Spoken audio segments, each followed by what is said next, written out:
Ralph Epperson. He's a historian and a researcher and writer and lecturer, and we're going to be talking about the New World Order. Wait till you find out some research that he has accomplished. We'll be right back. By the way, did you write this book from a religious viewpoint or a historian viewpoint? Oh, thank you for asking. I want to make sure that people understand that. I'm reading the newspapers. I happen to be a Christian, but I wrote that book as an historian. I tried to document this from the works of the past. So there's no question. You cannot say, well, I don't have to be a Christian, and you're talking about the book Revelation or something, world government and the coming tribulation, etc. I'm not doing that. This is out of your newspapers and the works of the past. Anyone can check my references. They're right out. There's no question what I'm saying is right. It's right out of their own material. America was committed to a secret destiny by our founding fathers. Now, I'm not saying that's what I believe. That's what they believe, and we'd better find out why they believe that. Because I don't like secret destinies. I'm a free citizen. I want to know what my government's doing. He says we've got a secret destiny. What is a secret destiny? The secret destiny is to give us the New World Order.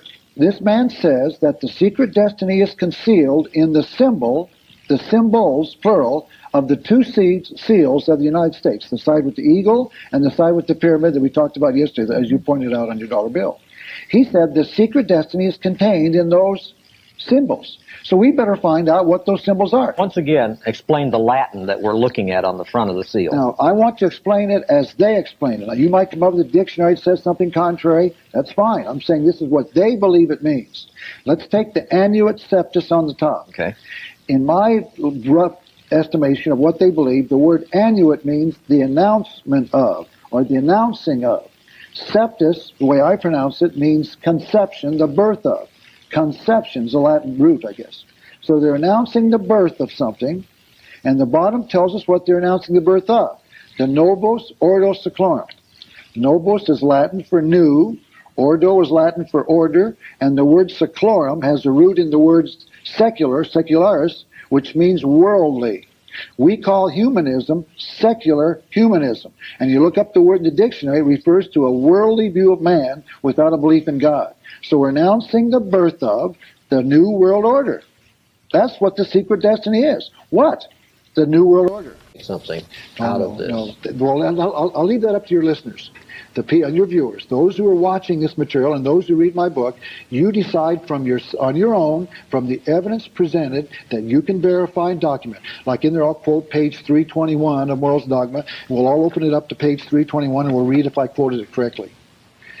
In other words, there's something going on inside the Masonic Lodge that we've got to expose, we've got to explain, and there's something that they are in favor of, this New World Order, that we'd better understand. It's a secret concealed from us. And the way they're going to give it to us is step by step by step, slow and gradual, until finally we're all going to decide what to do with this thing.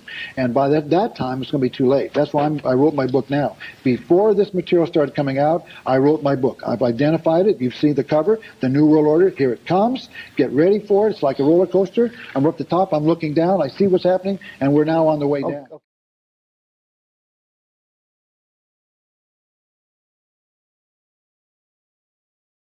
Across America and around the world, you're listening to the Hour of the Time.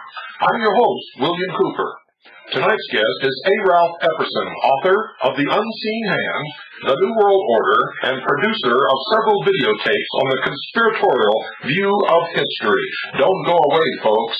You don't want to miss one single word of tonight's episode of the Hour of the Time. I'm very pleased, ladies and gentlemen, to welcome tonight to the Hour of the Time a dear friend, a close acquaintance, a fellow warrior on the battlefield between the forces of light and darkness.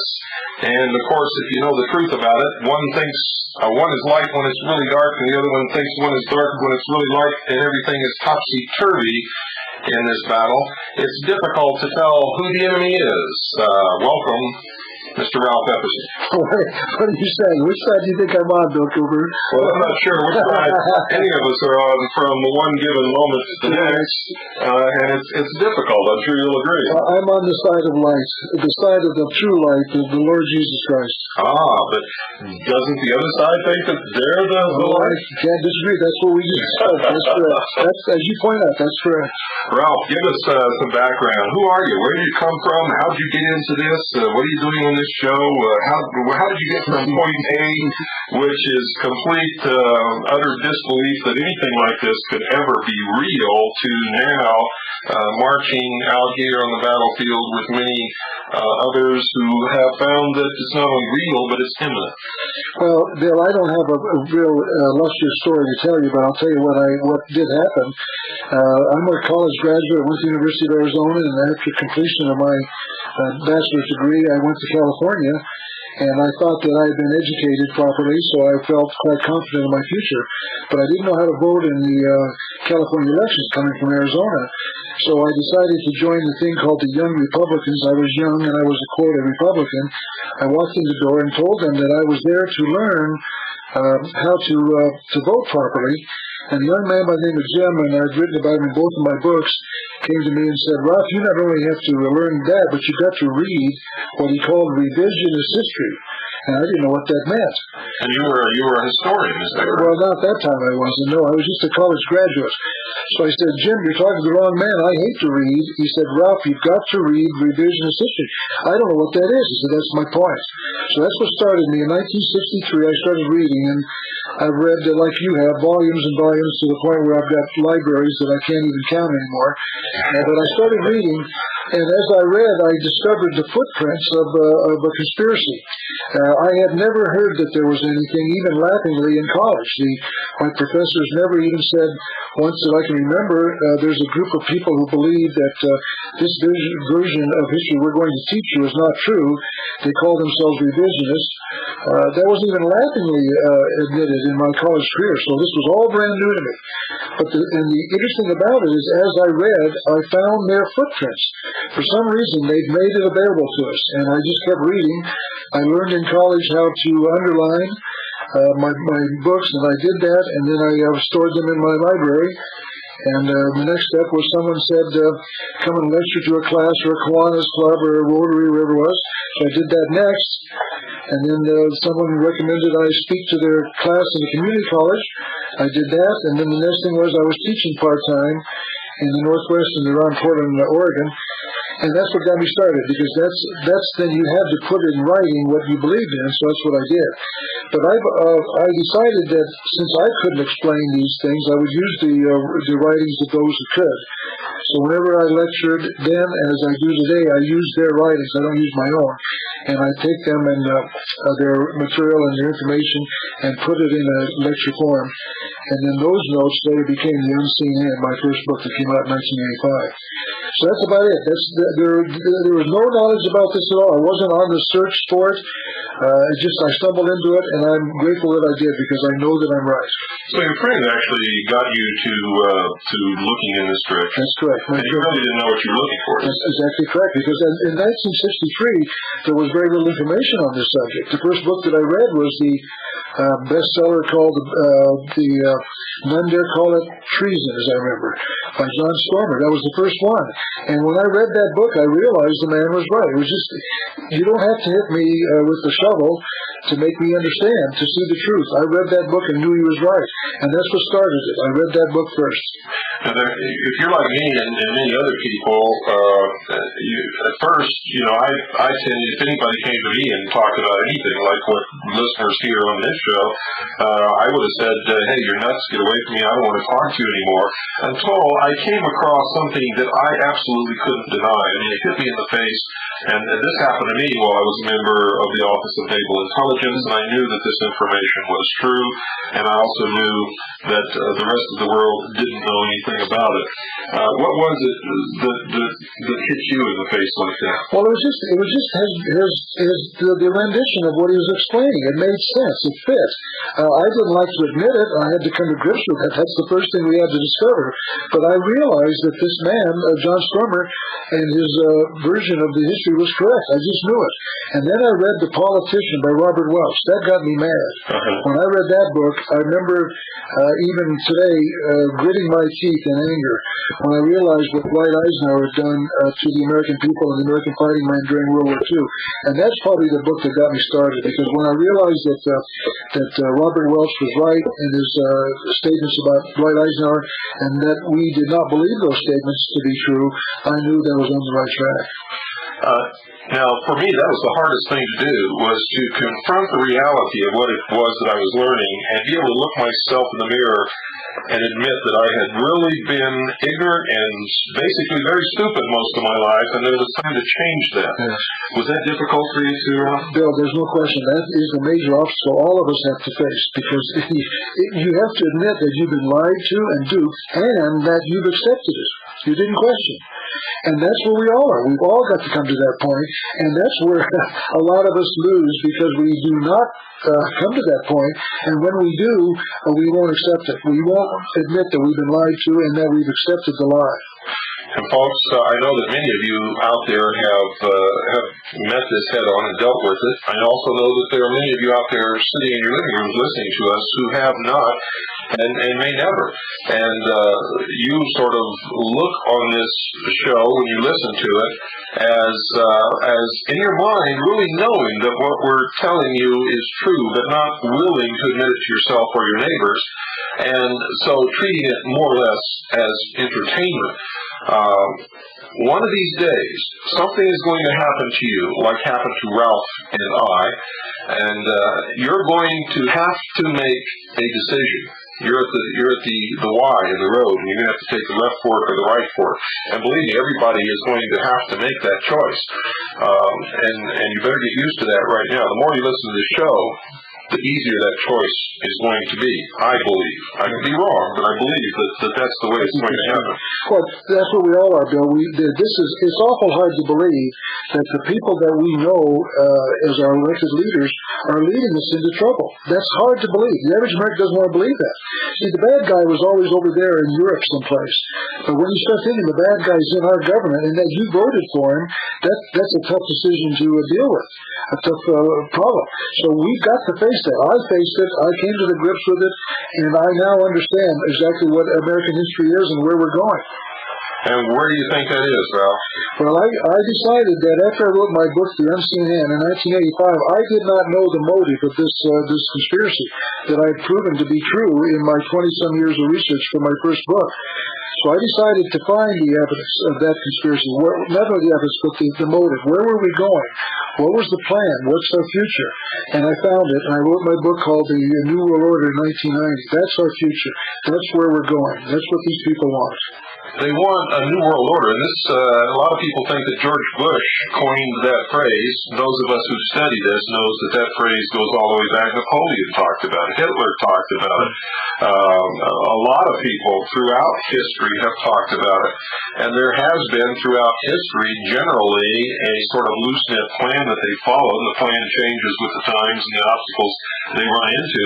But they've had this goal for literally centuries, maybe thousands of years. That's correct. That's what I tried to prove in my book, The New World Order. This thing goes back 6,000 years. I found that in your own literature. The one thing that I tried to do, and I'm sure you do the same thing, Bill, is that we can find their footprints in their own material. For some reason, they've made it available to us. It takes a little while to dig it and find it, but it is there. They put their footprints in the sand, as I call it. All we've got to do is find that out and then go on the trail. It's there. Once you find it, you know where we've been and you know where we're going. That's correct. When you first began to study this, what was your idea then of what was happening? Oh, it was very, very limited, very meager.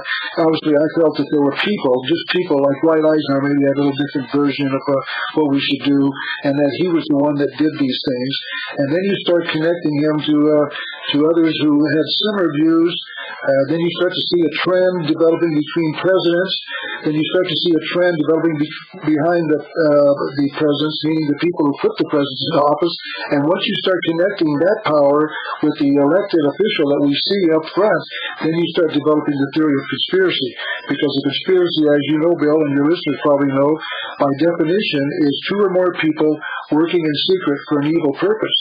And so once you find the footprints leading you to the people behind the power, then you're on the right track. Then you know where you're going. That's correct. Now, I reached a point in my research and in my studies where I had to step back and say, wait a minute, this is ridiculous because I know all these people are involved, but I can't find any instance where they all meet together where they could sit down and plan this. So there has to be something underlying that I didn't understand that connects all these people together and allows them to conspire together without actually going someplace and having a great big convention. Well, you see, this is the problem with trying to find out how to develop the information on a conspiracy. By definition, they operate in secret. And it's a commonly asked question, I know you get the question as much as I do, is how do you know it's real if it's a conspiracy? That's the problem. But for some reason, and it's something that I know you know, I know any of your listeners know who've been researching this, they put their footprints in the sand. Now, many times you don't know who they are, but you can find the evidence that they've walked there. You can find the footprint. And once you find it, and you notice where it's going and where it's been, then you know you're on the trail of the conspiracy. But I'm asked that question constantly. Who are they? And it's a difficult question to answer because they don't want you to know, but they do want you to know that they've led you into the particular event and that they're leading us someplace else. That's what the truth of the information is, that there is a path. Once you find it, you're on the right track. Not only a path, but when you begin to connect this together, and and I'm sure you did, if you sit down and do what I did, and that is try to figure out, well, wait a minute, if they're conspiring, how come none of them talk? I mean, why isn't that nobody's talking? There's got to be something very powerful that keeps them silent, and it can't be money, because if it's money, I can go give this guy a little more money, and he'll tell me everything he knows, but he won't. And what I found is that the best cohesive bond to hold this all together, and what I found was exactly what it was, is a hidden religion that nobody knows anything about. That's exactly correct. That's what this is. You've got to understand that this is not money. That's not the motive. Power is not the motive. Greed is not the motive. It's bigger than that. In fact, it's all of that plus more. And you're correct when you say that it is a religion. This is what motivates these people. It's a different view of religion than the traditional Judeo-Christian teachings. This is something that is beyond that. It's bigger than that. It's broader than that. But it is what motivates these people, and it's also what keeps them silent. They take an oath, as far as I can tell in my research, that they will not reveal the truth of their activities nor the extent of their involvement. And that's what we've discovered. You find that everywhere you look. And there are real punishments for those who break that oath. Oh, yes. And, of course, we've heard examples of that. There's just one recently up in Italy where was someone inside the Masonic Lodge, the P2 group, apparently broke with it and was found on some bridge in London hanging. That was all symbolic, a ritualistic murder. That was the price he paid for apparently breaking with their information. That's happened in the past with other leaders in America as well. This is not something that's just European or foreign. It's many of the deaths in America, at least several of the ones that we all know about, have been caused by members of these secret societies. Well, now that we've laid some groundwork, Ralph, what was it that you began to find out?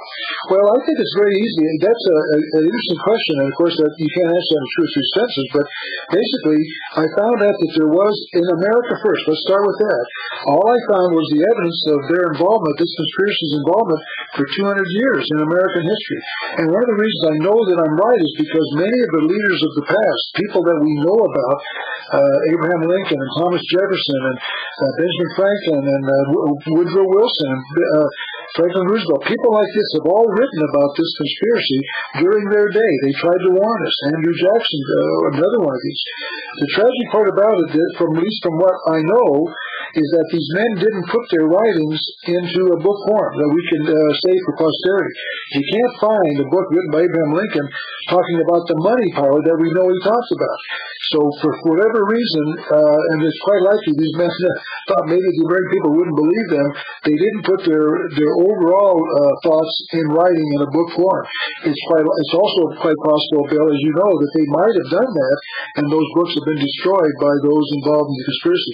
And if that's the case, case, then we're really those were decisions made against our best interest because we can't find that material. We know that instances like that have happened where someone has sat down and either from their research or from first-hand knowledge from being a member of this group has sat down and written a book, and as soon as it was published, all the copies were bought up or stolen, and except for a few copies that remained hidden in obscure libraries, literally disappeared from the public view. And sometimes the authors of those books disappeared along with their life's work. We can find evidence of this conspiracy and warnings from our forefathers sprinkled throughout their letters, their writings, interviews that were done with them, all the way from way before the actual written beginning, and by written I mean the Declaration of Independence of this country, all the way up to and including the present day, where just recently in his book, Barry Goldwater gave us a warning also, where he says the executive branch of the government has been infiltrated and is in control of a group which intends to destroy the United States of America. And I can go on and on and on. But when you first began delving into this, I mean, you told us about a couple of books that you read, and you began to look at, and you began to see the footprints of this conspiracy back in history and up to the present day, and you looked around. What came to mind? Well, I think the first step is fear, almost absolute tyranny of fear, because you realize this thing is immense, and that people that you and I have trusted for our lives, with our lives, have been betraying us. And so the first step is fear. Then the second one is, well, what do I do about this? And that's when you turn the corner. If you decide to do something about it, then you commit yourself to getting involved. And that's generally where people quite often will stop their search. Once they get to that point, once they realize it's real, the next step is, what do I do about it? And that's where a lot of fellow Americans quit. They just stop. This is immense, it's ongoing, and it's something we've all got to be involved with. A lot of them understand that before they will even admit the truth, that to admit the truth means that they must become involved because it makes them responsible, and the way that they get around it is they draw down a curtain and they deny that anything is wrong, that there could possibly be any control of the events of history, and what they'll tell you is everything just happens by accident. Well, that's the one that we're taught in schools, and that's the one that they're willing to accept because, like you said, Bill, once you become concerned, you should become convicted. And if you don't become convicted, the reason is because you don't want to become involved. This is a scary process, and once you've got to admit that you were the one that caused the problem because you refused to admit the truth or the arguments of those who were trying to point out to you there was something going on. It's very difficult. It's a tough decision, and I don't argue that. I'm faced with it as you are every day of our lives. We find people constantly refusing to read the evidence or look at it because they don't want to admit that it could very well be true. Well, for some of the people out there that are shaking their heads, and I can hear it now because I hear this all the time, they talked for a long time, and they didn't give me any proof. What is some of the proof? Well, that's the one thing about it that I cannot explain is that they've left their footprints in the sand. All you've got to do is start looking. The back of my book, The Unseen Hand, is over 30 pages of footnotes. And these are not sources that they're buried or whatever. These are sources that you can read, the national magazines of the day, of the period as well, books written by people involved or books written by historians. It's there. All you've got to do is find it. And so, for whatever reason, it is there, you find it, and you can find the evidence that this conspiracy exists. Not only evidence, and there's tons of it. And those of you who are steady listeners to this program know that because I've given you references, books, footnotes. I've told you where to go and what to look for, and many of you have done it. Many of you have not done it. But what really got me going was when I began to find admissions in their own writings of what it was that they were doing and who it was that they worshipped and why they were trying to bring this all about that I thought was absolutely incredible until I found out that they don't believe that we have the intelligence to not only catch on to what they're doing, but to ever be able to stop them. So they've made these admissions with the confidence that even if we find out about it, we're not going to do anything about it because we're all a bunch of stupid cattle anyway. That's another one of the problems is dealing with the others. There are people who have been involved who have stepped forward. Probably the best example of this, and I'm sure you've talked about this already on your program, is the book written by Carol Quigley, a PhD, trained at Harvard. In fact, he got his PhD from Harvard. He wrote a book called Tragedy and Hope in 1968. And he was, in fact, Bill Clinton's mentor. Yes, that's where I was going with that. That's the next thought. See, let's go back to Carol Quigley, though. Quigley admitted in his book that he'd been made aware of this conspiracy about 20 years before he wrote it. So he figured 1968 or 66 when he wrote it. 20 years minus, it would put him back to around 1946 at the end of World War II.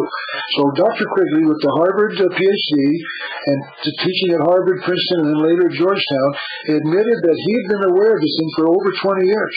He went on to admit that he'd actually been made privy, is the word he used, to their own papers for something like 2 years.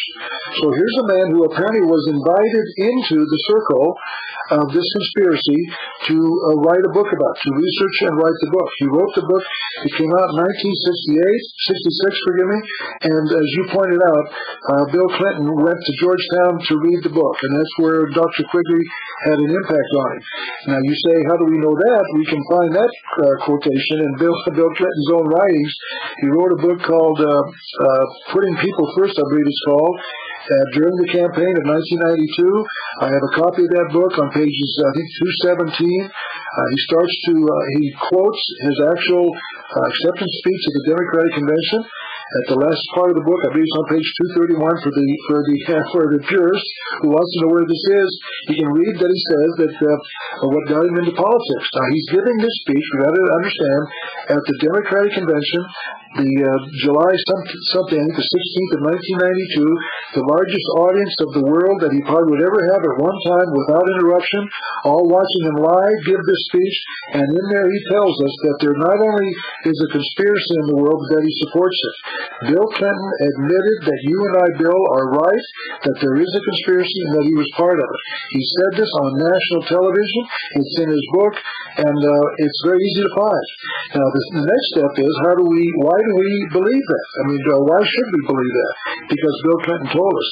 And we can now know that Bill Clinton knows that you and I are right.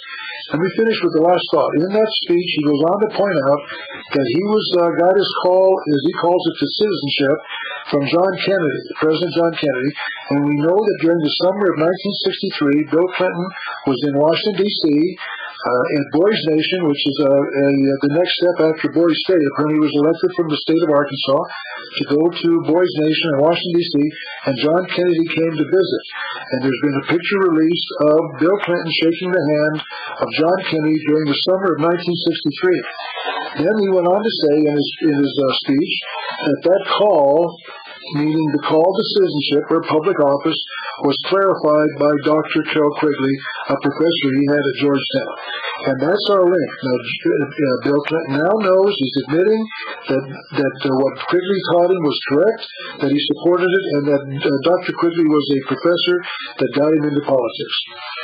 Well, we know that his link is much tighter than that. He was, in fact, a Rhodes Scholar. And he did, in fact, go on an invitation to Moscow at a time when American citizens were forbidden to go to Moscow. Yeah. And that was for the purpose of seeing how socialism works close hand. And I think he learned his lesson well, as we're beginning to see. Let's talk briefly about the Rhodes Scholarship Program, because that's where he learned about the Rhodes Program, I believe, was at Georgetown University. If they've all heard it from me, let's hear it from you. Okay, well, that's fine, good. I'm glad this is the point. I want to thank you, Bill, for what you're doing. You're getting this information out and making it available. I'll just repeat it briefly for those who haven't heard it or perhaps are listening tonight for the first time. Dr. Quigley talked about Cecil Rhodes. Now, we in America don't know much about this man because he was a European. I think he was from England. Cecil Rhodes went to South Africa during the 1880s to 1900s, early 1900s, to get control of the wealth down there, and he succeeded. In fact, in his book, Dr. Quigley points out that Cecil Rhodes started what we call the Boer War, B-O-E-R, in about 1902, I believe it was. And he goes on to say in this book that the Boer War was intended to get control of the gold mines in South Africa. And apparently the Boer were a people that controlled these, I guess. And apparently he was unsuccessful, so he called the English government. They got English troops were sent there, and subsequently the Rhodes and his allies got control of the gold mines in the Boer War. And Quigley admits that this is what happened, that this was done for this power group, what Quigley called the Anglophile Network. That was the reason behind Cecil Rhodes going there. And then Cecil Rhodes took the wealth that he made there to create the Rhodes Scholarship. And the purpose of the Rhodes Scholarship was to teach young people the goal of the founder, which is a one-world socialist government led by this conspiracy. So little Billy Clinton, after he graduated from college in 1968, went to Oxford on a Rhodes Scholarship. And that's where he learned about this conspiracy. And we can trace all of these Americans who actually went to England to attend Oxford under the Rhodes Scholarship. We can look back in their administrations and the periods where they held office in any branch of the government. We can see that these people, the Rhodes Scholars, have always led us closer to socialism than we would have gone if they had not occupied those positions. It's time to take our break, folks. Don't go away. Don't get out of your seat. We'll be right back after this very brief pause. Hello, folks. This is William Cooper speaking to you now for Swiss America Trading, our sponsor. The ones who have stood behind this program through thick and through thin when no one else would dare sponsor a program who puts out information like I do over the airwaves to those of you who need it, who understand the importance of it. When WWCR burned to the ground, Swiss America Trading was right there. They didn't run away from this show, even though they knew what that fire meant, and so do all of you. Nope, they went right to work and found us another place to broadcast, and then when WWCR repaired their transmitters and rebuilt, we were right back on the air with Swiss America Trading right there with us. Now, folks, you need that kind of protection. You see, we've had it here on the Hour of the Time simply because they believe in the message that we are putting out to the world. This is one of, if not the very last bastions of free speech and truth in media throughout the world. This is the only place where you're ever going to hear the things that we put out over the air on this program. The kind of protection that we've had, you need to protect you from the coming economic trauma. And those of you who have been listening to this program since its inception, or even maybe not that long, you've been able to put two and two together and come up with the real answer. We're facing hard times, folks. There is most likely to be, and I believe wholeheartedly through all my research, a complete world economic collapse. And it's looming in the very near future. All of the plans that we have come across, all of the research that we've done, tell us that they have to either have the New World Order in place by the year 2000 or shortly thereafter. Now, if you want to be one of the ones who survives this in some semblance of a good manner and good order and with your family intact, you need to do something about protecting those assets that you've worked for all your life. Call Swiss America Trading now, 1-800-289-2646. That's 1-800-289-2646. Talk to the experts there.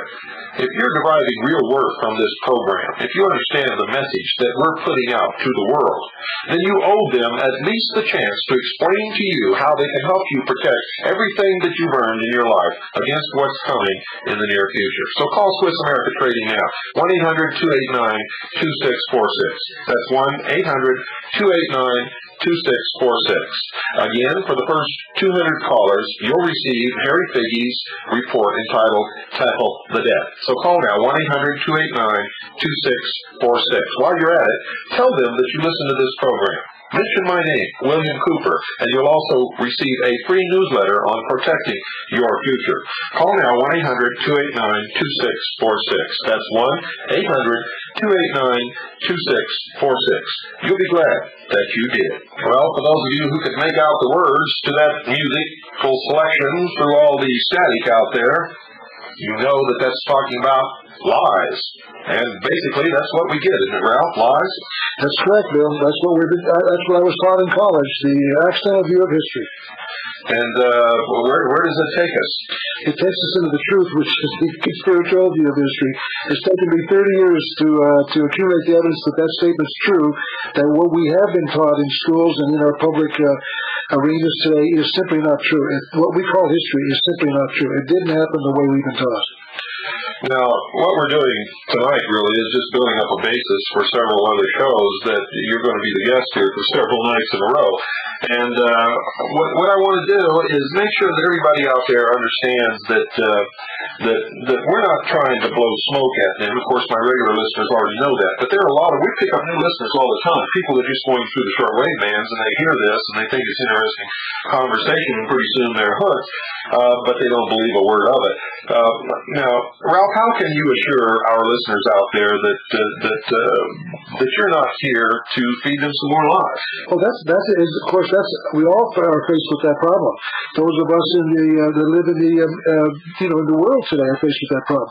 How do we know that Dan Rather's telling us the truth, or any other of the media? That's not a very good example. I have to take much research to find out that Dan Rather's not telling us. Well, see, but the American citizen doesn't believe that. I think the American citizen believes that what Dan Rather says is true. So my point is that we're all obligated to seek the truth. How do I know that I'm telling the truth? Because great people of the past, like Abraham Lincoln and Thomas Jefferson and Benjamin Franklin, have told us that I'm right. Now we even got proof that Bill Clinton, our current president, confirmed that we're right when he gave that speech in July of 1992. So this is how we know we're on the right track. Those things that we're telling the American people are true. That the events that we've been taught in school did not happen the way that they claim. Well, I know that, and you know that. Of course, a lot of the listeners out there know that. In fact, the truth about the American people is that they believe if Dan Rather didn't say it on TV, that it's not true. That's true, too. The converse is true. That's correct. To the point where when they go to the grocery store and they're looking at products and trying to determine which product to buy, if they haven't seen it on a commercial on television, they're most likely never to buy that product. That's correct. For some reason, how did this come about? Well, that's part of the process. We've been conditioned to accept that our leaders would not lie to us. They would tell us the truth, and that's part of the process. Even when we start to question, as we did in the 1992 election, about the liar George Bush, he still got many, many votes. He got, 40-some% of the vote. So even when they knew that he lied to us about read my lips, they still voted for him. Bill Clinton promised when he married Hillary not to indulge in extramarital affairs. He did. He was elected. Even when we know they lie, we still vote for him. Wow. But Ralph, take us back now and sort of give us some groundwork that people out there, if they want to, give us something that they can take and go to the library and look up and check this out. Well, that might be as good as something on the ground floor, real basic, real beginning. I think this example we've already cited, we've discussed already, Bill, about the speech by Bill Clinton is an excellent way to begin. We can now know for certain that Bill Clinton knows that there is a conspiracy because he said it with his own words. If you want to check that out, get his book entitled Putting People First. Go to the back of the book, page 217. You'll read his speech that he gave to the American people at the Democratic Convention in July of 1992. In that speech, he talks about Carroll Quigley. Go to any library. If they don't have the book, ask them to get it, called Tragedy and Hope, written by Carol Quigley, and you will know what Bill Clinton knows. It's that simple. The evidence is there. All you've got to do is find it. But that book is hard. It's difficult to find. I know it's difficult to find. I also know that it's about, it's well over 1,000 pages. Okay, to make it even easier for you, I'll recommend that you open it up to page 950. That's where Carol Quigley tells you about this International Anglophile Network. Those of you that don't want to go to the trouble that want to read it documented, you can get my little book. It's called The Clinton Conspiracy. I actually photographed the page on which it said, so there's no question I've got the information. That little booklet you can get, we'll give you an address at the end. You can read that yourself, and you can know for certain that our current president, Bill Clinton, admits that there is a conspiracy and that he supports it. No question about it. Well, what about farther back in history? Where can they start to begin to find these footprints and follow the thread? Let's go start today, because that's a conspiracy to the future. I mean, we got to go back and prove that we're where we're at because somebody way back when started this ball rolling. Well, I think a good place to start is going back to the American Revolution. You can find the evidence of this conspiracy as simply as getting one of your dollar bills out. The back of the dollar bill, I'm sure you've talked about this, the Great Seal of the United States is shown there for the first time in, I think it was 1935, that appeared publicly. Both sides of it appeared together. You can get that out, and anyone that's listening right now can get a copy of the dollar bill and flip it over on the back, and then ask yourself if you know whether or not what those symbols mean. The eagle, the eye above the pyramid, the Latin phrases. Do you know what those things mean? When you go back into the past, you can find the evidence that our founding fathers knew what it meant. They were the ones that adopted them. And then you do a little research, and you can find out why the eagle on the right-hand side has 32 feathers on the right wing and 33 feathers on the left. What the number 13, what the symbology of the number 13 is. What does that eye represent on the left side of the Great Seal? What's this pyramid all about? There are no stone pyramids in America. Yet on the back of our dollar bill, there's a stone pyramid. Why did they write these phrases in Latin when we spoke English at the time of the adoption of the Great Seal? All of these things are there for a reason. And the first question any American should ask is, why don't you know what those symbols mean in this land of the free and the home of the brave, of the government of the people, by the people, and for the people? How come you don't know what those symbols mean? Well, actually, the reverse of the Great Seal of the United States has been available to the public since it was passed and accepted by Congress in 1789, just that nobody ever goes and looks at it. The seal has never really been cut, and the first time that the general public ever really saw it was when it appeared on the dollar bill. Well, I think that's true for the reverse side, meaning the side with the pyramid. I think the eagle side might very well have been more public. I think there was more discussion about it, but the reverse side, I believe that's correct. It never did appear in public until it was shown, I believe, on the back of the dollar bill in 1935, I think it was. Now, isn't it true that when the Bavarian Illuminati was outlawed, that they raided the lodge and found the papers that this same seal was actually the seal of Adam Weishaupt's Bavarian Illuminati? Well, if that's true, Bill, I've never seen that. If that's true, which it might very well be, I'd love to know that. I've not found that. Not that I've looked for. I've just never heard that. It's quite likely that's where it first originated. It didn't come to my attention until somebody called me up and said, you know that the 1776 on the bottom course of the pyramid doesn't stand for the year that the Declaration of Independence was written, don't you? And I said, no, I thought that was exactly what it was for. And they said, well, if you look into the history of the Adam Weishaupt's Bavarian Illuminati, you'll find that this exact same seal was used by them. Now, whether it was the seal of the Bavarian Illuminati or not, I don't know. But I have found in my research that this did appear on the papers that the Bavarian government actually found when they raided the lodge and took the papers after it was outlawed.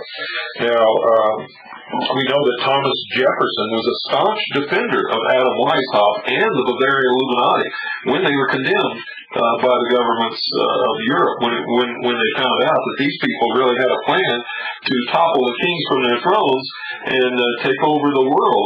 This was a plan that they'd actually written. Well, let's go back. People are asking for documentation. Thomas Jefferson's a good source. We know that he wrote about the Illuminati and that he did it in favor. He supported it. That's all a matter of public record. It's a matter of finding it in his own writings. So you talk about documentation. It's not easy to find, but once you find it, it proves our point that there's something going on in this country, and that the evidence that it's going on is all around us. And I'm going to tell you, folks, that an awful lot of it is in your own library, especially if you live in a big city or if you have a large university or college library near you, or even just a big city library like the Library of New York, or if you're near the Library of Congress. You can find not only the footprints, but the proof absolutely that would convict this group, these people who are bringing this about, these secret cabals, some people call them. You know who they are if you've been listening to this program. Would convict them in any court of law if you could get a court of law to hear it. Now, why can't we get anybody in the legal system to look at this and understand it and acknowledge that this is happening? Well, if I had the magic answer to that question, we'd save this nation. But don't we have the magic answer to that question? Don't they take oaths to protect each other? And aren't these people sitting on the benches in our courts? Well, this is one of the problems, of course. We know that most of the federal judges, I can't say this for certainty, but I believe that most of the federal judges are appointed by the president, or at least by his advisors. And if that's true, then the very powers that put Bill Clinton and George Bush and Ronald Reagan in office are the ones selecting our judges, and they don't want this truth to come out. I admit that's true. And we know because we have copies of the oaths. I've read the oaths over the air, that if one of their secret group comes into the court and gives the secret sign, then if the judge is indeed a member of that secret organization, he has to rule in favor of that person by the oaths that they take. That's correct. And this is one of the problems. In fact, I've asked our county attorney, who lives in Tucson, came to one of our clubs that I belong to speak to us, and I asked him that question, whether or not he knew about this.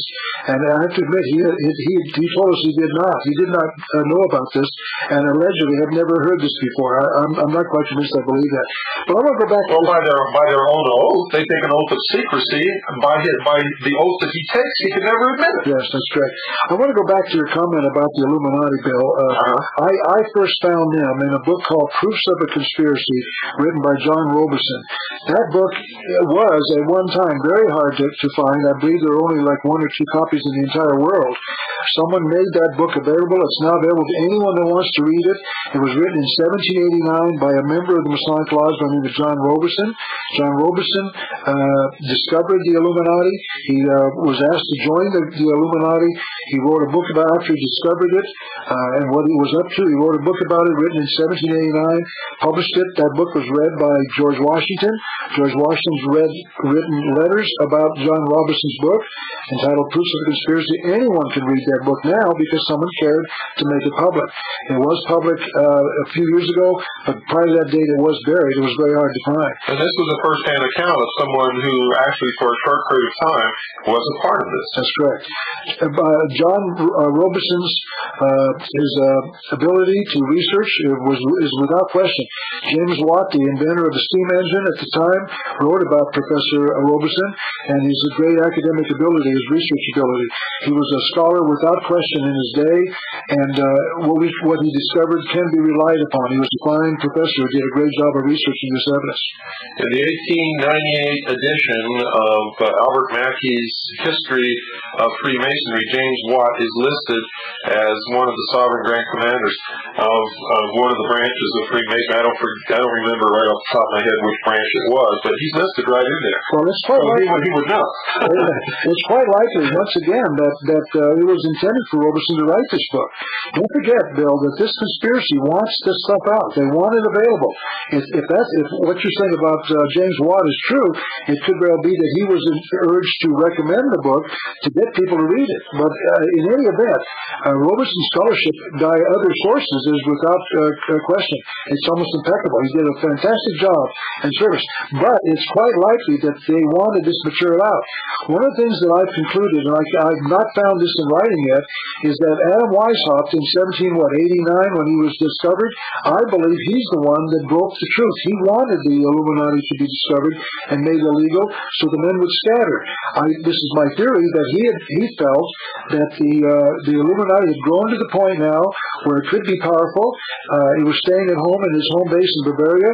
I believe Weishaupt went to the Bavarian government and made it public, or at least released information, or at least told them where they could find the information, so the Illuminati would become public, so it would be forced out and become illegal, so the men would scatter. And when they did, they started groups of the Illuminati all over the world, including the United States. Well, we know that is not really the way it happened, Ralph, simply because the way it was discovered by the Bavarian government was through an act of divine intervention when a messenger was actually struck from his horse by a bolt of lightning, and they found the papers in his pouch. I've also read that there were 5 men who broke from the Illuminati. I don't know which one of those 2 stories is true, but in one of the books I read, 5 men broke with the Illuminati and went to the heads of the Bavarian government. So I don't know which one is true. If your version is correct, then of course there was no way. It was not intended. But if my version is correct, that there were 5 men who broke from it and went to the Bavarian government, I believe Weishaupt was the one who sent them. Well, there may have been 5 who broke and went to the Bavarian government after the information was discovered, probably to save their own necks, because they were condemned, and that's highly possible. But we do know from the actual history of Bavaria that this story of the messenger being hit by lightning off his horse and finding these documents in the pouch is true. That's easily verified. But and it is true that some of the members of the Bavarian Illuminati did talk to the officials when they were arrested, as anybody ever does when they're caught with their pants down. Somebody always talks. That should be a lesson to anybody. Well, in any event, going back to your comment, in any event, the Illuminati did scatter after it was discovered, however, by the Bavarian government. And it's known that it came to the United States. It's known that it went to various governments of Europe. It instigated the French Revolution of 1789. Was it 1798, I guess it was? That's now been established. John Robertson proved that as well in his book. And others have done the research to prove that the Illuminati did become powerful enough to cause the French Revolution. So we know that the Illuminati did scatter and became a power in the various governments and causing revolutions and wars all over the period. Well, that's true. And we know that most of the revolutionary groups throughout history stem from not just the Bavarian Illuminati, but from this overall group of those who consider themselves to be illumined and possess the truly mature minds of the world, and consider the rest of us to be too stupid to have any process in determining world future events. How are we going to deal with that? Well, obviously, the only way we can, Bill, and that's my whole purpose, and I'm sure it's yours as well, is to educate. We've got to get people to be aware. That's time-consuming. It's difficult. It's also, sometimes it can be costly. You have to buy books and tapes and videos and study and read. But education is the only answer so far that I know of. We've got to educate and bring people, because we are the ones doing these things to ourselves. We are allowing it to happen. We're the ones who vote for these elected officials who are part of this conspiracy. Well, a lot of people think they vote for him, but in truth, the vote of the people doesn't have anything to do with who gets elected. Well, I admit, Bill, that they put the 2 candidates out. They select both of them and make sure that we're told those are the only 2 options we have. But don't forget, the American people still vote for those 2 candidates. They don't have to do that. And the way to do that is once the government knows, these conspiracy knows about this power, I believe we can alter their choices, and we can ultimately end up with people who will save this nation. I think we can save the nation. I think we can take it back. I think we can make it into whatever we want it to be, or whatever it was intended in the first place. And I think the best way to go about this is with the intention of reinstating the Constitution and the Bill of Rights as the supreme law of the land. We know that that's been wrested from us. Is there any doubt in your mind that the Constitution has been thrown in the trash can, so to speak? Well, one of the things that I discovered a few years ago was the evidence that our founding fathers were the ones that did that. I'm sure you've talked about this. I'm not the first one to mention, I'm sure, on your program. But Article 1, Section 8, Clause 17 proves that our founding fathers intentionally subverted the very document they wrote. And that's very difficult. A lot of people have difficulty in believing that, but the evidence is overwhelming. It's very easy to find. Anyone that wants to get a copy of the Declaration of Independence and the Constitution can read this themselves. It's very easy, very provable. Well, it's very hard to get a copy of the Constitution. I mean, a real copy of the Constitution. Anybody can get a copy out of the World Almanac or something like that. But to get a real copy of the Constitution with the real preamble to the Bill of Rights, and there is a preamble to the Bill of Rights that most Americans have never seen.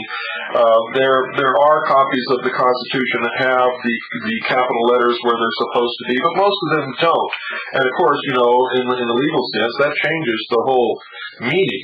But you're right that they did sabotage us from the beginning, and they knew they were doing that, and they talked about it in their letters and in their writings to each other. It's hinted at in the Federalist Papers. Ben Franklin, when he came out of the convention hall after the Constitutional Convention, after the Constitution had been adopted and signed, he was asked, "What have you wrought, Ben?" And he replied, "A republic, if you can keep it." And he was implying just exactly what it says, that probably we would not be smart enough to keep our creator-endowed rights that the Constitution was there to preserve for us and protect us from usurpation of those rights. Well, yeah, I think you're right, Bill. There's quite a bit of evidence that Ben Franklin was part of this cabal that you're mentioning. Absolutely. Wasn't he the master of the Nine Muses, the Lodge of the Nine Muses in France? And he was actually the Grand Master of one of the first Masonic lodges ever established in the United States. But the point is that it was well taken that we could lose our government if we did not continue to educate ourselves and as the Constitution calls it, our posterity, to show them exactly what a republic is and how we should keep it and why we should keep it. That's right. Well, Ralph, you're going to be here again tomorrow night, so it's not going to be a great blow to tell you that we're out of time. And everybody out there, make sure that you're by your radio tomorrow night, because we're going to get into specifics tomorrow night and the night after, and the night after that. We're going to get down to the nitty-gritty, and we're going to get into this thing. We're going to jump in with both feet. Tonight was just to sort of get you acquainted with Ralph Epperson and what we're going to be talking about. And, of course, what we're talking about is what I always talk about, but you get to hear it from a different point of view and a different person. And Ralph Epperson and I don't agree on everything, but you're going to hear his point of view the way he believes it to be. And like always, I caution you not to believe anybody. Don't believe me, don't believe Ralph, don't believe Bill Clinton, especially don't believe Dan Rather or Flush Limbaugh or Tom Valentine or any of these other people out there unless you can research it in your own time and verify it. If you can't, if you believe anybody just because you think that they're truthful, you're always going to be a puppet on the end of somebody's string, and when they pull that string, you're going to dance. Good night, and God bless you all. Across America and around the world, you're listening once again to the Hour of the Time. This is the only hour that ever was or ever will be. This is the most important hour in your entire life. For during this hour, you will decide your future and thus our collective future. Ralph Epperson, welcome back to the Hour of the Time. Thank you very much, Bill. It's my pleasure. I understand you've got an intriguing subject to discuss with our listeners tonight. That's correct. We're going to talk about the Constitution of the United States. But, Ralph, the Constitution of the United States of America, I mean, doesn't everybody in America understand and know and have a copy of the Constitution? I never can't say that. I don't know if they do or do not, but I don't think many people do. Let's say it that way. I would bet my grandmother's underwear that 98% of the American population not only don't have a copy, but probably never read it unless it was in school during their younger years, and even then they didn't really understand what it was they read, with the exception of most of the audience of the Hour of the Time. Those people, I would hope, and I appreciate the fact that they have read the Constitution. I think that's magnificent, and perhaps even have a copy that they could get, as we're going to read parts of it ourselves. In fact, we need a copy of the Declaration of Independence and the Constitution. So if you want to, those of you who are listening, if you want to get your copy out, please let's do so, and get your highlighting pen, because we're going to talk about some very disturbing things that I discovered in the Constitution and the Declaration that should be brought to your attention. If this is not something new to you, This will be very disturbing if you've already heard it before. It'll help to reinforce it. Please pay attention. This is really something we've all got to understand and consider. Well, let's go. Okay, let's start with the Declaration of Independence. In the second paragraph of the Declaration, that's also dated, by the way, this was, of course, we all know, July the 4th, 1776, our founding fathers decided to declare their independence from the King of Great Britain, England. And so they were using this document to do so. It was called the Declaration of Independence. At the bottom of the second paragraph, it reads as follows. I'm reading now from my copy that I have in my possession at this moment. It says, the history of the present King of Great Britain is a history of repeated injuries and usurpations, all having in direct object the establishment of an absolute tyranny over these states. So let's start with that now. What they're saying is that King George, the present King of Great Britain, was creating a tyranny in the United States, in fact, over these states. I went back to an 1820-something, I think it was something around 1800 and some dictionary, and looked up the word tyranny. That's as far back as I could go to 1776, so it was maybe 50, 60 years later. They define tyranny as giving one branch of government or one government total power. So our founding fathers were close to the understanding of tyranny by this dictionary definition maybe 50, 60 years later. I also went back to the Federalist Papers and read the quotes of Hamilton, Madison, and Jay. They also understood what tyranny was. It was giving total power to one government or one branch of government. In fact, in those years, they talked about giving too much power to monarchies, which were, at that time, as perhaps you know, the most prevalent form of government around the world. Now, so what they're saying is that we are now going to establish that we are doing this because the king was establishing a tyranny over us. And then it went on to say, to prove this, let facts be submitted to a candid world. And then they listed, I think it's 32 specific complaints that they had against the present King of Great Britain in this arena. They were saying, these are the reasons we are breaking away from the present king. And they listed, I think there's 32 of them.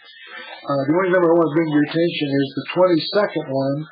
Those of you, at least in my copy, they're somewhat broken up into short one-sentence paragraphs. Some are maybe more than one. But mine is indented, and I can read the 22nd one. It starts by saying, for suspending our own legislatures.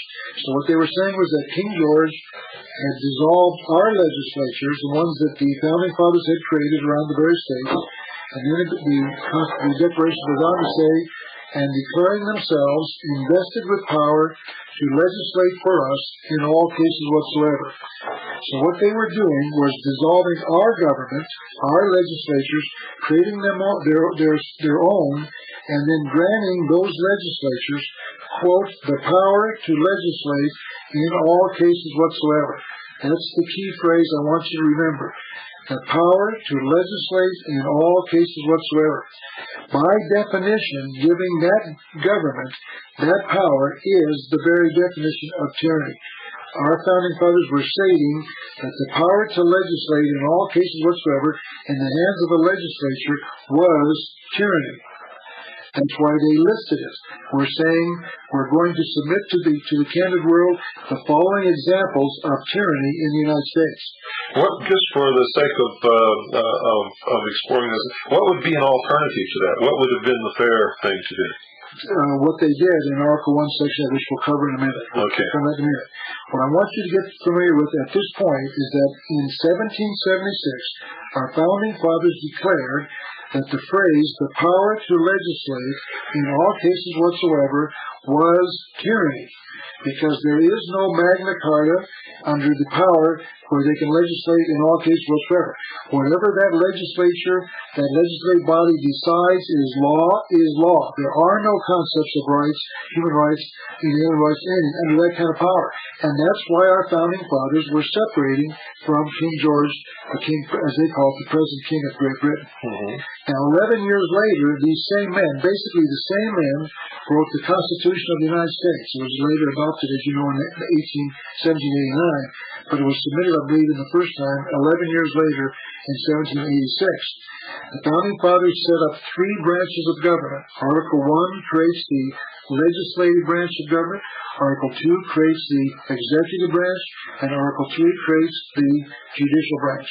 So we're now going to go to Article 1, wherein our Founding Fathers created the legislative branch of government in a bicameral House and Senate, meaning they have two houses, one House and one Senate. And so they're now going to then grant power to that government in Article 1, Section 8. And you can go to that if you will, if you've got your copy in front of you. Let's go to Article 1, Section 8, and we'll now read the powers that our Founding Fathers granted to Congress.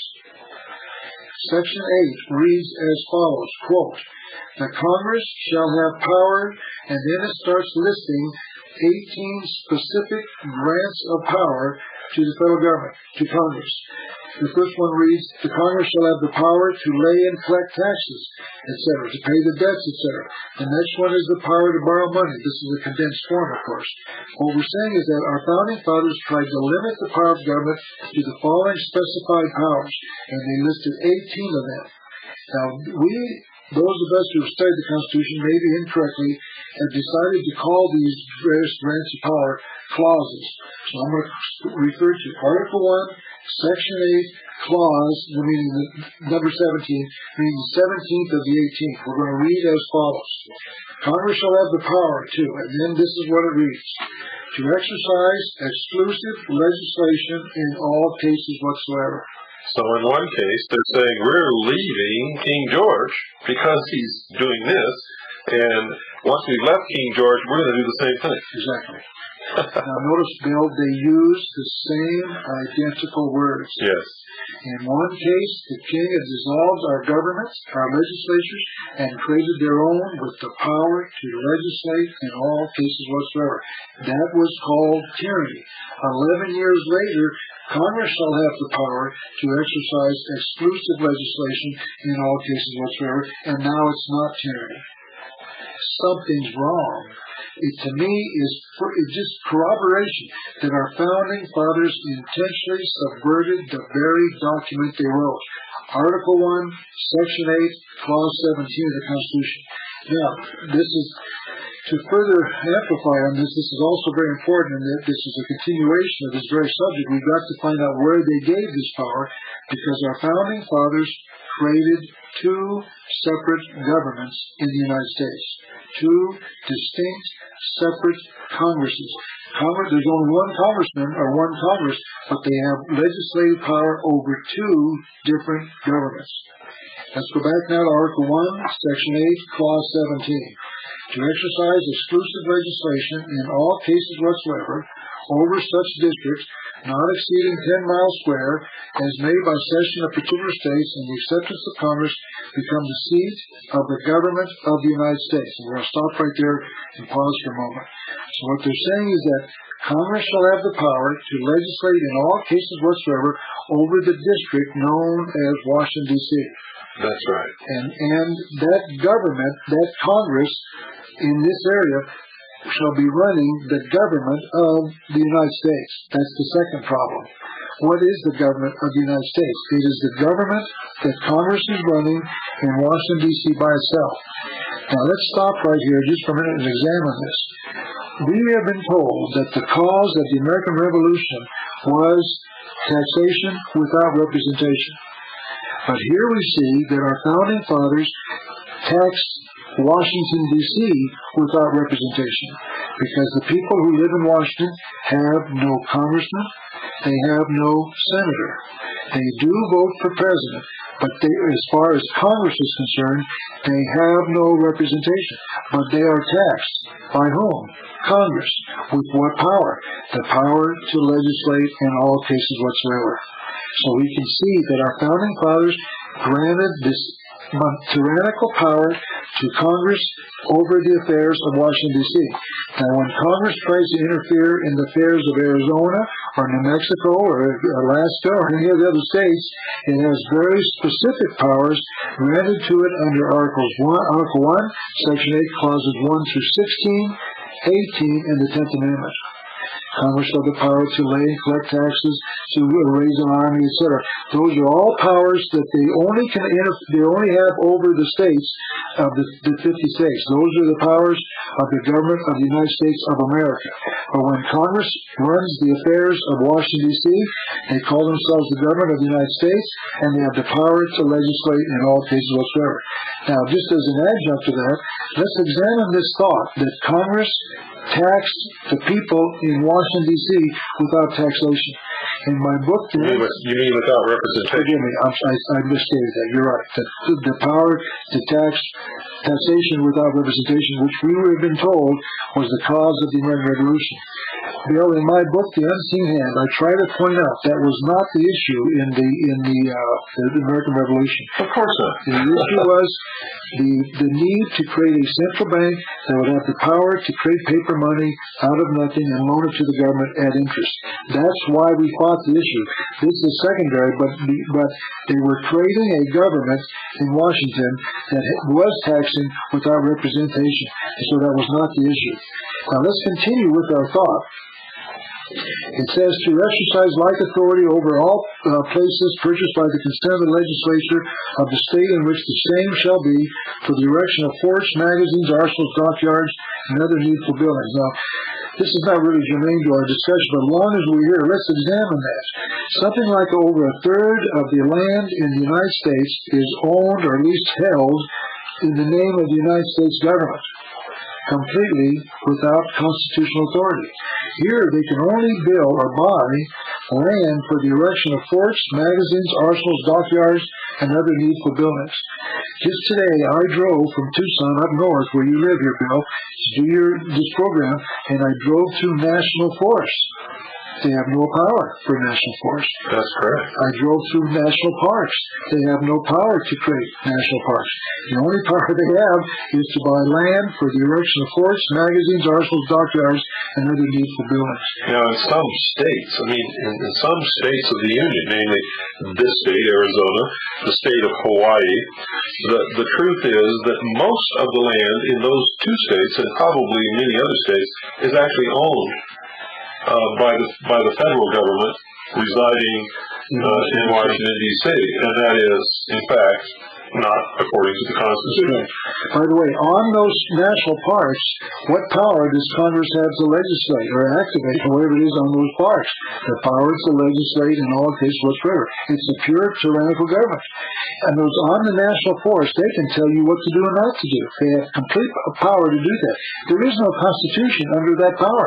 And you go into national parks and try to stand up for your Fifth Amendment rights, they're not going to recognize your Fifth Amendment rights because you're acting on their land where Congress has the power to legislate in all cases whatsoever.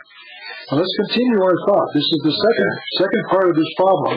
Let's go now to the 14th Amendment. This is where they pulled the clincher.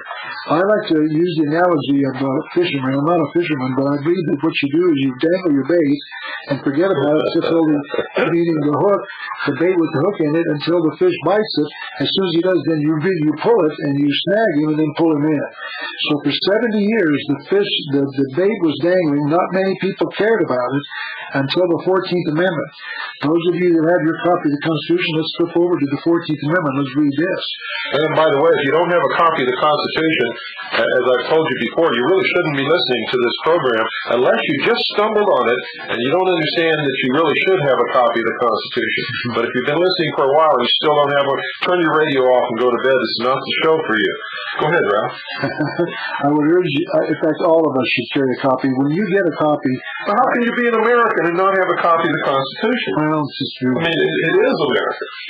Well, okay. Well, I'm trying to say the whole document is written on 3x5 cards, maybe 15 pages. It's very small. You can get a copy very inexpensively. Let's now go to the 14th Amendment, because this is when they pulled the hook, snagged us, and reeled us in. The 14th Amendment was adopted in 1868 after the Civil War, and it reads as follows. We're going to take this, and then what we do is read the whole thing all the way through, and then we'll analyze it part by part. Let's do that. It says, all persons born or naturalized in the United States and subject to the jurisdiction thereof are citizens of the United States and of the state wherein they reside. Let's just read that now step by step. First of all, they noticed that they are now calling us persons. We used to be called people, and I'm not an expert in this particular field, but there is a reason that they stopped calling us people. Yes. So we're now called persons. And it goes on to say all persons born or naturalized in the United States. Now let's stop there and analyze that. What does that mean? Where is the United States? It's only Washington, D.C. That's right. It's not the state of Alaska, not the state of Arizona. It's not the combination of those two states or all the other 50 states. Those are called the small U, United, right? Capital S, States of America. So what we're talking about then is Washington, D.C. All persons born in Washington, D.C. Let's take that step. The second part, which is the first part rather, is a person born there who was born in Washington, D.C., is ruled by a Congress with the power to legislate in all cases whatsoever, and he's now called a citizen of the United States because he was born in Washington, D.C. But they also included a second group of citizens, those who are naturalized in the United States. Now, what is a naturalized citizen? A naturalized citizen is one who renounces his citizenship in another jurisdiction, another foreign state, a foreign nation, whatever. Someone, let's say, from France who comes to America, gives up his French citizenship and becomes a citizen of the United States. Or somebody from Oklahoma. Well, Bill, don't get ahead of me. Michigan. Don't get ahead of me, Bill, please. Let's keep it simple. Let's go back here. What I'm trying to point out is a naturalized citizen is one who voluntarily requests to become a citizen of that government, right? A person from France decides to move to America. He wants to become a citizen of the United States. How does he do that? Voluntarily. Okay? So now we've got two classes of people in Washington, D.C. who are citizens of the United States. Let's go back. It says all persons born in the United States or all persons naturalized in the United States. Now, are we a naturalized citizen of the United States? Now, before you answer, Bill, I know what you're going to say. Don't get ahead of me here. Please be patient. I'm keeping my mouth shut. Let's go back. Did we, American people, the American people who live in Michigan, who were not born in Washington, D.C., are we a naturalized citizen of the United States? Yes. How did we do that? Voluntarily, by accepting the Social Security card. Now, let's go slow here, Bill. Let's make sure these people understand what we're talking about. There is no law requiring a citizen of the state of Arizona or any other of the 50 states.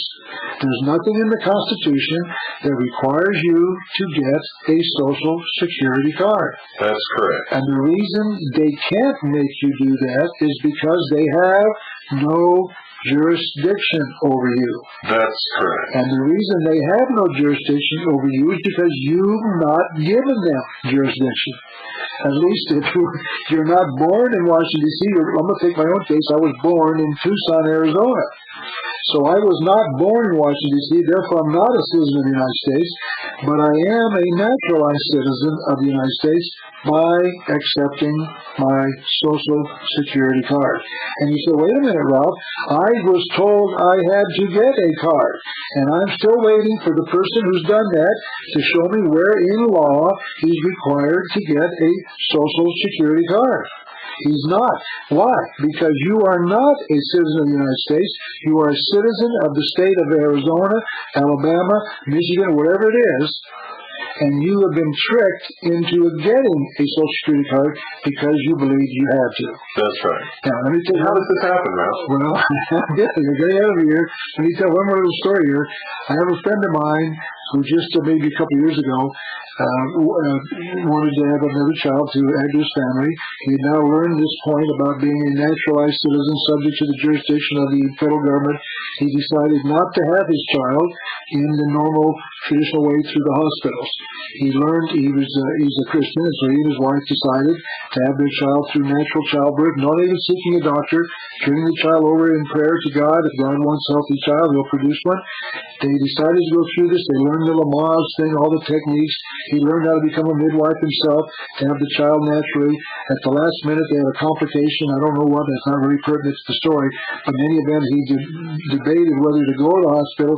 He went to the hospital. They delivered the child naturally. Fortunately, both mother and daughter are doing fine now. The child's 2 or 3 years old. But they were told they had to get a Social Security card or they couldn't get their child out of the hospital. That's what they tried to avoid, and they weren't able to succeed. Ralph, they did the same thing to us when Pooh was born, when we refused to fill out and sign the birth certificate. Yes. They told us we could not take our child home. And I'm telling you right now, that hospital has never seen a ruckus like I raised on that day. And the outcome of it was we did take her home. Without signing, without filling out, without any of the things that they required us to do. Now, it was not easy, and we had no idea what was going to happen. But we also understood that without signing that document, they could not take that child. We knew that. Yes. If we had signed that document and then refused to fill any of it out, then they could have. So let's go back now. What Bill is just saying is further amplification and further proof of what I'm contending here. Let's go back now to the 14th Amendment. It says, all persons born or naturalized in the United States and subject to the jurisdiction thereof are citizens of the United States and of the state wherein they reside. So now, if you get a Social Security card, you now have joint citizenship. You're a citizen of the state of Arizona or Michigan or Alabama and the citizen of the United States. Now, what Bill is pointing out is that what he was asked to do was to place his daughter under the jurisdiction of the government of the United States by signing whatever the form was. That's correct. The birth certificate. The birth certificate is used as a voluntary acceptance or giving, if you will, of your child to the government so that the government has jurisdiction over that child. You do that voluntarily. Now, Bill did not do it voluntarily. He was able to get his daughter out without the birth certificate. But that's only because I've done a lot of studying and I understood what was happening there. Most people don't. They have no idea what they're doing. They have no idea what they're doing or giving up when they go in and sign the documents and take out a Social Security number. But most people do that through fraud. They're told that they have to get a Social Security number, and they're usually told that by an employer who says, you can't go to work here unless you have a Social Security number. What people don't understand is they don't have to get a Social Security number, and the employer has no right to make that a condition of employment, and if he does, you have the right to sue him. That's correct. So what we've got here, Bill, is we have been tricked and deceived. That's correct. By whom? Our founding fathers and those who wrote the 14th Amendment. But they knew that in the beginning when they talked about this as being the, quote, great experiment, unquote, and they talked in all of their correspondence and their letters, they knew that we would not be able to keep our sovereignty or keep our creator-endowed rights under the protection of the Constitution. And they talked about the fact that the people will give it away in exchange for some benefit. Okay. That's exactly right. What you just said is true. Now, let's go back to what Bill just tried to say. I'll say it in my language, just as amplification of what Bill said. What he just said was that we have given away our sovereignty over ourselves for a benefit. What benefit? The Social Security provisions later on in our life. They've tricked us with what they call the bait and switch thing. They've given us this promise of taking care of us in our old age if we will give up our sovereignty as citizenship. And this has its roots in the common law, where the common law says that anyone who accepts a benefit from someone else gives up their freedom because the person bestowing the benefit has the right to determine how the benefit is going to be used. Yes. Okay, now let's take one of the most common challenges to what we just said. They said, wait a minute, Ralph, come on, let's get back to Article 1, Section 8. You'll read here that Congress only has these certain powers. It doesn't have this broad power you say it does. And let's go back to Article 1, Section 8, and we'll read just parts once again of these grants of power that those who claim that this is all constitutional, what they're doing even today is constitutional. And let's go back to the powers that our founding fathers granted Congress. Like the power to lay and collect taxes, to borrow money, to regulate commerce, to establish naturalization laws, I'm abbreviating these, to coin money, punish counterfeiters, post office, etc. And then it says it has the power to make all laws which shall be necessary and proper for carrying into execution the foregoing powers. So they've got the power to make an army and then enforce the army because it's constitutional. So that makes sense. So those who say, wait a minute, Ralph, there must be an error because what our government is doing is constitutional. It's all listed there somehow. I'd love to ask them this question.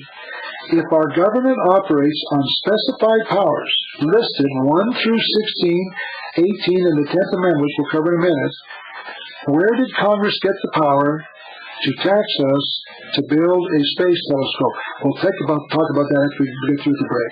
Okay, you guys keep that thought. Remember that. We'll talk about that as soon as we come back. But right now, it's time to take our break, folks. Don't go away. We'll be right back after this very short pause. Hello, folks. That break didn't take very long, and those of you who are in tune with this show know exactly what I'm going to talk about now. My question to you is this.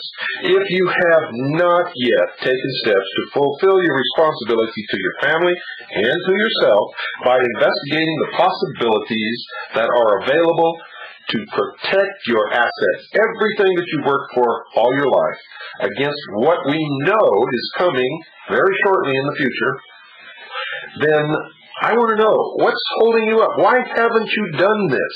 What is wrong with you? Are you going to be the person sitting on the corner when I walk by, crying your eyes out, saying, somebody's picking on me because I've lost everything that I had because of inflation, economic collapse, depression, all of the things that we're expecting to happen? Now, recently, Mr. Greenspan, and you know who he is if you don't, again, you're listening to the wrong program, testified in front of Congress on C-SPAN. If you were watching it, you heard him say that they could no longer hold inflation in check, that they were expecting, more or less, runaway inflation. And they're expecting it very soon. What happens in inflation?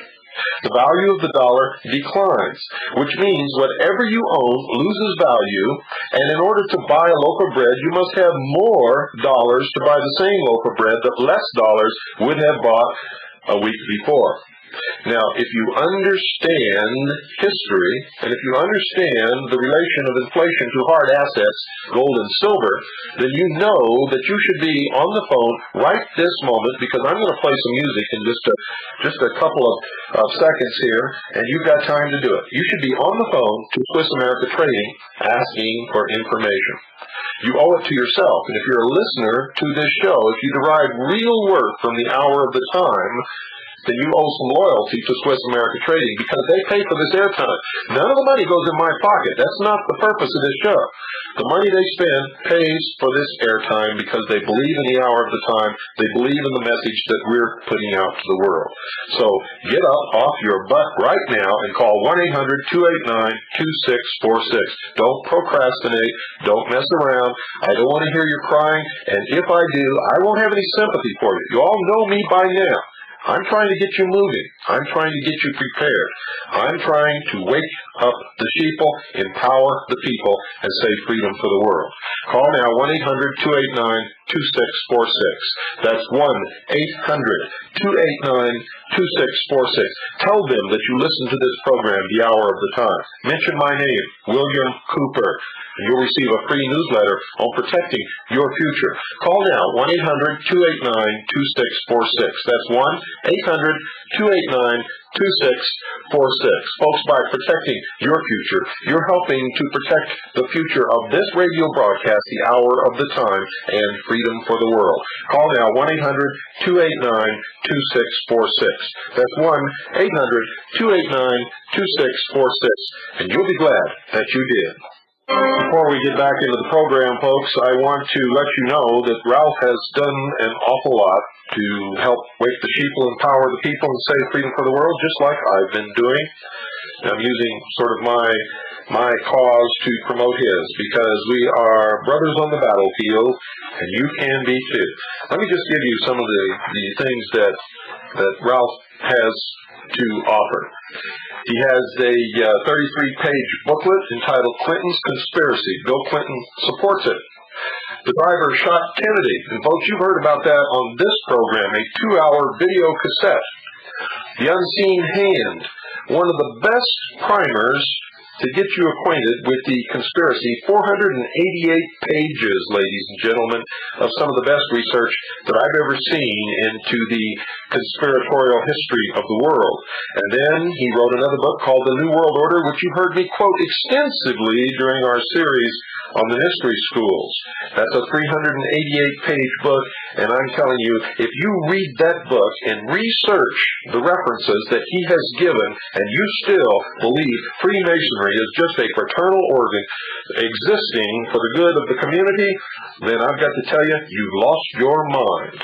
God exists. There is no other option. 26-page booklet. The Kennedy assassination, conspiracy and cover-up. Another 2-hour video. Vietnam, America's betrayal and treason. 2 videotapes, 3 hours of lectures, and a 93-page booklet. The Kennedy assassination in Vietnam, set of 3 videotapes. You know, a lot of this you've heard on this program. Now, don't get me wrong, folks. Ralph Epperson does not agree with everything that I have discovered in my research, and I certainly don't agree with everything that he's discovered. But I'll tell you this, I think we probably concur and agree on about 90% of what each and the other has uncovered and is trying to alert people to.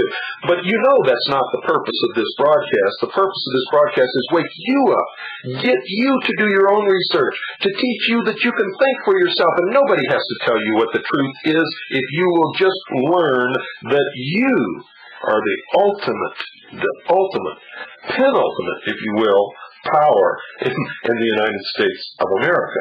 And that you have to learn to think for yourself. And if you can't, you're just a puppet on somebody's string. And when they pull that string, as you've heard me say a million times, you're going to dance. Is that what you want to be? No, of course not. You know, there's a lot of other things. This is a pretty extensive catalog here, and you need to get it. Write us with a self-addressed stamped envelope, and we'll send you this catalog. Just 29-cent, self-addressed stamped, number 10 envelope. Send it to this address, folks. Ralph. Just send it to Ralph. You don't need to remember anything else. Ralph, P.O. Box 536. P.O. Box 536. Tucson, Arizona. For those of you who haven't been out west here, Tucson is spelled T-U-C-S-O-N. Tucson, Arizona, 85702. Once again, Ralph, Post Office Box 536. Tucson, Arizona, 85702. I'll repeat this toward the end of the program. I'll also put it on the hotline. So if you missed it tonight, you can call the hotline tomorrow and get this address. Now, Ralph Epperson, my good friend, has consented to help out what we're doing here by giving us a small percentage of whatever you order from his catalog. So whenever you order from his catalog, please specify that you're ordering from the offers through the catalog after you get it through the mail from listening to the hour of the time. And that will help us out here. It will help Ralph out. And with this fantastic research that he's done, it's going to do more than help you out, folks. It's going to get you up out of that easy chair, off the couch potato status, and into action to help us save this great nation of ours. Let's get back to what we were talking about, Ralph. We left off. You were posing a question. That's right. You were posing a question, and the audience out there has been thinking about it. Let's get right back to it. Let's get back to Article 1, Section A of the Constitution of the United States, and let's examine the powers of Congress that they have over the rest of the Union, meaning the states of the 50 states of the United States of America. Those powers are specified in this document. Like I said before, the power to coin money, to establish post offices, promote science, to declare war, raise and support armies, provide and maintain an army, etc., navy, etc. These are all spelled out. And then the 10th Amendment says something to the effect that, in fact, I'll read it, the power is not delegated to the United States by the Constitution, nor prohibited by it to the states or reserved to the states, respectively, or to the people, which means if we didn't give you the power, you don't have it. So those who say, wait a minute, Ralph, I'm sure that when Congress takes this action, it's all constitutional. I'd love to ask them this question. if this is true, where did our founding fathers list the power to tax the American people to build a space telescope? The Hubble Space Telescope orbiting the Earth right now was built with taxpayers' money. Never mind that it doesn't work. But where did our founding fathers envision such a thing? If you could play Buck Rogers and go back to the founding of the nation, and when they were writing the Constitution, say, gentlemen, I'm from your future. I want you to empower Congress to have the power to tax the American people to build a space telescope. They would have said, what is a space telescope? You mean space meaning something in the air someplace? If you're going to get something up there, it will fall to the ground. And what is a space telescope? What is a telescope? We mean something that's going to take pictures? Look at things? What are you talking about? They would have had no idea. Our founding fathers could never have envisioned such a thing as a space telescope. But ladies and gentlemen, you and I, and we all know it's there. How did it do it? Under Article 1, Section 8, Clause 17. It's a constitutional grant of power to exercise exclusive legislation in all cases whatsoever. They decided they wanted to do it, and they did it. But just for those who are maybe confused out there, it's the power to legislate in all cases, but only within the geographical boundaries and over those citizens of that area called Washington, D.C., and property that has been deeded and ceded and owned by them constitutionally. Is that correct? Well, that's true, except with one more comma, a naturalized citizen who's given them the power to legislate in all cases whatsoever. Correct. And that's you and I. That's the point I want to make. We have given them our sovereignty to Congress under this grant of power. We have now become a naturalized citizen of that government, and the power they have over us in our state of Arizona, wherever we live, is the power to legislate in all cases whatsoever. That means that they can tax us to build a space telescope because we've given them that power under Article 1, Section 8, Clause 17. You could list probably 90% of what the federal government's doing today and argue where is that listed in the Article 1, Section 8, the remainder of the section. You know, we know, and our forefathers argued, that the rights that we have are not rights granted by the Constitution, but our Creator-endowed rights. Right. Now, if they're Creator-endowed rights, how in the world could we give them up? I mean, how do you give up something that was given to you by God? Well, we can do that. You can give up your rights to God if you choose. That's what they're saying. Your rights are inalienable. Only you can give them up, or God can take them away. Government has no power to take them away, and they didn't take them away, Bill. You gave them. I don't mean you maybe personally, but let's say you collectively, all of us, we gave up our inalienable rights because we have the power to do that. They belong to us. Well, not really give them. We don't have the power to give them up, but we have another power that was also given to us, was granted as not being taken away from us in the Constitution. We have the right to contract. Okay. And that is, in fact, really what we're doing. We're contracting those rights away. Okay, I would argue, we're both saying the same thing. You're saying that the right to contract, they've asked us to form a contract with the government. That's right. And when we did that, we thought we had to form the contract by getting our Social Security card. Yeah, I hope you don't misunderstand. I'm not trying to nitpick with you, but there's a lot of people out there that don't understand what we're talking about. But what I'm trying to do is focus in so that where I might understand it and you understand it, and both of us sitting here know exactly what we're talking about. There's somebody out there shaking their head and saying, what do you say? Okay, let's take the next step about this. Now I want to get into Ross Perot. Okay. Let's talk briefly about this grant of power that we've given them. One of the other things that we've given them is the power to tax us under the income tax. The income tax is voluntary. Have you talked about this in the past in your program? Oh, have I talked about it? Have I talked about it, folks? Let me hear. I want to hear the yell all across. Let's hear the big cheer all across the country. Boy, have we talked about it. Let's talk about, for those who have never heard this before, or let's reinforce it again so that they make it abundantly clear, there is no power to tax us directly under the basic Constitution of the United States of America. In fact, the Constitution specifically forbids a direct tax. That's correct. And specifies exactly the taxes that can be levied and exactly how and only how they can be levied. That's absolutely correct.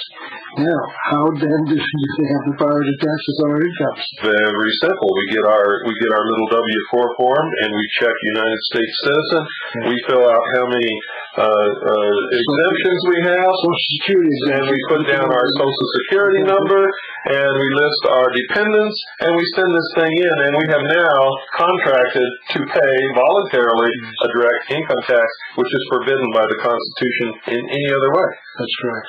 Do you understand what I'm trying to point out? There's one more example of this Go that for I it. can think of, and that is in fact, we got one more. Let's talk about the postage stamp. Let's go back now to the draft. Now, I don't remember this because I was not drafted, but when I joined the reserves years ago. I don't remember going through the ceremony. Maybe you can help me, Bill. I have been told. I wasn't drafted either. I was stupid. Okay, let's go back to. I hadn't learned yet. Maybe you can remember the ceremony you went through, but I have been told, I cannot confirm this, that it didn't happen to me, so I don't remember this. But during that ceremony, were you not asked to take one step forward? Absolutely, yes. Okay, what was that for? If you're a United States citizen. You were volunteering. That's volunteering. You were volunteering to take one step forward to give the Army the jurisdiction over you. First thing that I remember is they asked if there was anybody in the room who was not a United States citizen. Yes.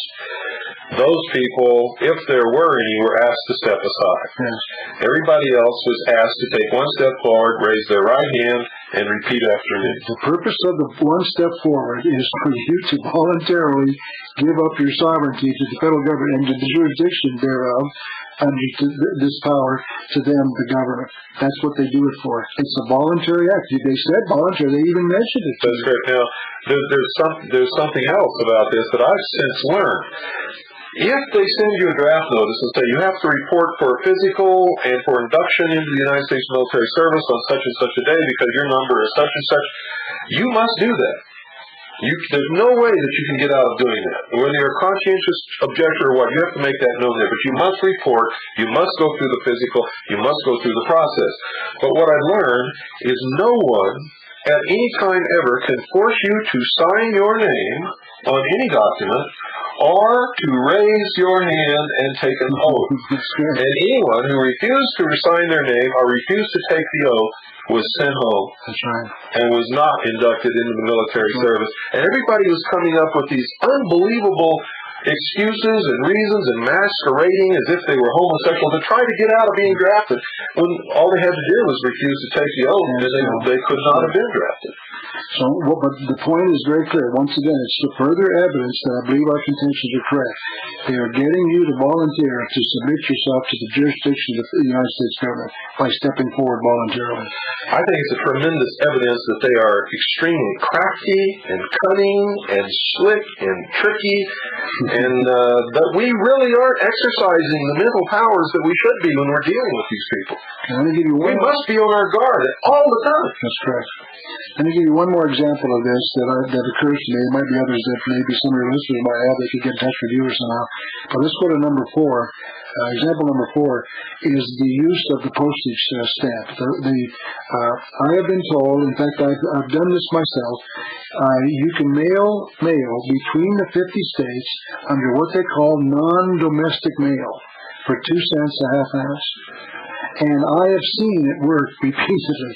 Now, by the way, I want to make it clear, I'm not recommending you do that or suggesting that, but if you want to know more about this, write to me at the P.O. Box Bill gave you, to Ralph Epperson, or just Ralph, and say, tell me more about this, the mail thing, but let me take one more last step. There is, when you write mail to Washington, D.C., it's called domestic mail, and you have to pay the 29 cents or the half ounce, wherever it is, or the ounce. But if you mail inside the United States, those are the United States of America, the 50 states, it's only 2 cents, half an ounce, and the post office is accepting this stuff without question even today. From like Tucson, Arizona to Birmingham, Alabama. 2 cents a half ounce, because it's inside the United States of America. That's right. It's not going to a foreign nation, a foreign government called the government of the United States. And it's also called drop mail, isn't it? I don't know about something that. Like that. Could be. But if you want to know some details on that, just drop me a note and at the P.O. Box will give you, and I'll give you some further details. This is really... I've got to warn you, though, it doesn't work all the time. I have been, and I did this, by the way, when I lived in Camp Verde. Somebody sent me a non-domestic letter with a 2-cent stamp on it. When I went to the post office, I found this little yellow slip in my box. I went up and handed it to them. They said, "Oh, you have 27 cents postage due." And I looked at it. It was clearly labeled non-domestic mail. It had the law clearly stated, and it had a 2-cent stamp on it as required by law. And I said, "I'm not going to pay 27 cents. I want my mail. And if you refuse to give me my mail, I'm going to sue you for interfering with the delivery of my mail under the law, which is a felony." And this really created quite a consternation because they didn't know what to do. They didn't want to be sued. They didn't want to be charged with a felony, and they didn't want to be liable for interfering with my mail. At the same time, this letter had been intercepted by a postal inspector who had directed them to collect 27 cents. Well, what eventually happened was that I filed suit in small claims court for 27 cents, and the post office paid me my 27 cents. Well, there's a friend of mine, and I will not name him on your program, Bill, if you don't mind. That's okay. But I have a friend of mine who tells me that he's got the papers that you used and the procedures you used to object as you've done, so maybe not the same procedure, but to guarantee that you get your mail for 2 cents. So once again, if you want to know about this, drop me a note. The P.O. Box Bill will give you. Now let's talk now about this individual by the name of Ross Perot running around the United States talking about we the people being the power of this government. If I may, I'd like to start with the example of Ross Perot, who spoke in Tucson, Arizona, just about maybe 3-4 weeks ago, something like that. He came to our city. It was advertised as an open speech, so a lot of us went to hear him. After he got through with the amenities of saying how nice it was to be in Tucson, what a great group he looked like, and he was buttering us up for his campaign run maybe in 2 or 3 more years, the first words out of his mouth were, "We are the boss." That's his lesson. He's telling us we are the boss. And I started to almost cry because I said, Ross, under that kind of, I was not able to ask him this question. There was 2,500 of us in the auditorium. Yeah, but we know what you mean. You were thinking that. You wanted to ask him, right? You bet. If I could have, in fact, I even told you, I was standing up and challenging him, even getting thrown out to make my point. We are not the boss. Let's go back. What is the purpose of the Constitution, Ross Perot? If we are the boss and we decide in all things, who needs a Constitution? What's the purpose of the Constitution? To limit government. Period. That's right. So Ross Perot saying we don't need the Constitution. We shall decide in all things. And let's take the second thing. Ross Perot advocated during the campaign of 1992 that all of us be given or buy or somehow get a little electronic device. He wants to, if he was president, he'd get on the air and tell us, here's the problem we've got, and here's these suggested solutions, 2 or 3, and you can push a button for which one you want to do, and then when we all decide together, the majority sides, that's what we'll do. That's the way to do it. And which tenet of the Communist Manifesto is that? Go ahead, which one? It's the one called One Man, One Vote. One vote. This is a republic. Democracy is a code word for socialism. And if you really want one man, one vote, and you want the people to decide everything by a popular vote, you have no idea what a can of worms and what kind of oppression you're going to open up. Because whoever is the majority will get rid of the rest. Whoever wants the greatest number that wants something from the government is going to get it. And whenever that happens, what usually transpires is the majority votes itself everything until there's nothing left. And a dictator has to stand up to clean up the mess and take charge. Well, there are plenty of examples of that throughout history. 2 things I'd like to comment about Ross Perot.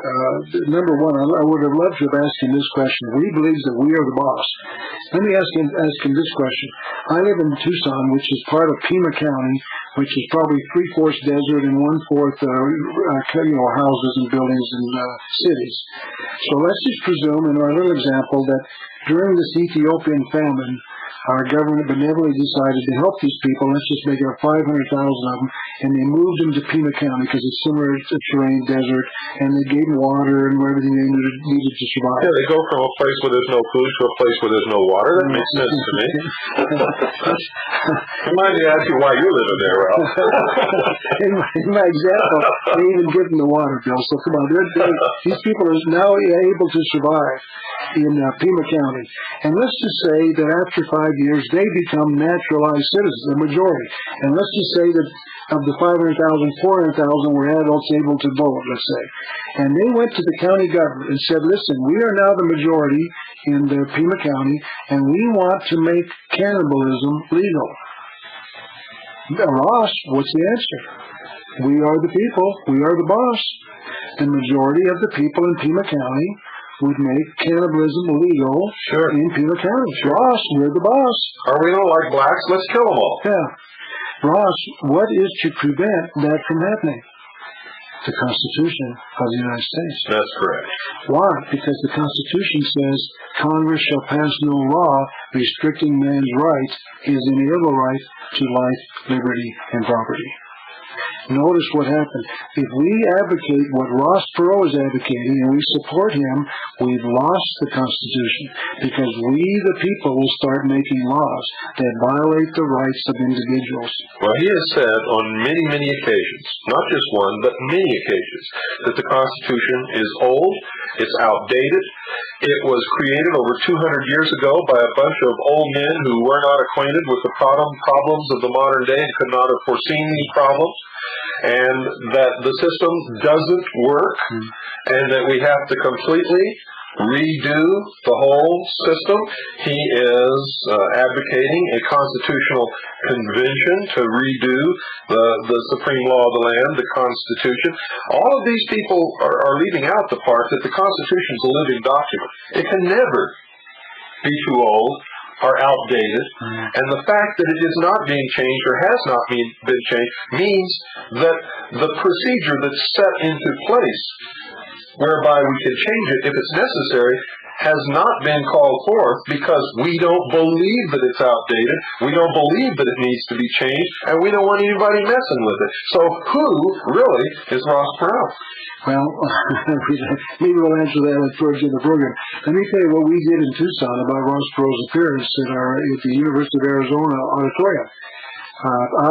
This is me, and I did this, Ralph. I printed up a flyer, one-page flyer, just very brief. I said, Ross Perot balanced the budget by enforcing the Constitution. And I listed on that sheet of paper the 18 grants of power, actually 17. I deleted Article 1, Section 8, Clause 17, and asked Ross Perot to enforce the Constitution and eliminate government. At least parts of it. Thanks very much. Fantastic. Ralph, I want to thank you for being our special guest tonight. Again, folks, send for this catalog. You've got to read, absolutely, you've got to read The Unseen Hand and his other book, The New World Order, which I have quoted from many times on this program. It is a must for anybody who's trying to understand what's going on in the world today. Send for this catalog, send a self-addressed, stamped, size number 10 envelope to Ralph. Post Office Box 536, Tucson, Arizona, 85702. That's Ralph. Post Office Box 536, Tucson, Arizona, 85702. And whenever you order something out of that catalog, folks, tell them that you're ordering it from the shows that you heard on the Hour of the Time, and Ralph would share a small portion of the money that you send in with our efforts here so that we can continue to bring you the information that we do. Good night, and God bless each and every single one of you. Across America and around the world, you're listening to the Hour of the Time. I'm William Cooper. Tonight, Ralph Epperson, take 3. Folks, have we been bamboozled? It's Superman. It's Superman the model for the new group race for the New World Order. Well, tonight we're going to find out as we find out just exactly who these people are in their own words as Ralph Epperson reads from his little magic book that convinces people, yes, there is a conspiracy and these are the people who are carrying it out. Welcome, Ralph, to the Hour of the Time. Well, thanks very much, Bill. It's a real pleasure to be with you and your listeners again today for hour number 3 of our discussion of the New World Order. You've got a little magic book there with you that incriminates a few people, doesn't it? Well, what I've done, Bill, is accumulate a series of quotes out of various books. I've actually photographed the exact page on my photo machine and photocopier in Tucson.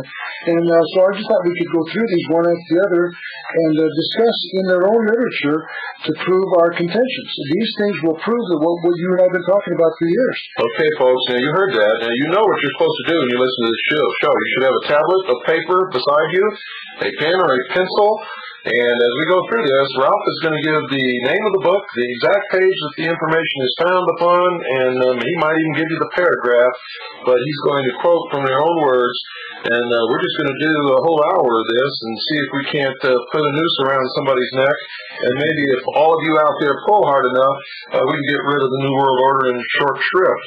Ralph, why don't you go ahead and start? Well, it might be a good place to start with the speech that was given in October, in fact, on October the 27th, 1941 by Franklin Roosevelt.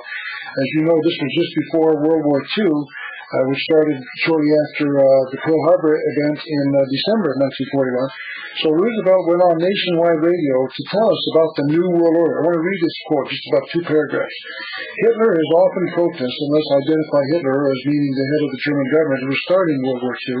Hitler has often protested that his plans for conquest do not extend across the Atlantic Oceans, but his submarines and raiders prove otherwise, and so does the entire design of his New World Order.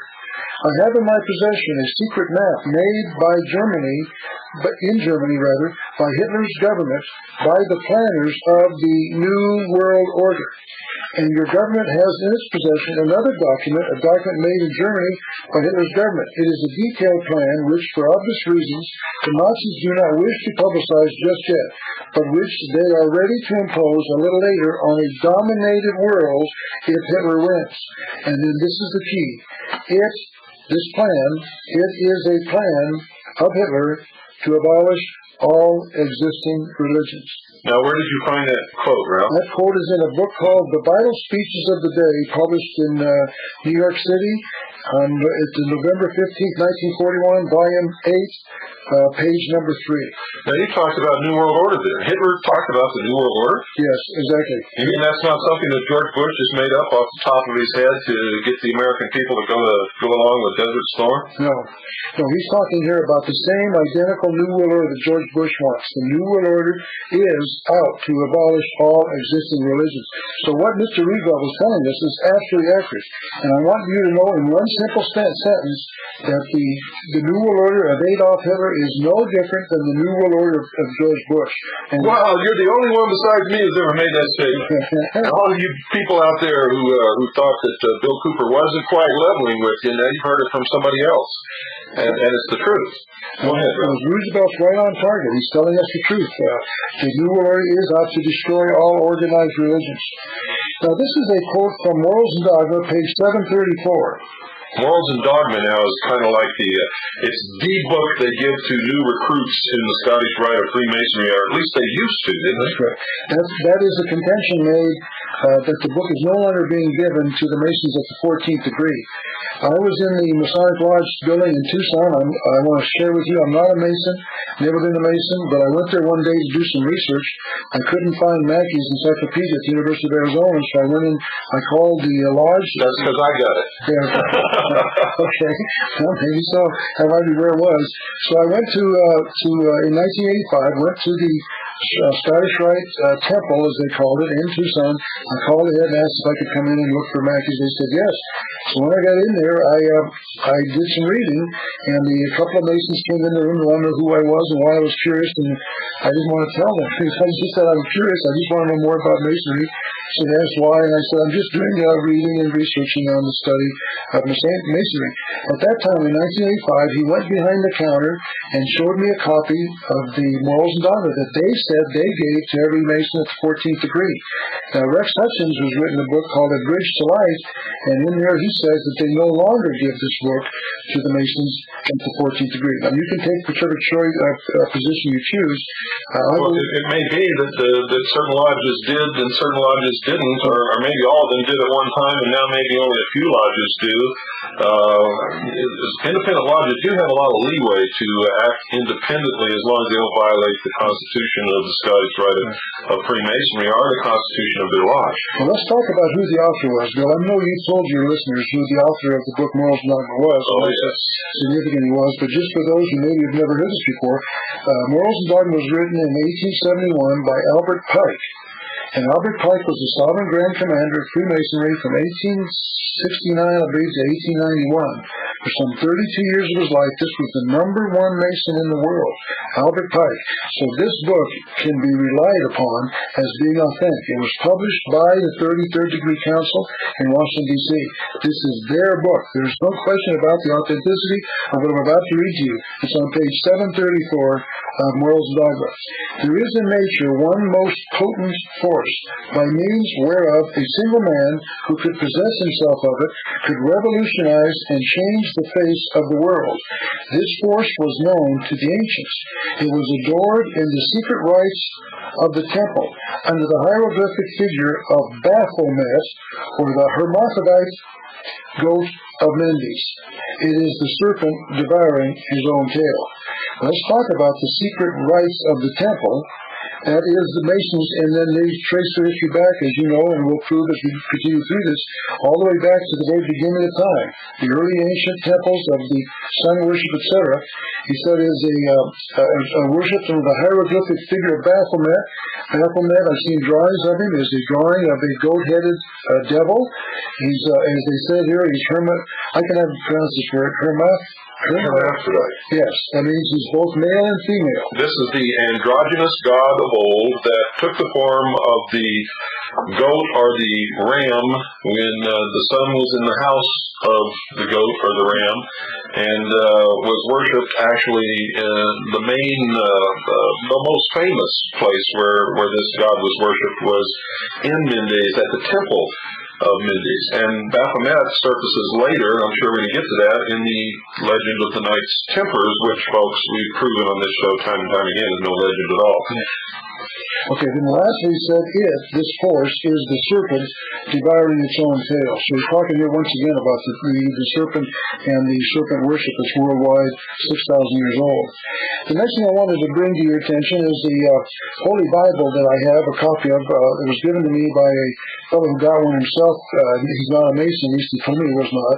But I have in front of me a copy of the cover of this Bible. And there's a picture of what appears to be Jesus confounding the priests or the Sadducees, whoever it was, in the temple. And then down in the lower right-hand corner, there's a star with one point down. It's a 5-pointed star, and the one point is pointing down, and 2 points are pointing up. Now, this is the symbol of the Eastern Star. But this Bible is indeed a Masonic Bible, and the cover of it, I saw, Bill, in your library, you have a copy of the same Bible. On your particular copy, it's a square of the compass. Apparently, this particular Bible was intended to be given to women in the Eastern Star, because the Eastern Star is shown on the cover upside down. Now, I want to talk about what it means when the star is 1 point down and 2 points up. I have a copy of a book that I don't have in front of me is the cover of it. It's a copy of a book called History of Freemasonry and Concordant Orders. The book was published in 1891 by the board, written by a board of editors, and published by the Fraternity Publishing Company in London, England, in 1891. Why don't you give the name of that book just one more time, just to make sure everybody gets a chance to write out. My readers like to check us out, and I encourage them. In fact, our rule on this show is not to believe anything that anybody says or anything that anybody reads, no matter who wrote it, unless you can check it out for yourself. So most of our listeners do that. Good. The name of the book is called History of Freemasonry and Concordant Orders. It was published, in fact it says History of the Ancient and Honorable Fraternity of Free and Accepted Freemasons and Concordant Orders, illustrated, written by a board of editors, Boston and New York, USA, the Fraternity Publishing Company, London, England, 1891. This book, on page Roman numeral 3, meaning III, it shows the board of editors. There's probably 70 names, I believe, all of which are high-ranking 32nd or 33rd degree Masons. Each one is listed by name his degree, and where he comes from. So this book is a compilation of the writings of maybe 70 different high-ranking Masons. Well, 70 is also a significant number when you look at the makeup of the priesthood of the Temple of Solomon and also the Mormon Church. That's correct. Now let's go here now to page 49 of that book. Bill, you'll have to trust me, but if you want to look at this as well, you can confirm it. And here on this page 49 of this book, there's the caption on the top is the Divine Plan. We have a drawing of the two stars, one with the traditional 1 point up and the 2 points down, and then you reverse it over and you show 2 points up and 1 point down. And lo and behold, we see inside the drawing of the the star with the 1 point down is the drawing of a goat. The beard is the lower point. His 2 ears are the 2 right angles, and his 2 horns are the 2 points looking up. It's hard to describe, of course, the drawing of a star. And this is, in fact, the goat of Mendes. Exactly. There's no question. Or Baphomet. Baphomet is right here on page 49 of this book that we just described. I'm going to read you a short paragraph on page 49. It reads as follows. This star represents God, all that is pure, virtuous, and good, when represented with 1 point upward. So when the point goes up, meaning the 2 points are down, the traditional version that we see everywhere around the world, that represents God with a capital G, with all that is pure, virtuous, and good. And then it says, but when turned with 1 point down, it represents evil, all that is opposed to the good, pure, and virtuous. In fine, it represents the goat of Mendes. And this is the symbol of the female or women's branch of Freemasonry called the Order of the Eastern Star. Yes. And you just read that, and I've witnessed this, that this came right out of a book written and published by Freemasons. Yes. In other words, they are admitting that when the star is turned over and 1 point down, it, quote, is opposed to the good, pure, and virtuous. In fine, it represents the goat of Mendes. Correct. So here we have a documented evidence that the Eastern Star is 1 point down, and it means the goat of Mendes. The goat of Mendes is, as you just read, Baphomet, and you name it. It's also absolute proof, I should say more absolute proof, piled upon all the other absolute proof that we put out to you, that Freemasons are liars. They've been lying to us all the time. And now, most Freemasons on the lower level of this pyramidal structure of organization are just a bunch of fools who join something that they know nothing about, thinking that they're going to get benefits out of this, and they do, material benefits. The spiritual, however, is a vacuum, and they're held there by these supposed brotherhood friendships and dedication to the order and the material benefits they get through their interaction in business with their fellow Masons. And there are real rewards. If a Masonic judge is sitting on the bench and you go into court and you're a Mason and the person facing you in that court is not a Freemason, you won your case before anybody even opens their mouth. Continue, Ralph. This is really interesting. I hope you're all taking notes, and I hope you look these publications up, and I hope you verify everything that you're hearing here and everything that you've heard in the past, and of course we'll hear in the future. Okay. The next thing, these are all pretty much at random, Bill. They're just in sequence. I put them in alphabetical order, so they're nothing to do with any consistent plan. That's okay. We're just reading one after the other to document the case that what Bill has been saying and what I've been saying about the Masons and what they're involved with is legitimate. We can read it from your own material. Now, this particular quote comes from page 786 of Morals and Dogma. Page 786 of Morals and Dogma. It's going to talk about the colors represented in the hall, inside the lodge. The hall, in this degree, this is probably later on, in one of the later degrees, I don't have the entire title here. It says, in this degree, the columns are white with black and red. The hangings are black, and over that crimson. The colors black, white, and crimson, meaning red, appear in the clothing, and the key and balance are among the symbols. So here we have an admission that black and red and white are the 3 major colors of the Masonic Lodge. I want you to build in your mind, and all your listeners in their mind, picture the Nazi flag that we saw during World War II. It was a red flag with a white circle in it, representing probably about maybe 2/3 of the flag, and then inside that was the black swastika. That's correct. And now the white circle, of course, represents the sun. The swastika is a sun symbol, which we'll also confirm later. But the three colors in the Nazi flag were red, black, and white. And here we learn that on page 786 of the Masonic Lodge, the colors black, white, and red are represented throughout the lodge, throughout the temple, everywhere. Now, I have something to add to that. I have an 1898 edition of Mackey's History of Freemasonry. And it's 7 volumes, of which I have 6 of the volumes. Volume 2 is missing. By the way, if any of you can find Volume 2 of any 1890 edition of Albert Mackey's History of Freemasonry, I'd be willing to purchase that from you, because that's the only volume that I'm lacking. But in this set of the History of Freemasonry, published by Albert Mackey, who is the ultimate historian for Freemasonry, they have a section on crosses. Now, the thing that's really significant here is only one cross is listed, and they devote 8 pages of this history of Freemasonry to this one cross. And that cross is the swastika. And they attribute an Aryan origin to it. And in this 8 pages, and elsewhere in the History of Freemasonry, and also in the Encyclopedia of Freemasonry, and many of their other books, they admit that they are an Aryan organization based upon the fact that the Aryan race is superior to all others. They are racist, and the swastika is their symbol. Well, I just found in this particular case, I agree with what you're saying. I know about the swastika, and we'll maybe even find some of the references to it later on in our readings today. But here we're talking about the colors black, red, and white. You see those 3 colors around the world as being the colors of many of the communist and socialist flags around the world. Black, red, and white. It's very common. So I thought that was kind of interesting. The Masons admit those are their 3 colors. This is from a book entitled The Lost Keys of Freemasonry by Manly P. Hall. Manly P. Hall is a 33rd degree Mason. When he died a few years ago, the Masons acknowledged him as being one of the great, quote, philosophers, which means writers and researchers in their terms, of Freemasonry. This is on page 100 of his book entitled The Lost Keys of Freemasonry by Manly P. Hall. Because this shows the world just how important Masonry is. You and I have been taught by the Masons that they're nothing more than a group who meets on Thursday nights or wherever night they meet, and they put clown costumes on and have burn centers, etc. We're just a fraternal organization existing for the good of your community. Okay, if you believe that, you really are sheeple.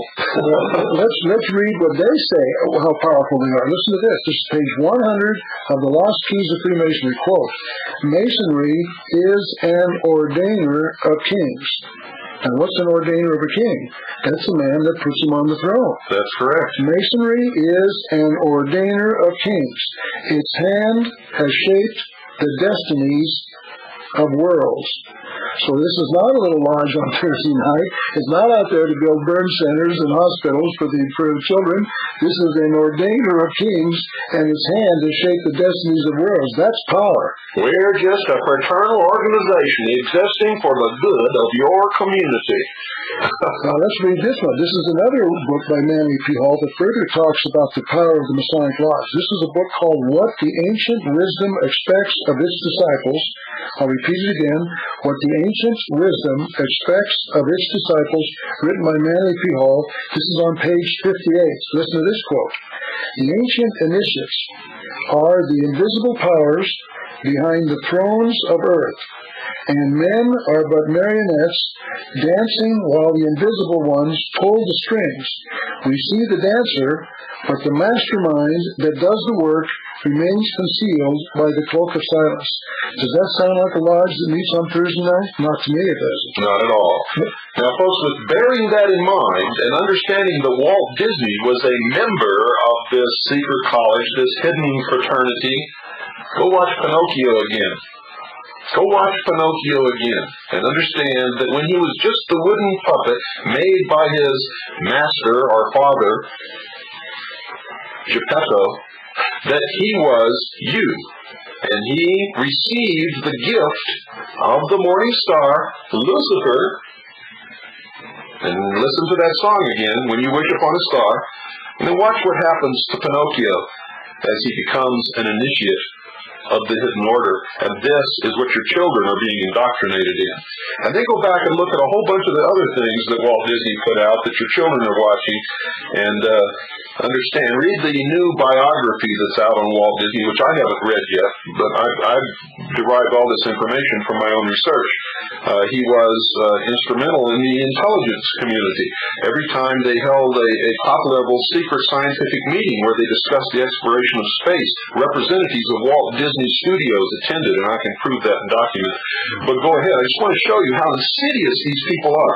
Go ahead, Ralph. I'd like to, if I may, Bill, reread that quote. I want you to see exactly what they're saying, and also what they think of us, the average American. The person who sits by and believes the Masons are a group of men who meet on Thursday nights. The ancient initiates. Now, the Masons acknowledge, as you know, Bill, and I know as well, they acknowledge their history back to the ancient initiation ceremonies of the ancient pyramids, etc. So the ancient initiates, meaning them as well, current, from them now to current, absolutely, are the invisible powers behind the thrones of earth. So the ancient initiates are behind the government that you and I see on the surface. And men are but marionettes. Who's that? Who are they talking about? They're talking about you and I. We are marionettes dancing while the invisible ones pull the strings. He said, we see the dancer, but the mastermind that does the work remains concealed by the cloak of silence. Now, folks, don't feel bad, because most of my life I was in the same situation that a lot of you find yourself in now, just learning about this and saying, gee, how could I be so dumb? How could I be so blind? How could they be doing this to me and to everyone else? We all have to face that somewhere in our life. We all have to recognize that we've been very stupid, very ignorant, very apathetic, and we have to face that fault within ourselves and make a vow to change that and change it right now and never let it happen again. This is the purpose of this show, is to wake the sheeple, empower the people, give you powerful tools, show you that you have everything within yourself that it takes to turn this around. You don't need Trojan horse leaders. You don't need to look for some knight in shining armor riding up on a white horse to save you. If you're one of those people, then you're doomed, because there aren't any people who are going to come and save you. You have to save yourself.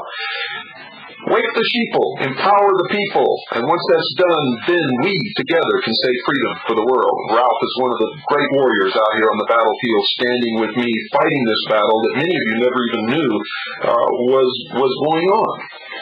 Okay, let's keep going. This is not written by a Mason, but it's written by one who knows about the Masons. This is the book entitled The Externalization of the Hierarchy by Alice Bailey. Now, I do not know when this book was published. It doesn't say, as far as I can tell, but I believe, Bill, you probably confirm, I think she wrote around 1920, something like that. Yeah, and she used to publish a newspaper called Lucifer, yeah. And she was at one time the head of Lucis Trust. If I may, we'll cover that right now. On the bottom of this cover, the book, what they call the frontispiece, Xerox, for this book that I've got in my hand, it says that this was published by the Lucis, L-U-C-I-S, Publishing Company in New York, United Nations Plaza in New York, and also the Lucis Press Limited in London. And the word Lucis is Latin for Lucifer. They used to call the publishing company the Lucifer Publishing Company. That's correct, until a lot of people came down around their ears about that, and their offices were and still are in the United Nations building in New York. Okay, so this book is published by the Lucis Publishing Company out of New York and London. This is page 670 of the book entitled The Externalization of the Hierarchy. If I may, let's just lay this groundwork down. What she's trying to do by this book is bring them out. She says the externalization, meaning make them visible. Yes, she wants to bring the hidden college out into the open. And a lot of people have talked about this. And in fact, even the man who was was President Clinton's mentor, Carol Quigley, who wrote Tragedy and Hope, said that the only thing he disagreed about their plan, and he was in concert with their plan to take over the world, the only thing he disagreed with is that they were doing it in secret. Yes, exactly. Okay, now here's page 670, just one quick paragraph. It's, I think, one long sentence long.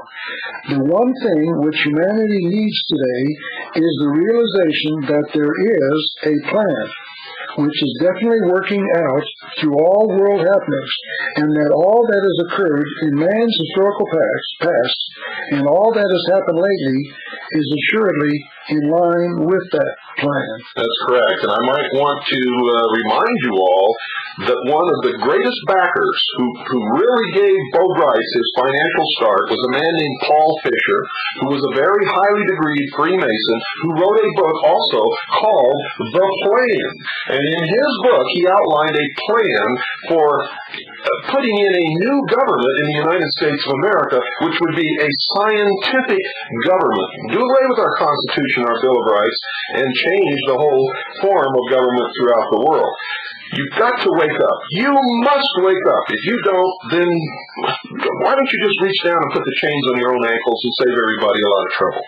Well, going back to Alice Bailey, she's saying that everything that's happened, the major events of the past, are in accordance with the plan run by these initiatives. That's correct. And you can trace this plan and people talking about this plan all the way back to the ancient Egyptian temples of initiation in ancient Cairo. Now, we just learned that. The ancient initiates are involved with this plan. So we're seeing, once again, these people trace their own history back to the very beginnings of time. That's correct. And the Masons accept that as well. They claim that they trace their history back to this ancient mystery religion. Now, this is from the book entitled this is from Rex Hudson's book called The Bridge to Light. This is page 150. This is now talking about the eagle. As you know, Bill, the eagle is the national symbol of America. It's on the right-hand side of the back of the dollar bill. By the way, those of you that have the ability to magnify that eagle drawn on the back of our Great Seal might find it of some interest. If you can count the feathers, on the right wing there's 32, and on the left wing there's 33. And I know people say that's some sure a coincidence or the artist made a mistake.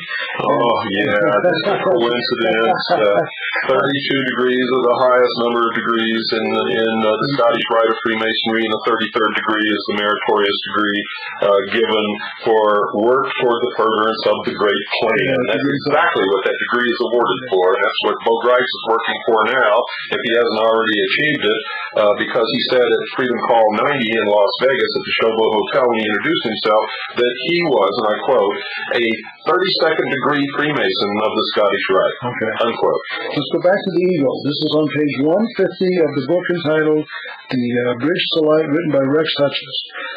This emblem, meaning the eagle, is of great antiquity, figuring in the symbolic inventory of the Egyptians as the sun.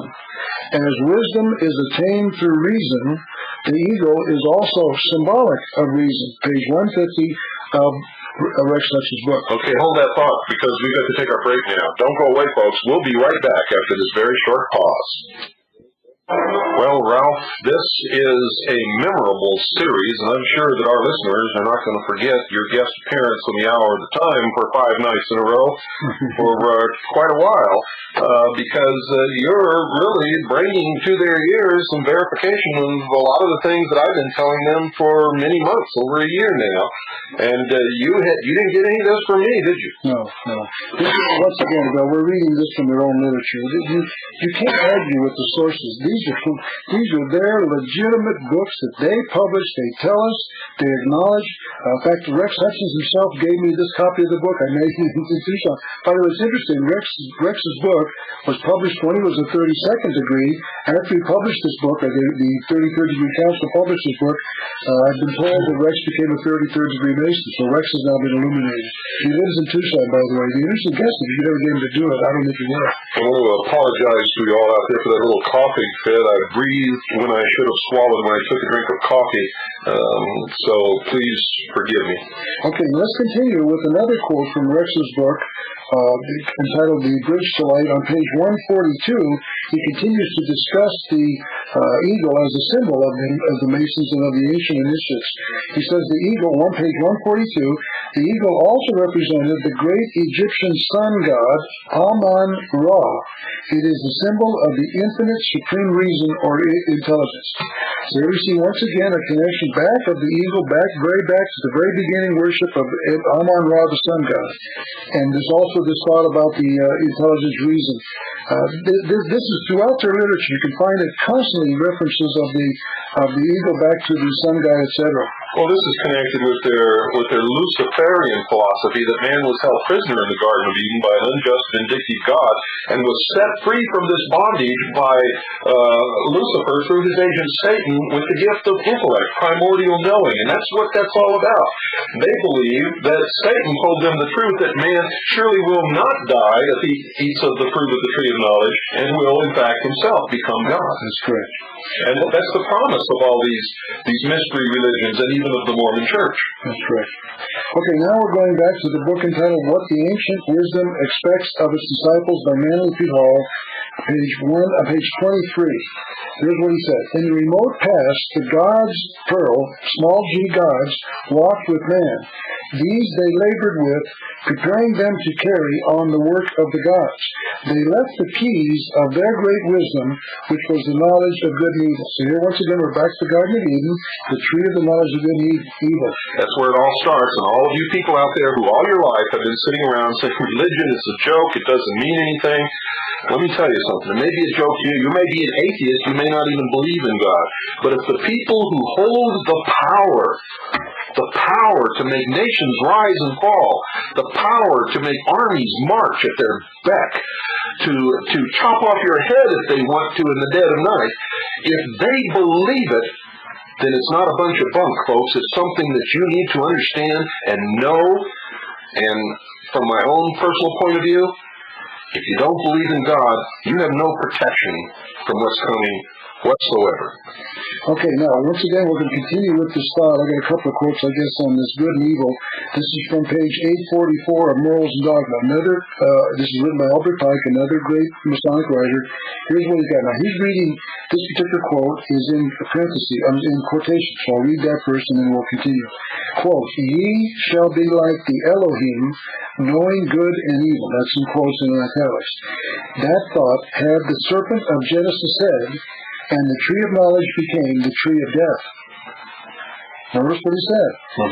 That God gave us the tree of the knowledge of good and evil and told us not to eat from there because if we did, we would become as God. Well, he said if we did, we would surely die. Yes. And would become as God, knowing good and evil. The difference between good and evil. So what God was doing was saying to mankind in the Garden of Eden, I am going to teach you what is right and wrong. You are not to decide, because when you do, as we know, you mess it up. Like Adolf Hitler decided he knew what was good and evil. Yeah. So what we're saying here is that the purpose of the tree of the knowledge of good and evil in the Bible was to allow man to be free, but under the guidance of the truth of the Bible, the truths meaning the moral absolutes. So here we now have this tree now becoming the tree of death. That's correct. For 6,000 years, going back now, this is a continuation of the quote on page 844 of Morals and Dogma. For 6,000 years, the martyrs of knowledge, who are those? That's us, toil and die at the foot of this tree, that it may again become the tree of life. So what they're saying is that they're hoping that after 6,000 years, they will allow this tree, us, to decide for ourselves what is right and wrong. That it will no longer be the tree of death, but the tree of life. And there's another distinction here that is the basis for all of the misinterpretation of this by these people, is that God said, if you eat of the fruit of the tree of life, ye shall surely die and become as gods, and that you will know the difference between good and evil. Now, he didn't say man will become God. He said man will be as God in the fact that he will know the difference between good and evil. He didn't say that man was going to become God, and he said the promise is that you will surely die. Now, the promise of Satan to Adam and Eve was that you will not die, and you will become gods. And that's what these people believe. And it is false. It is a lie. And, well, if you don't believe me, just watch Shirley MacLaine as she grows old and dies while she's insisting that she's God. Yes, I remember that in her movie that they showed on television. She stands by the edge of the lake or the river or ocean, whatever it is, with her arms outstretched, shouting, "I am God." Yes. I love to ask those people that believe that. I say, listen, I'll tell you what you do. Why don't you get all of you together that believe that, and next Thursday morning create a new universe.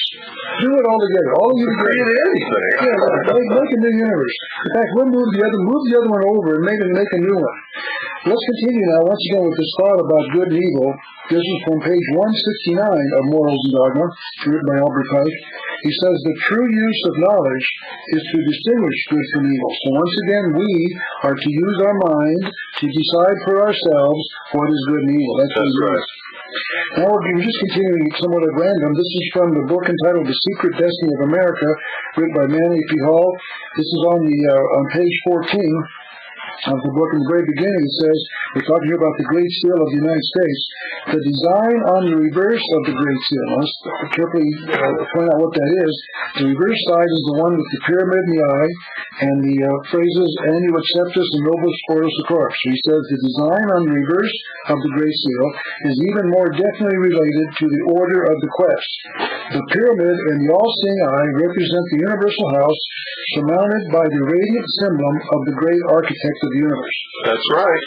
And notice, folks, he said the order of the quest. Where have you heard that before?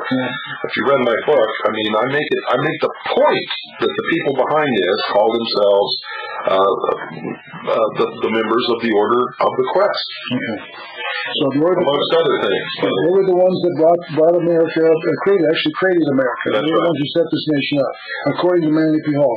Notice, by the way, the title of his book, it's called The Secret Destiny of America. And you say, wait a minute, why do you mean secret destiny? This is the land of the free, we the people, by the people, for the people? No. You mean we're not determining our own future? It's already been determined for us? That's what Manly P. Hall's saying. That's exactly the truth. And we Americans stand by and allow this to go by unnoticed. It is bizarre. He's telling us we have a secret destiny. He knows what it is. He knows who's bringing it to us. We've already seen they're mocking us by calling us men or marionettes. We see the dancer, but we don't see the one pulling the strings, meaning on us. And we allow this. And then when you and I come along and try to point it out, we're the ones brought under this right. But they mock us all the time because they think we're too stupid to figure it out. Oliver Stone and Fletcher Prouty were mocking us in the movie JFK when he asked the question, who killed Kennedy, and then back off and show us the Washington Monument, which answers the question. They mock us when they put the eternal flame, which is the symbol of their God, the fire, the sun, the light, Lucifer, on the grave of our fallen president. And I could go on and on and on and on. They've been throwing it on our face for centuries. And we're just now beginning, some of us are not sheep anymore. And we're just now beginning to put all the pieces of the puzzle together and wake up to our own potentials and our own powers. And that's what we want to do. We want to wake you up. We want to empower you. We want to show you the reality compared to the fantasy world that you've been living in all your life. And we want you to get out here on the battlefield with Ralph and I and many other real patriots, not Trojan horses, whom you've been following for most of your lives. Okay, once again, now we're going to continue with our subject of the Great Seal. This is once again written from The Secret Destiny of America. This particular quote is on pages 177 and 178 of The Secret Destiny of America, written by Manly Palmer Hall, 33rd degree Mason. But if this design on the obverse side, now the obverse side is the one with the pyramid and the obverse side is the one with the eagle. The reverse is the pyramid. That's correct. So we'll go back. If the design on the obverse side, meaning the eagle side, of the seal is stamped with the signature of the order of the quest, the design on the reverse is even more definitely related to the old mysteries. Absolutely. So that's what we got to understand. That the eagle is only a symbol of the sun god. What's this pyramid all about? What's the eye all about? Why the Latin phrases? He's saying that side has far more significance to our secret destiny than does the eagle side. It certainly does. And for those of you who have attended any of my workshops or lectures, I have shown you what the order of the trapezoid works out to in a formula, which in the New Age movement is called the pyramid. Under the pyramid, when something is created, its opposite is always created at the same time. So the semblance of really creating this country under God, which they didn't, it was not the God that you thought it was really the God which they worship, Lucifer, created the exact opposite, which you have to see this worked out. But it's on my tape, the Atlanta, Georgia tape, which is 7 hours long. For those of you who are interested, send for an info pack and we'll send you information on that. And by the way, while I'm at it, send us a self-addressed stamped envelope, a number 10 size self-addressed stamped envelope to this address, Ralph, R-A-L-P-H. We're going to make it easy on you. P.O. Box 536. That's Ralph, Post Office Box 536, Tucson, Arizona, 85702. For those of you who don't know much about Arizona, Tucson is spelled T-U-C-S-O-N. Again, send it to Ralph, Post Office Box 536, Tucson, Arizona, 85702. I'll try to repeat this again before the end of the program, but it will be on the hotline number. If you missed it, call the hotline and you can get this address. Send for this catalog. Ralph has written some wonderful books. The Unseen Hand, The New World Order. He has produced a lot of videotapes. They're all in here. He has graciously consented to give us a small percent of whatever you purchase to help us in our research and to keep this radio show going, and just generally help out here with the finances that we need. So when you order products from Ralph Epperson, you will also be helping out the Hour of the Time and the Citizens Agency Joint Intelligence. So please do that. Let's go, Ralph. I know you got a lot of other stuff. We're going to keep going, right. This is once again from page 181 of The Secret Destiny of America by Manly Palmer Hall. He said, quote, "There is only one possible origin for these symbols." He's talking about the symbols in the Great Seal of the United States.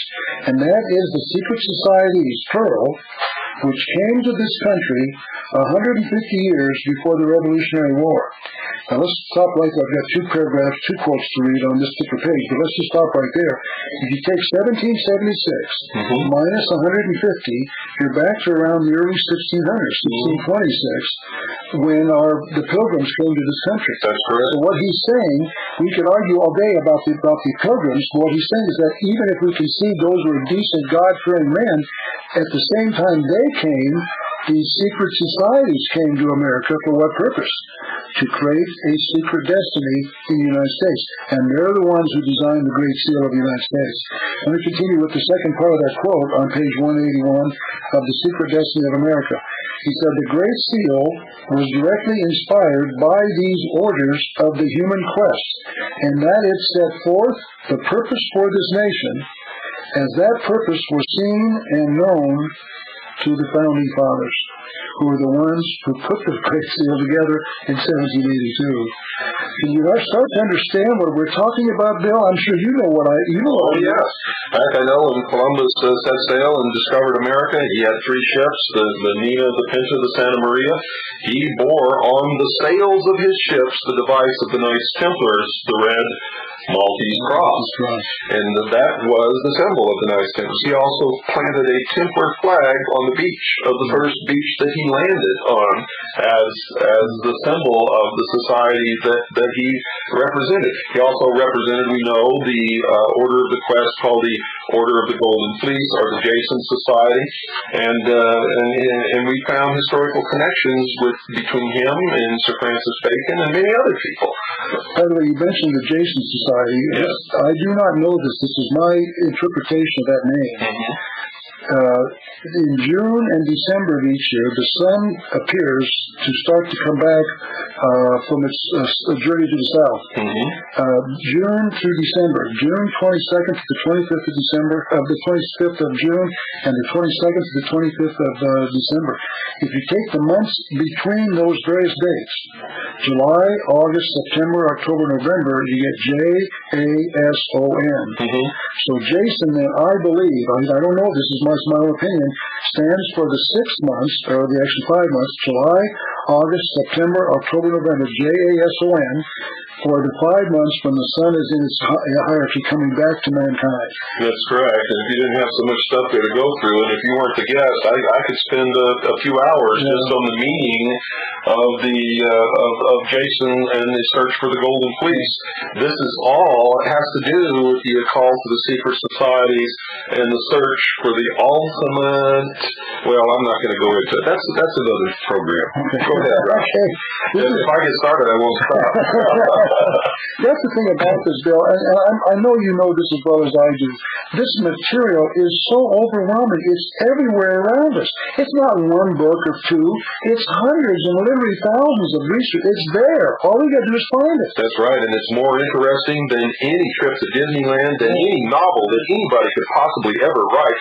And I just can't understand when I see somebody sitting down, reading a novel, learning nothing, filling their head with junk, and they could be really researching the real history of the world and what really makes things work. And this is so interesting and so exciting, and then have the knowledge that it takes to take us out of their control, where we can have some real say in our own destinies and determine the future of the world. And it just makes me sick that people don't understand this. They think that the fantasy book they're reading is really good.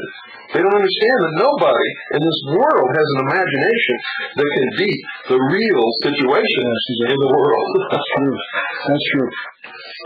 The next quote I want to refer to is from a book entitled The Reappearance of the Christ and the Masters of Wisdom, written by Benjamin Creme.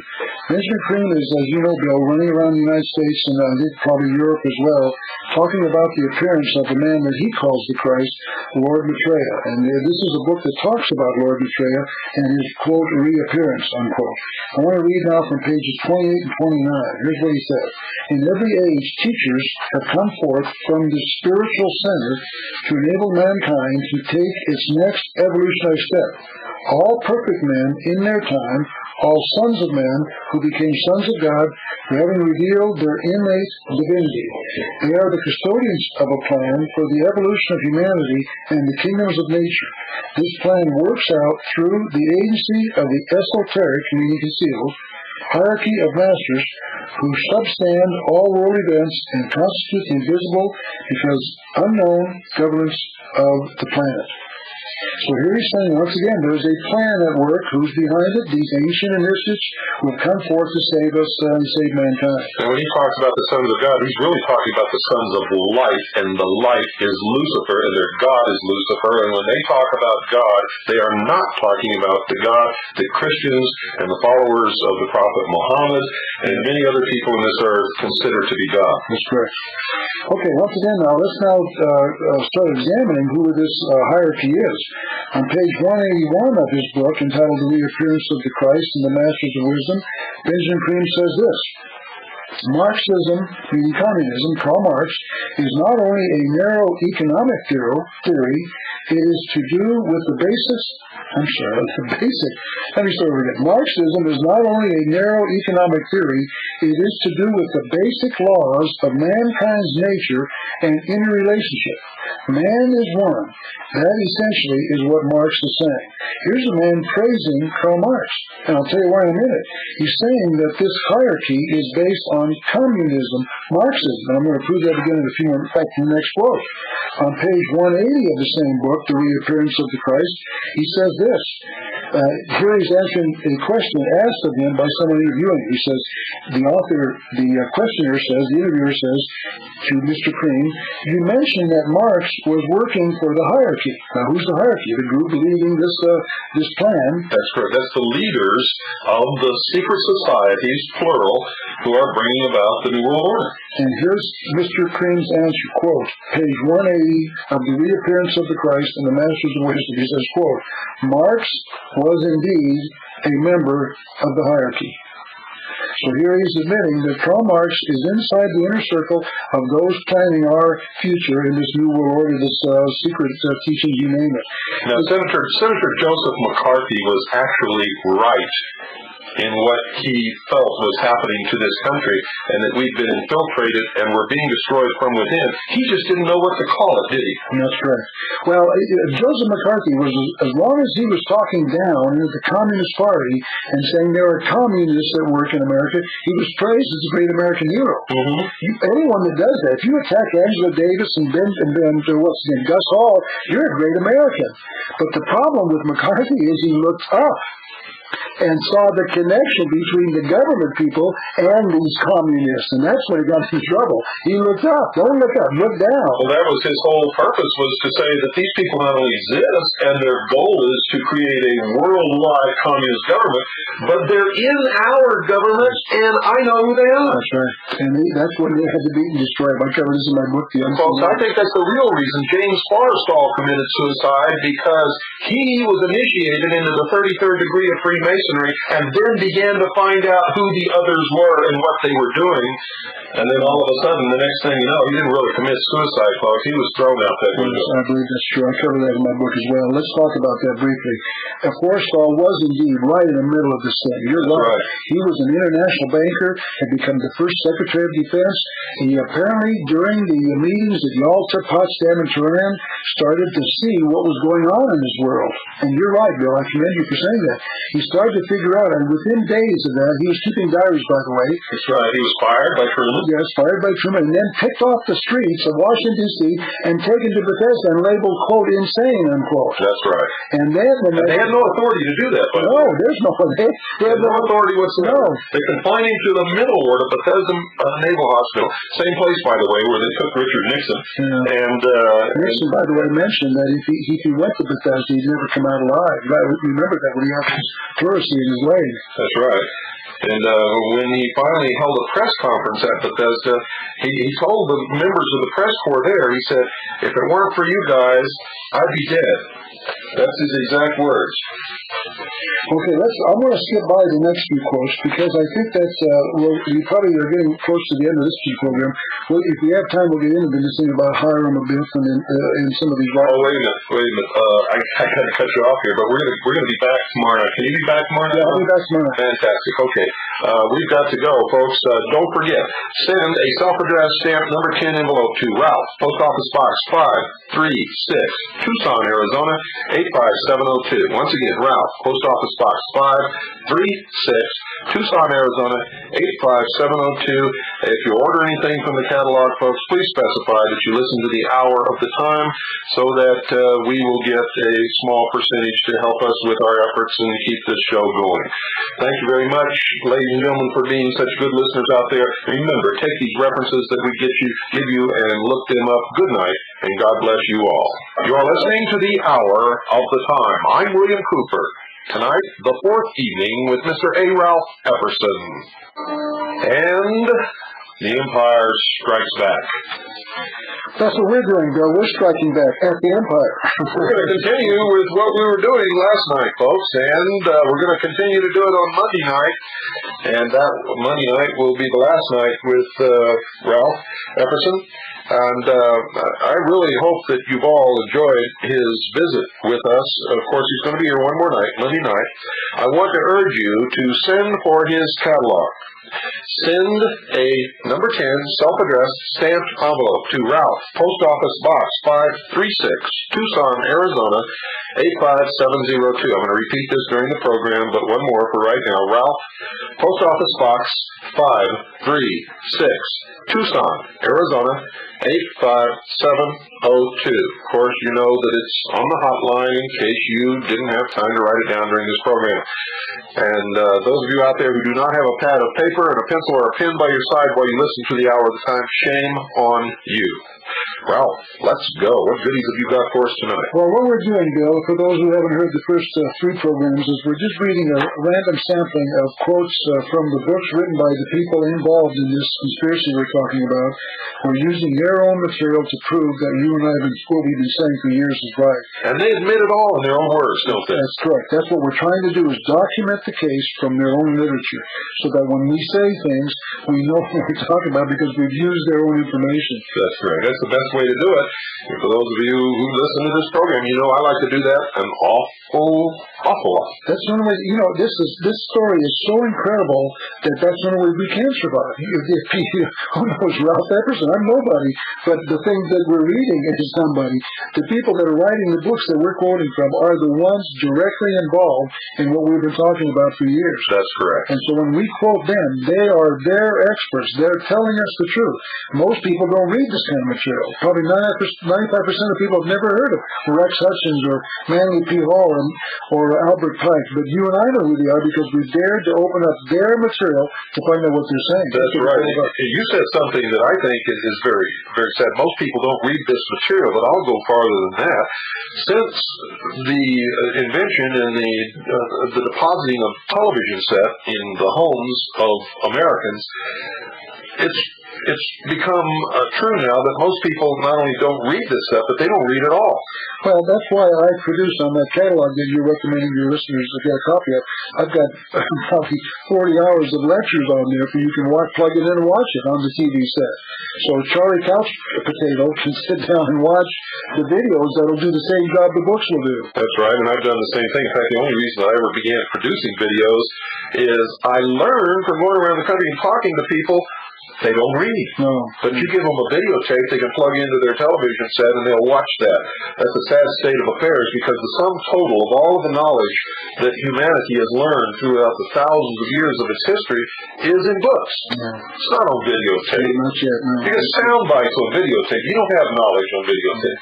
We're working on it. Well, we have knowledge on videotapes that you and I produced. That's correct. I want to now prove that the Masons are out to destroy religion, family, and nationalism, etc.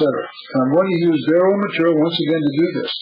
And let's talk, Bill. I know your listeners maybe have already heard this. Once again, we're speaking not only to reinforce what they've already learned, but also to introduce the new people who are listening tonight. Doesn't hurt for them to hear it again. Okay, let's talk. Many times if necessary. Let's talk about the ritual that the Mason goes through, and the individual known as Hiram or Hiram Abiff in their own lodges, the Masonic lodges. Now, Masons, I want to make this clear, and I know you've done it as well. I'm not a Mason. I've never been a Mason, but I have read their material. This book is written by Rex Hutchins, who at the time he wrote it was a 32nd degree Mason. Later became a 33rd. His book was published by the Supreme Council of 33rd degree, the Mother Council of the World. They're the group that leads, I believe, in their own literature, the Masons worldwide. They are the Mother Council. They published Rex Hutchins' books.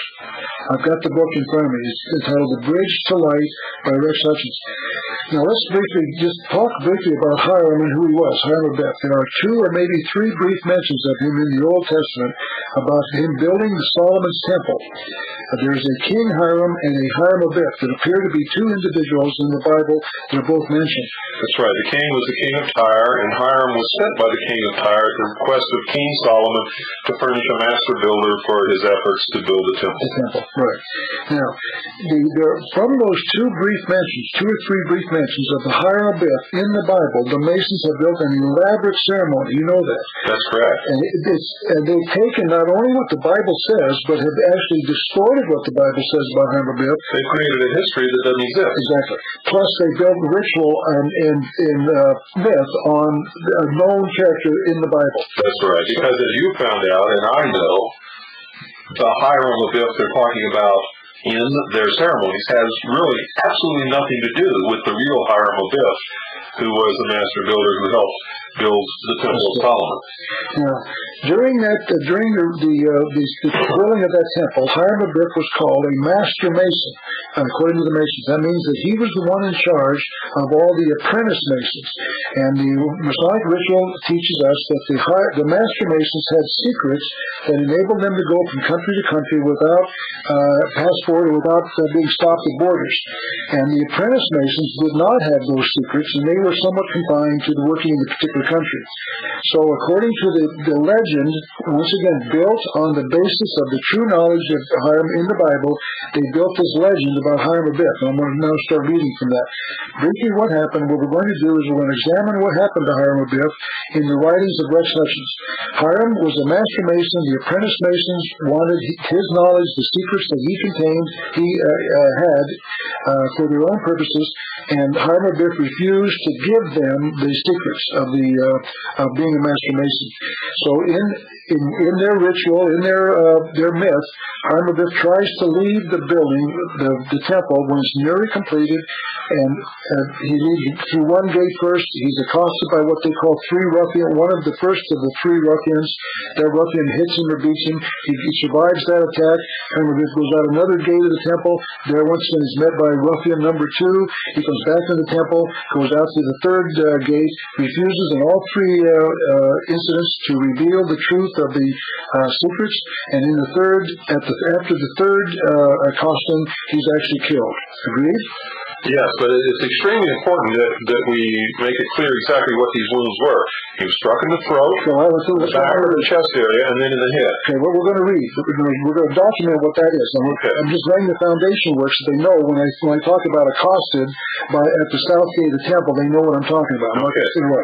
Now, this is from page 66 of Rex Hutchins' book entitled The Bridge to Life. The Hiram we're talking about, is first accosted at the south gate of the temple, where the instrument of the attack is the rule, R-U-L-E, rule.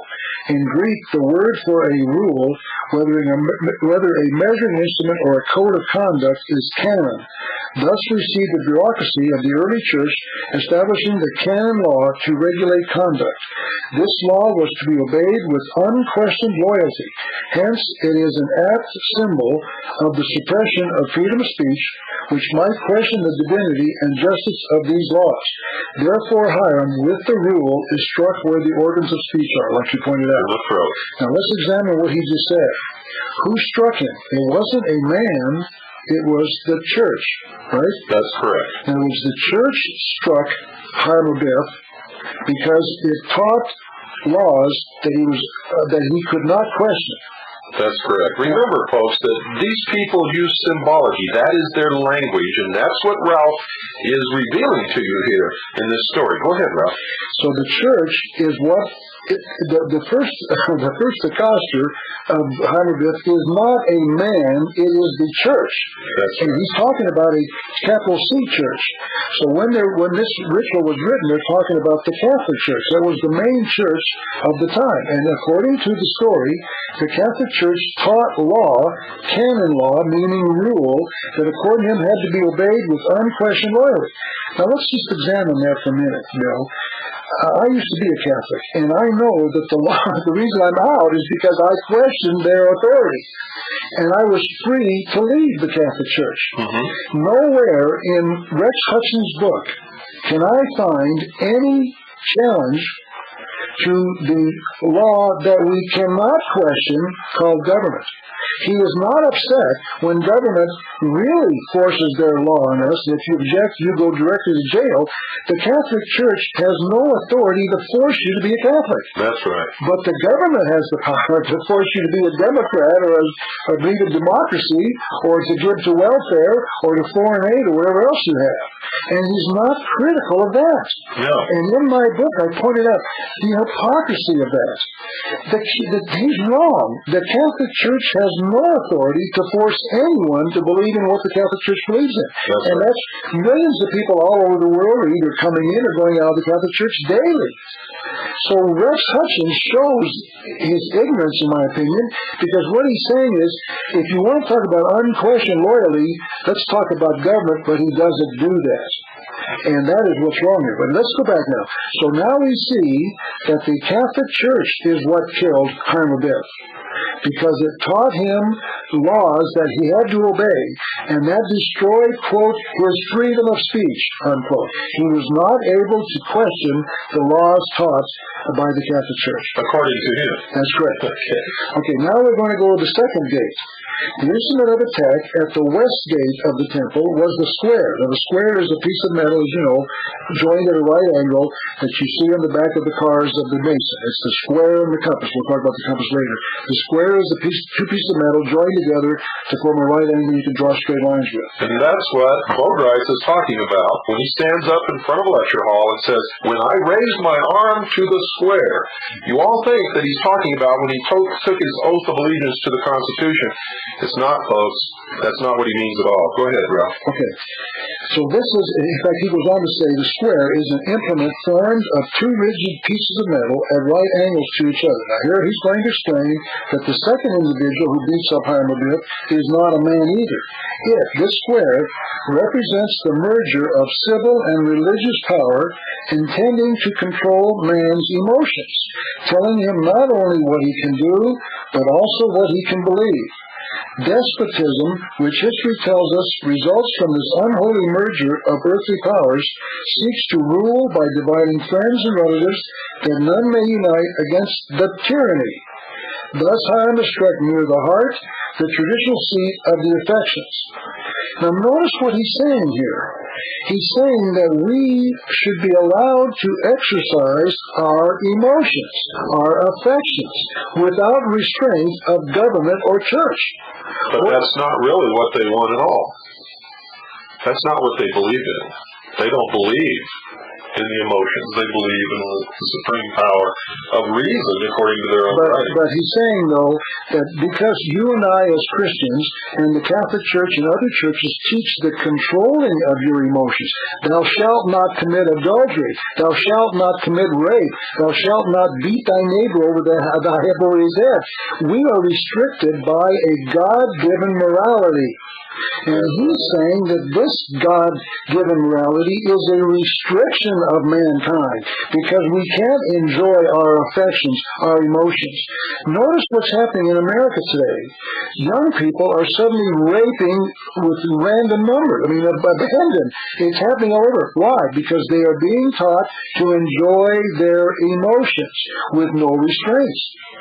And notice the quandary that puts the young student. He's taught in sex education that he has these physical emotions, these affections, and that there's nothing wrong with expressing them. So he grabs the little pom-pom girl, takes her in the bushes, and rapes her, and then the governor comes along and throws him in jail. He said, wait a minute, I was taught in the government school that I was to enjoy my emotions and my affections without restraint. I did so, and now you're jailing me. Another branch of government. And he can't figure that out. And that's what Rex Hutchins is talking about here. And that was my point, is these people are hypocrites. Sure they are. They're liars and hypocrites. But go ahead. Rex Hutchins is questioning the right of us to punish rapists or murderers. Yes. Why? Because people are not free to enjoy their emotions, according to him. Let's go on to the... And in their initiation, when they are initiated into the first 3 degrees, there are 3 different ceremonies, one of which the initiate raises his hand to the square, which is placed upon the Masonic Bible, and takes the oath of allegiance to the order. That's correct. Let's go back to what the second attack, then, is really government. Now, by the way, let's talk about this, and I'm sure your listeners, I don't think a lot of people really think about this. I had a discussion tonight with a student, a young man, a student. Ralph, a lot of people don't think about anything. But my listeners did. Okay. I asked him whether he believed it was important for us to punish someone who murdered somebody. He had no answer. He never thought about that before.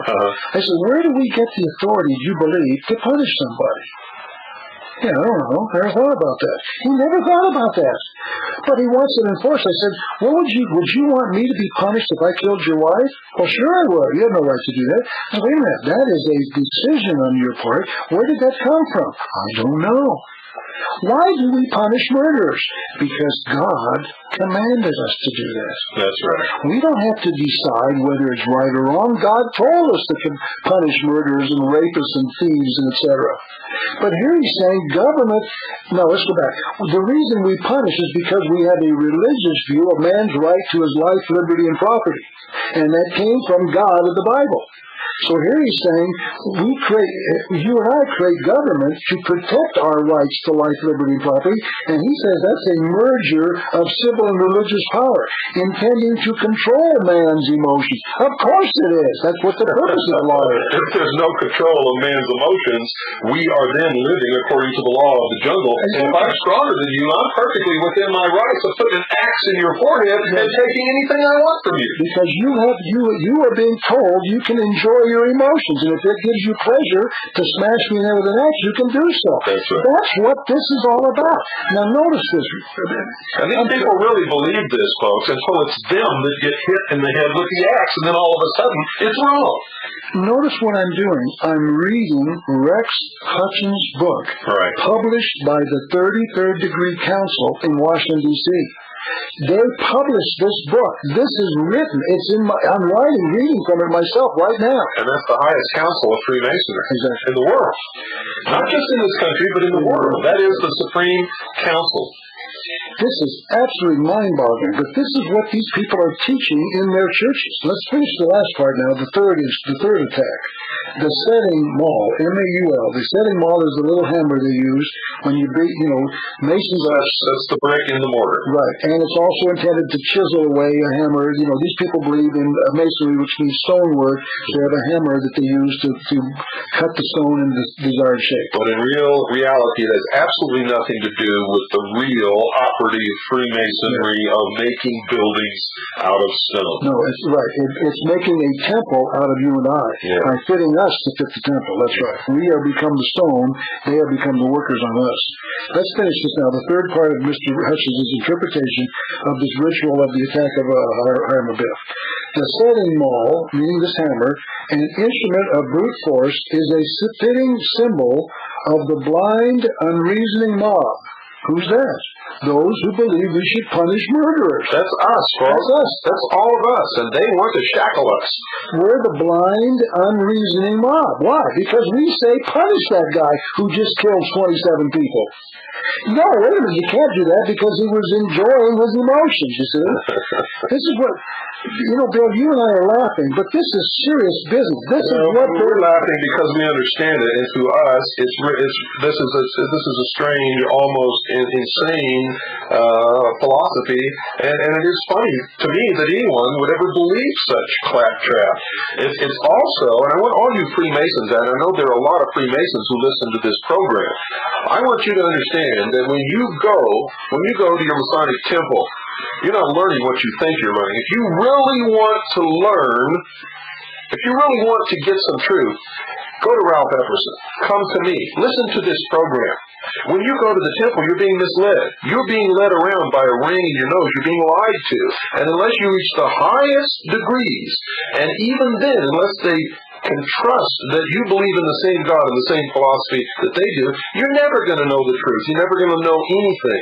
For the whole structure of pyramidal organization of Freemasonry and the other secret societies, this is not the only one, ladies and gentlemen, and you know that if you listen to this program. The whole reason for that structure is to keep you in the dark and form a basis of power built upon your oath to protect the fellow members and the brothers and give them aid and comfort and on all the other things that you've sworn to upon pain of death. This is what gives them the power to destroy this country, as they are doing, as you're hearing, as we've proven in their own words. And we're going to continue right now. Let's continue on with this third attack on Hiram Abiff. It, meaning, according to Rex Hutchins on page 66, it, meaning this blind, unreasoning mob, fears the force of the intellect. What does that mean? Man's mind, man's reason, and seeks the destruction of the products of the mind. What does that say? We're saying we don't want you to think that killing is desirable.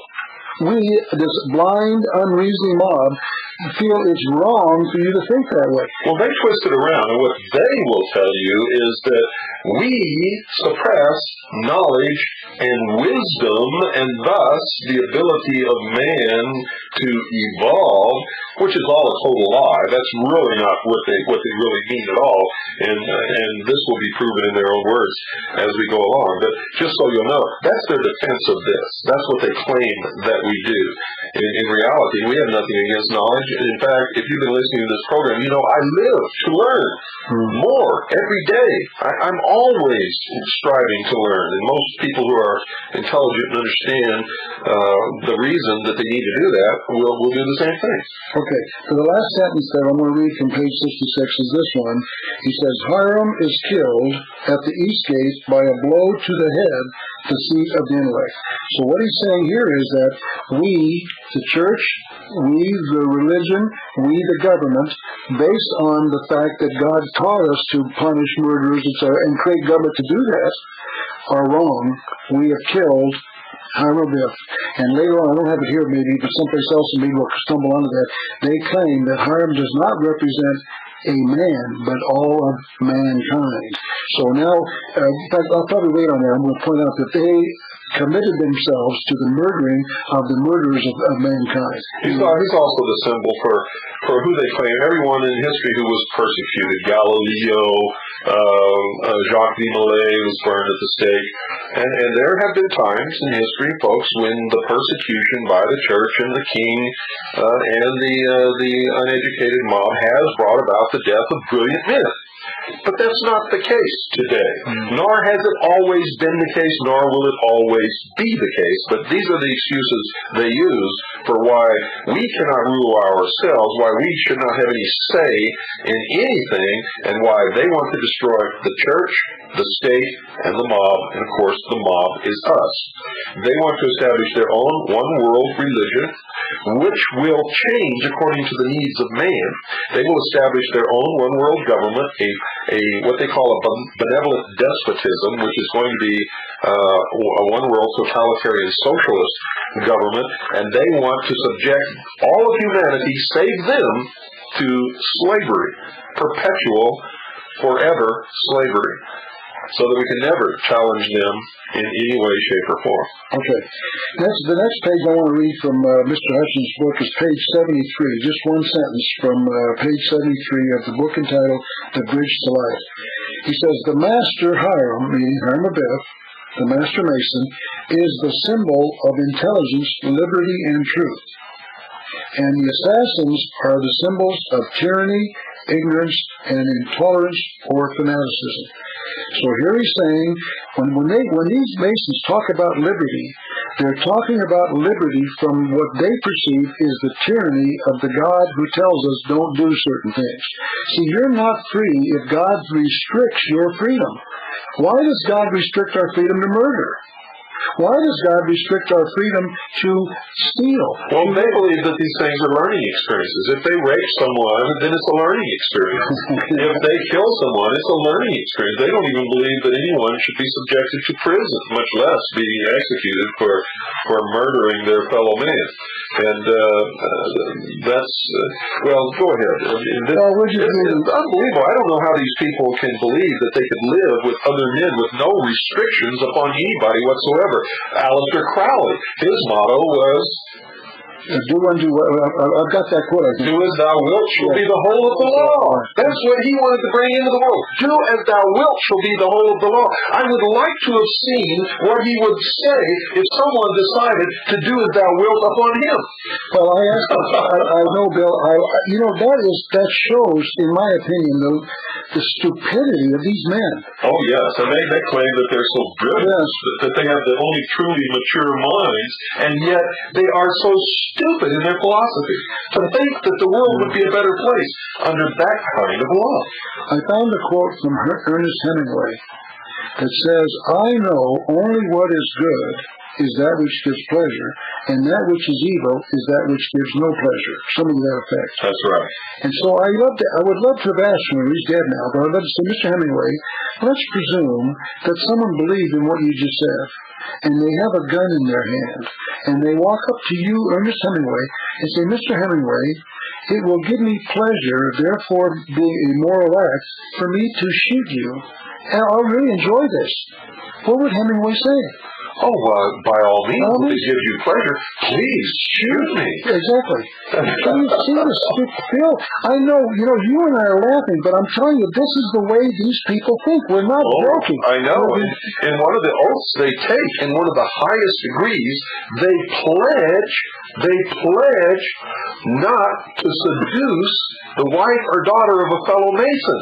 But in that pledge, it leaves open the fact that they can seduce any other woman in the world that they want to, as long as it's not the daughter or the wife of a fellow Mason, provided that they know that they're a daughter or a wife of a fellow Mason.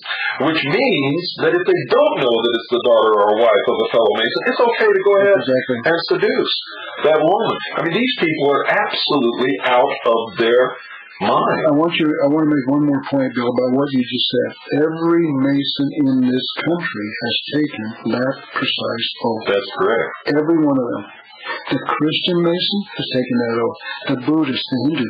And they're giving them permission to commit adultery with their non-member wives. It is ludicrous. And that's not all. They truly believe that they have the right to rip you off any time that they can rip you off, in any way that they can rip you off, simply because you're not one of them. As a Mason father of a friend of mine told him when he asked his father why they were persecuting a businessman in the town who was not a Freemason. The Freemasons were actually running this guy out of business. His father looked at his son and said this, "Son, if you are not one of us, you are nothing." Can you imagine that? Well, Can you imagine that, hearing that from your father? Or saying that to your own son? Well, I know that you feel that you and I'm not a parent, but I know you are, Bill, and I know you know what that means, how stupid that is to say. But that is precisely what they believe over and over again in their own literature. They teach them that they are the superior masters of the rest of mankind. That's right. It is this whole thing, and it's almost inconceivable for us to understand that the average mind can comprehend this. So that's what we're trying to do, is bring it to your attention. Keep that thought, folks. It's time for our break. Don't go away. We'll be right back after this very short pause. Well, folks, how do you like tonight's program? How do you like this series with Mr. Epperson? We're going to try to get a lot more people as guests on the Hour of the Time who can continue to help you open your eyes and discover what the real world is all about. Remember, wake the sheeple, empower the people, say freedom for the world, not just for this country, but the entire world. That's our mission. Now, we couldn't do this without the help of some very, very good people who own a company that handles investments of hard, non-confiscatable, non-reportable assets that can help you protect what you've worked all your life for. I'm talking about Swiss America Trading. I want you to call them right now. 1-800-289-2646. That's 1-800-289-2646. Talk to the experts there and ask them to explain to you the advantages of putting at least some of your assets into gold or silver or platinum or any of the other hard assets in their various forms. And ask them to tell you what is the advantage of coin over bullion. What is the advantage over stock over bullion or over coin. Talk to these people. They know what they're talking about, folks. And if you've listened to the programs that we've done on these subjects on the Hour of the Time, then you've got a head start. Now remember, you don't have to do what they suggest. You don't even have to invest with them. But if you believe in this program, the Hour of the Time, because they sponsor this program and make it possible, you owe them the opportunity to at least explain to you what they have to offer. You also have a responsibility to yourself and to your family to protect your assets against the coming economic collapse. So call now, 1-800-289-2646. That's 1-800-289-2646. For the first 200 callers, you'll receive Harry Figge's book, or report, I should say, entitled Tackle the Debt. Call now, 1-800-289-2646. That's 1-800-289-2646. While you're at it, mention my name, William Cooper, and you'll also receive a free newsletter on protecting your future. Call now, 1-800-289-2646. That's 1-800-289-2646. Remember, it's Swiss America Trading who make these programs possible, who allow us to bring Ralph Epperson into your home to visit with you personally and tell you what he knows about the real world. By helping protect your future, folks, you're also protecting the future of this broadcast, the Hour of the Time, and freedom for the world. Call now, 1-800-289-2646. That's 1-800-289-2646, and you'll be glad that you did. A long time ago and far, far away, this is the battle between the forces of light and the forces of darkness. There was a warrior named A. Ralph Epperson, and tonight he's right here with us talking to you. I was there. That's me. By the way, thank you very much, Bill. I want to thank you for once again for inviting me onto your program. This is very kind. It's a great opportunity to make this stuff, this information material public. We've got to do this because I agree with you. There's something going on, and we've got to figure it out to put a stop to it. That's correct. It's my pleasure, Ralph. We've been friends for a long time. As you know, we very seldom get a chance to be together like this and to talk to so many people.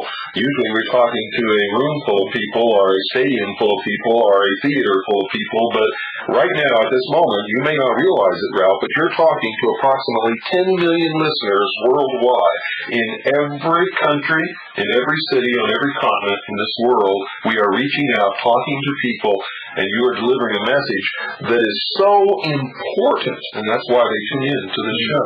Well, I hope that they realize that this problem is not just local, it's not just confined to America. This is indeed a worldwide problem, because if America is going to fall into this ancient mystery religion, it's going to be worldwide, because we're the key to it. Oh, they've heard that from me many, many times. If America falls, you all fall. The fate of the world hinges upon the American people's ability to keep their creator-endowed rights and restore the Constitution and the Bill of Rights as the supreme law of the land. If we are not successful in doing this, then the world is going to disintegrate into a state of chaos, racial wars, and even, I believe, an atomic war which will kill billions of people all across this planet. So keep your eyes on America and listen to people like A. Ralph Epperson. Okay, let's take the next step, which is another giant leap, but once again, we're trying to bring you the materials from their own literature, Masons who have written on the subject, and we know are qualified to write for the Masonic Lodge, experts that have been approved by their own, the Grand Lodge, the 33rd degree in Washington, D.C. I want to now go to page 819 of Morals and Dogma, written by Albert Pike. And this particular quote is for the Mason who's listening. Mason, you're not going to like this, but I'm going to tell you that you are being lied to inside the lodge. And I'm going to tell you that Albert Pike is going to tell you that personally. He's going to speak to you on page 819. He's going to tell you that they're intentionally lying to you. They're keeping the truth of the secrets of the symbols from you intentionally. I want to read now from page 819 of Morals and Dogma. Any Mason who's listening worldwide can get a copy of this book and open it up to page 819 and read the second paragraph, which I'm now about to read. Quote, the blue degrees, which as you and your listeners, Bill, I'm sure know, are the first 3 degrees of the Masonic Lodge. The blue degrees are but the outer court or portico of the temple. Part of the symbols are displayed there to the initiate, but the initiate is intentionally misled by false interpretations. It is not intended that he shall understand them, but it is intended that he shall imagine he understands them. Their true explication, which means understanding, is reserved for the adepts, the princes of Masonry. That's right, and I get letters from Master Masons all the time. The highest they've ever obtained is the 3rd degree, and they write me letters telling me that I'm wrong, that they know all about Freemasonry, and what I'm telling couldn't possibly be the truth. Well, I hope that all you Master Masons are living, and I hope that you're listening to what you're hearing tonight. And if you would get into your own books, the books written by Masons, for Masons, published by Masonic publishing companies, and open your mind, open your eyes, open your brain, and quit being so stupid you wouldn't have to be told by us what it is that you're a part of. You are really a part of the worship of Lucifer, the sun, the light, Lucifer. Let's take that next, Bill. That's not pleasant either, but let's take not that pleasant, but that is your God. You've been conned, you've been lied to, and I get letters from Master Masons telling me that Freemasonry is really a Christian organization. Okay. Well, let's talk about that. I want to now prove the assertion that you just made that Lucifer is the God inside the church. Go for it. We're going to now read page 321. Page 321 of Morals and Dogma. The second paragraph, quote, I know this is difficult, this is not pleasant. In fact, let's lay down the foundation for the non-Mason. During the rituals, the first 3 degrees, what they call the Blue Lodge, the Mason is asked by the Grand Master in charge of the president, they call him Grand Master, what do you seek? S-E-E-K. What are you looking for? What do you seek? And the Mason responds in the first degree, light, L-I-G-H-C, in the second degree, more light, and in the third degree, further light. Now, to my knowledge, I cannot find inside the ritual what they describe, what the meaning of light is. What does it mean? I've seen it called the truth, and that's about as far as they go. So the Mason is asking for light without a true explanation of what it means in the ritual. Mason, those of you that are Masons know that what I just said is true. You know you were asked, what do you seek? And you personally responded, light, more light, and further light. And they are, in fact, hoodwinked when they are asked this question. And hoodwinked, and that's where hoodwinked came from, which means to pull the wool over your eyes or fool you.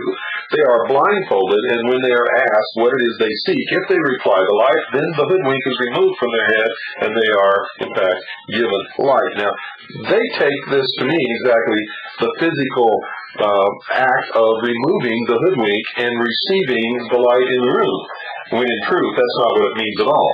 Now, we're going to prove that, Bill. Please, Mason, I trust that you will write this page down, get your copy. I'm going to read you 2 quotes from Albert Pike's Morals and Dogma, the first of which is on page 321. 321. Open the book up and read along with me. The second paragraph reads, quote, as follows, Lucifer, the light bearer. Lucifer, the son of the morning. Is it he who bears the light? Doubt it not. Where does this light come from, Bill? Inside the Masonic Lodge. They just told you. That's right. Doubt it not, he said, which means Lucifer is the light. It comes from Lucifer. Now, let's confirm that on page 324. 324 of Morals and Dogma, Mr. Pike repeats what he just said. He says they're talking about a belief in a devil, the fallen Lucifer or light bearer. That's correct. There he confirms that Lucifer is the light bearer. You, as a Mason, have just asked for light from Lucifer. And who is Lucifer? To Satan, the devil, in the Bible. And he confirms it himself in his own book, in his own writing. That's true. Now, I want to give you one more quote about Lucifer being the key to the Masonic Lodge and the light bearer from another book written by a master, well, I guess the 33rd, like Albert Pike, another 33rd degree Mason.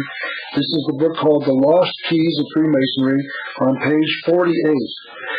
Albert Manly P. Hall was a 33rd degree Mason who died a couple years ago, and when he did, the Masons acknowledged him as one of the greatest philosopher writers of all time in Masonry. Let's now read page 48 of The Lost Keys of Freemasonry. By the way, I want to point this out because there are people who have come to me and say, wait a minute, Ralph, that book was not published by the Masons. That's correct. It was not published by the Masons, but it was written by a 33rd degree Mason. I have in my possession a copy of the Royal Arch magazine several years ago that said this book, The Lost Keys of Freemasonry, was on the recommended reading list for all Masons. So even though it wasn't published by them, it's recommended by them. And if those who want to see that, I have a copy of that. I'll send it to you. You can read it with your own eyes. This book is recommended reading for all Masons. Mason, if you're listening to me right now, write this down, The Lost Keys of Freemasonry, and read with me along on page 48. Quote, when the Mason learns that the key to the warrior on the block is the proper application of the dynamo of the living power, he has learned the mystery of his craft. So how many mysteries are there? There's only one. And the mystery we just repeated is that Lucifer is the light bearer. Now let's read what Manly P. Hall says about Lucifer. Quote, page 48. The seething energies of Lucifer are in his hands, and before he may step onward and upward, he must prove his ability to properly apply energy. That's right. I hope you listeners understand what it is we're doing and the great risk we're taking by doing this. I have been personally threatened, and I've have been told that if I don't shut up about Freemasons, and specifically about Freemasons acting in leadership capacities in the patriotic community, that somebody's going to get hurt, and that somebody's going to be me.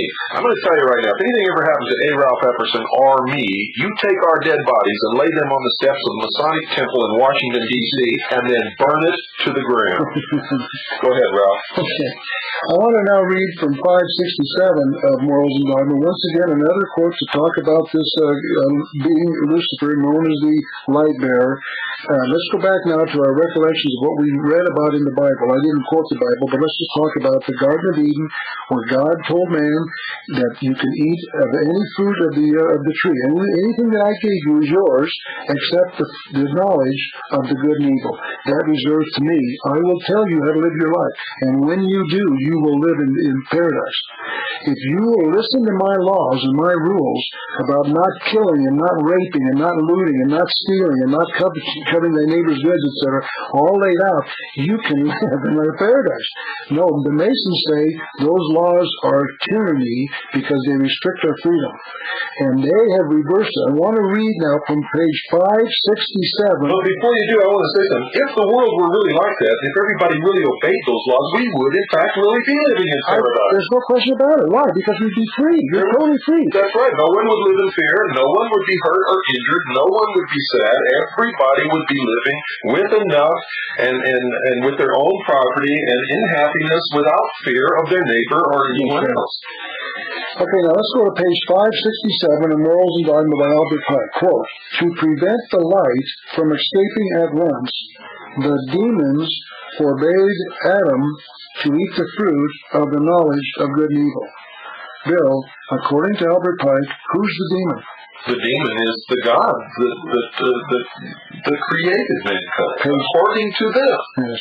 Now, according to their own story and their own philosophy, the Creator, God, the God of the Bible, is the devil, the bad one. Right. Well, we're going to continue reading that. And they claim that Lucifer is the light, the good one, who gives man the freedom by encouraging them to eat of the fruit of the tree of knowledge. But if you understand who came first, you know that Lucifer is not God. Mm-hmm. Lucifer is the great deceiver, the liar, the manipulator, who has hold of the souls of these people who are lost in the pit of Freemasonry.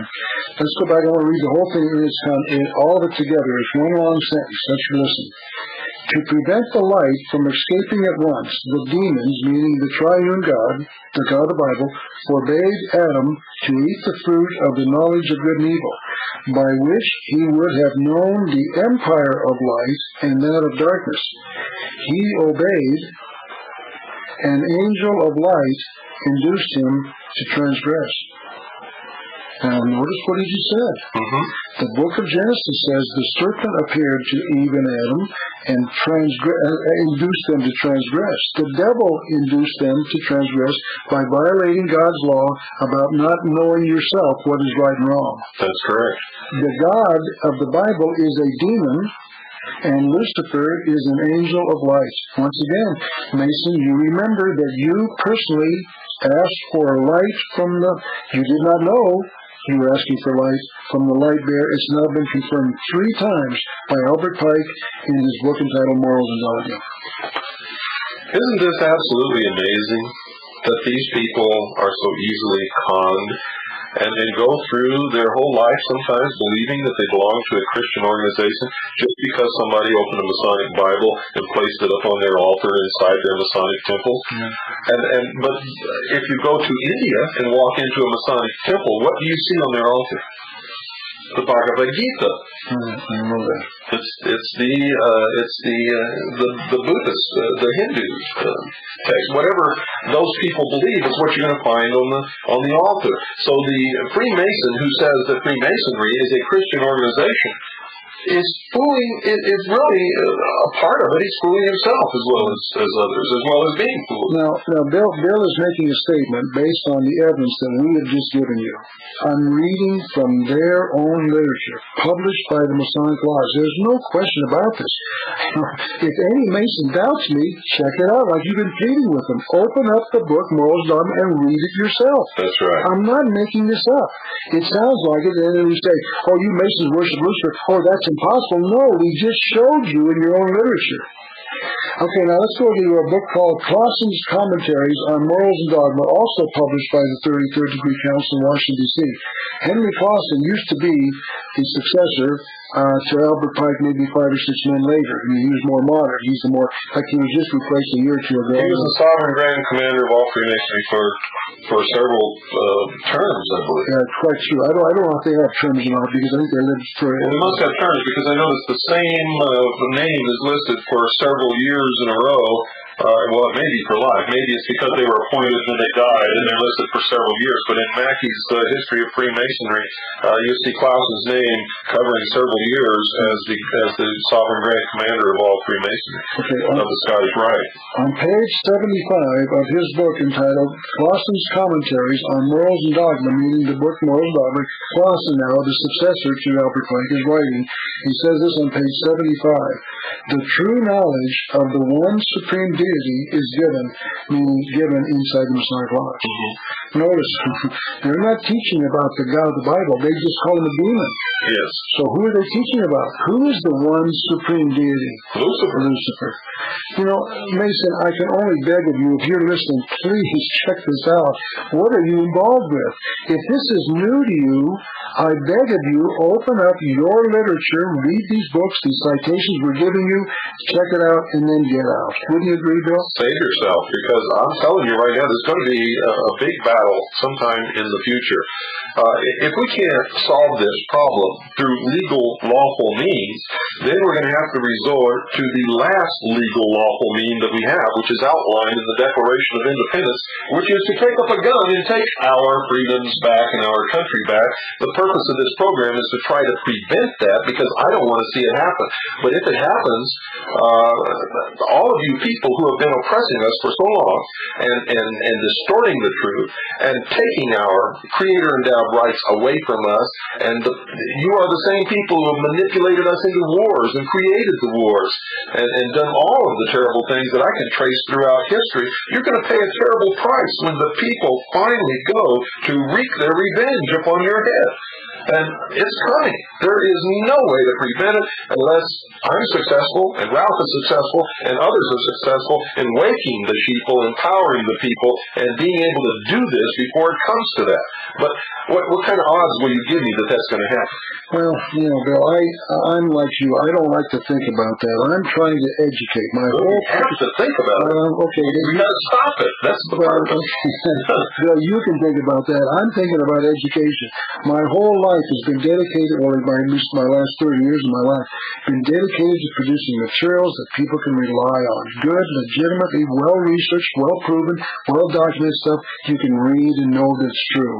And I've tried to make that available. I'm hoping that everyone listening today will just take the time to look at the catalog. But the purpose of that, and you know this as well as I do, is you know that if people don't discover this and learn it and act upon it, there's going to be blood running in the streets of this country. Well, Bill, once again, I'm not going to say that. You can say that. Well, that's a cop-out. That's a cop-out. You know it, and I know it, because you know that's going to happen if people don't wake up. We're either going to be slaves, and they're going to kill millions of us to wreak their revenge on us to have their one-world totalitarian socialist state, and that's what happens whenever socialism takes over anywhere. People are sent to labor camps, they're sent to death camps, they are executed by the millions. You know that.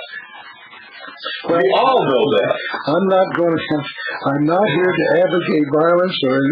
Well, you see, that's the cop-out. You're afraid that if you acknowledge that that's going to happen if we don't stop it, that you're advocating violence, and that's not the case. What we are advocating is that people wake up and stop this before it happens, and that's not advocating violence. Okay. That's bringing them to their senses to prevent the violence. That's what I'm all about. Okay. I hope that people are trying to get a sense of urgency from both of us.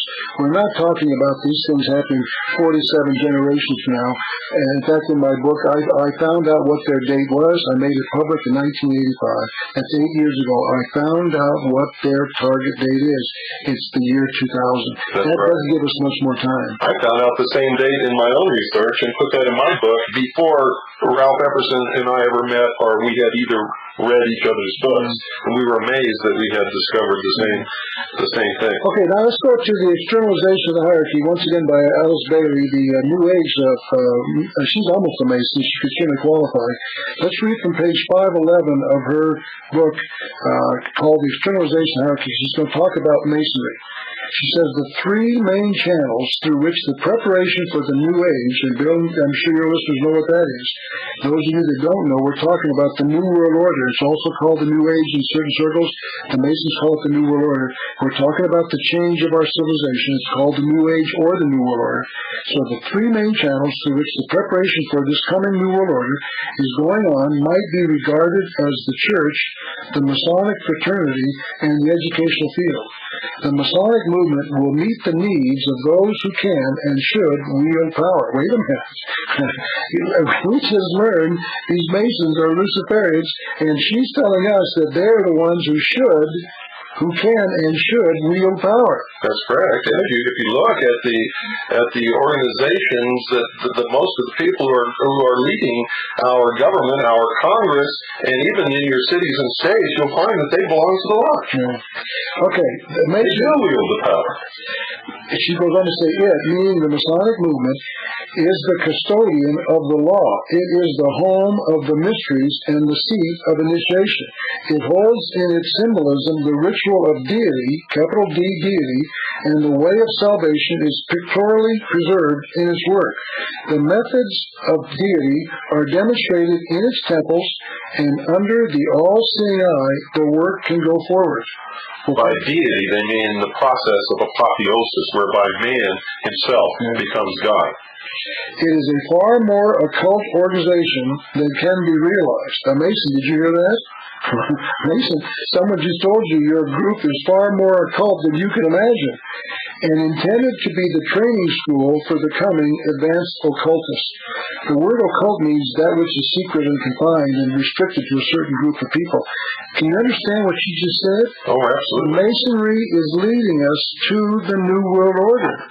In addition to education and what was the New Age, I guess, those three channels, the church, meaning in this case, she's talking about a lot of good Christian pastors, etc., fundamentalists who are leading us this unknowingly. Okay, here's once again another comment about the secrets inside the lodge, written by Albert Pike on page 772 of Morals and Dogma. He says, if you desire to find and to gain admission to the sanctuary, meaning the inner works of the lodge, we have said enough to show you the way. If you do not, it is useless for us to say more, as it has been useless to say so much. Mason, he's telling you, read the book, figure it out, and then get out. That's what this is all about. We've got to get out. Those of you that are Masons have got to get out. That's right. We're running out of time. Folks, I want to make something very clear to you. Sitting here and educating you about the New World Order and what's coming, and ignoring the fact that what this is going to culminate in, if we're not able to stop it, is bloodshed and violence, is absolute stupidity. And I won't be a part of that. So I'm not advocating violence. You all know that. The purpose of this program is to wake everybody up so that no violence will occur. However, I'm going to tell you, if we're unsuccessful, millions and millions of people are going to die. They're going to be enslaved. They're going to be put in slave labor camps. And if you want to see how these people really were, go back and look at Russia, the Soviet Union, right after the Bolshevik Revolution. Look at what Hitler brought into reality in the world, and remember that these are the exact same people, and understand that if you want to live a good life and have a good future, we've all got to get together, wake up, and put these people under lock and key where they belong and make the future of the world a good one, living according to the laws set before us by God that can ensure a safe, secure life for all of us. A world without morals is a terrible, terrible, terrible place. Good night. and God bless you all. We'll be back with Ralph Epperson again Monday night. Wherever you are, whoever you are listening to the only hour that ever was or ever will be. This is the most important hour in your entire life, for during this hour, you will decide your future and thus our collective futures. This is the hour of the time, and I'm William Cooper. Tonight is the fifth and final episode of our visit with Mr. A. Ralph Epperson. Don't even think of getting up out of your chair, folks. You don't want to miss one single moment of tonight's episode of the hour of the time. Well, Ralph, this is your last night with us. I want to welcome you once again and say that, just in case I get all wrapped up in this a little bit later and forget, that we're extremely pleased and happy that you were able to come and spend these 5 nights with us. And I've certainly enjoyed seeing you again and talking with you. And I know that many of our listeners out there have had their eyes opened. You confirmed an awful lot of what they've learned during our Mystery Babylon series here on the Hour of the Time and our other episodes, and you've even imparted to all of us some things that we had not heard and did not know. And tonight, I'm sure that you're going to not let us down with what you brought to pass out to the world and all of our wonderful listeners out there tonight. Well, thank you very much, Bill. I can assure you it's been my pleasure. I hope that it has been informative and that people will want to take action on what we're trying to say. I hope that they will, send for a copy of the catalog you'll be describing later today. Get involved with some good quality material that you can rely on, get it out, make it available to your friends and neighbors and family, and get people aware of just what's happening in this world. We're trying to identify that, Bill and I both, as to what's going on. Let me give that address right now, just in case we get all wrapped up and forget about it later. I'm going to make a point not to, though. Make sure that you send a self-addressed stamped number 10 envelope to Ralph, Post Office Box 536, Tucson, Arizona, 85702. Ask for his catalog of materials that you need, his books, his videotapes. This is wonderful stuff, folks, and I cannot tell you, I cannot express to you enough how much you need to read his 2 books, The Unseen Hand and The New World Order, both of which I've quoted from extensively on this program. So write to Ralph, Post Office Box 536, Tucson, Arizona, 85702. That's Ralph, Post Office Box 536, Tucson, Arizona, 85702. Every time you order something from his catalog, say you heard about him first on the Hour of the Time, and he's agreed to share a small percentage of the money that he derives from his products with the Hour of the Time to help us continue to keep this broadcast going. Let's get right into it, Ralph. What did you bring for us tonight? Well, once again, and this is night number 5 and the final night, but what we're doing and have been doing for the last 4 nights is just reading a series of random quotes that I found in the literature of those who are inside the Masonic Lodge and or the New Age religion. Excuse me.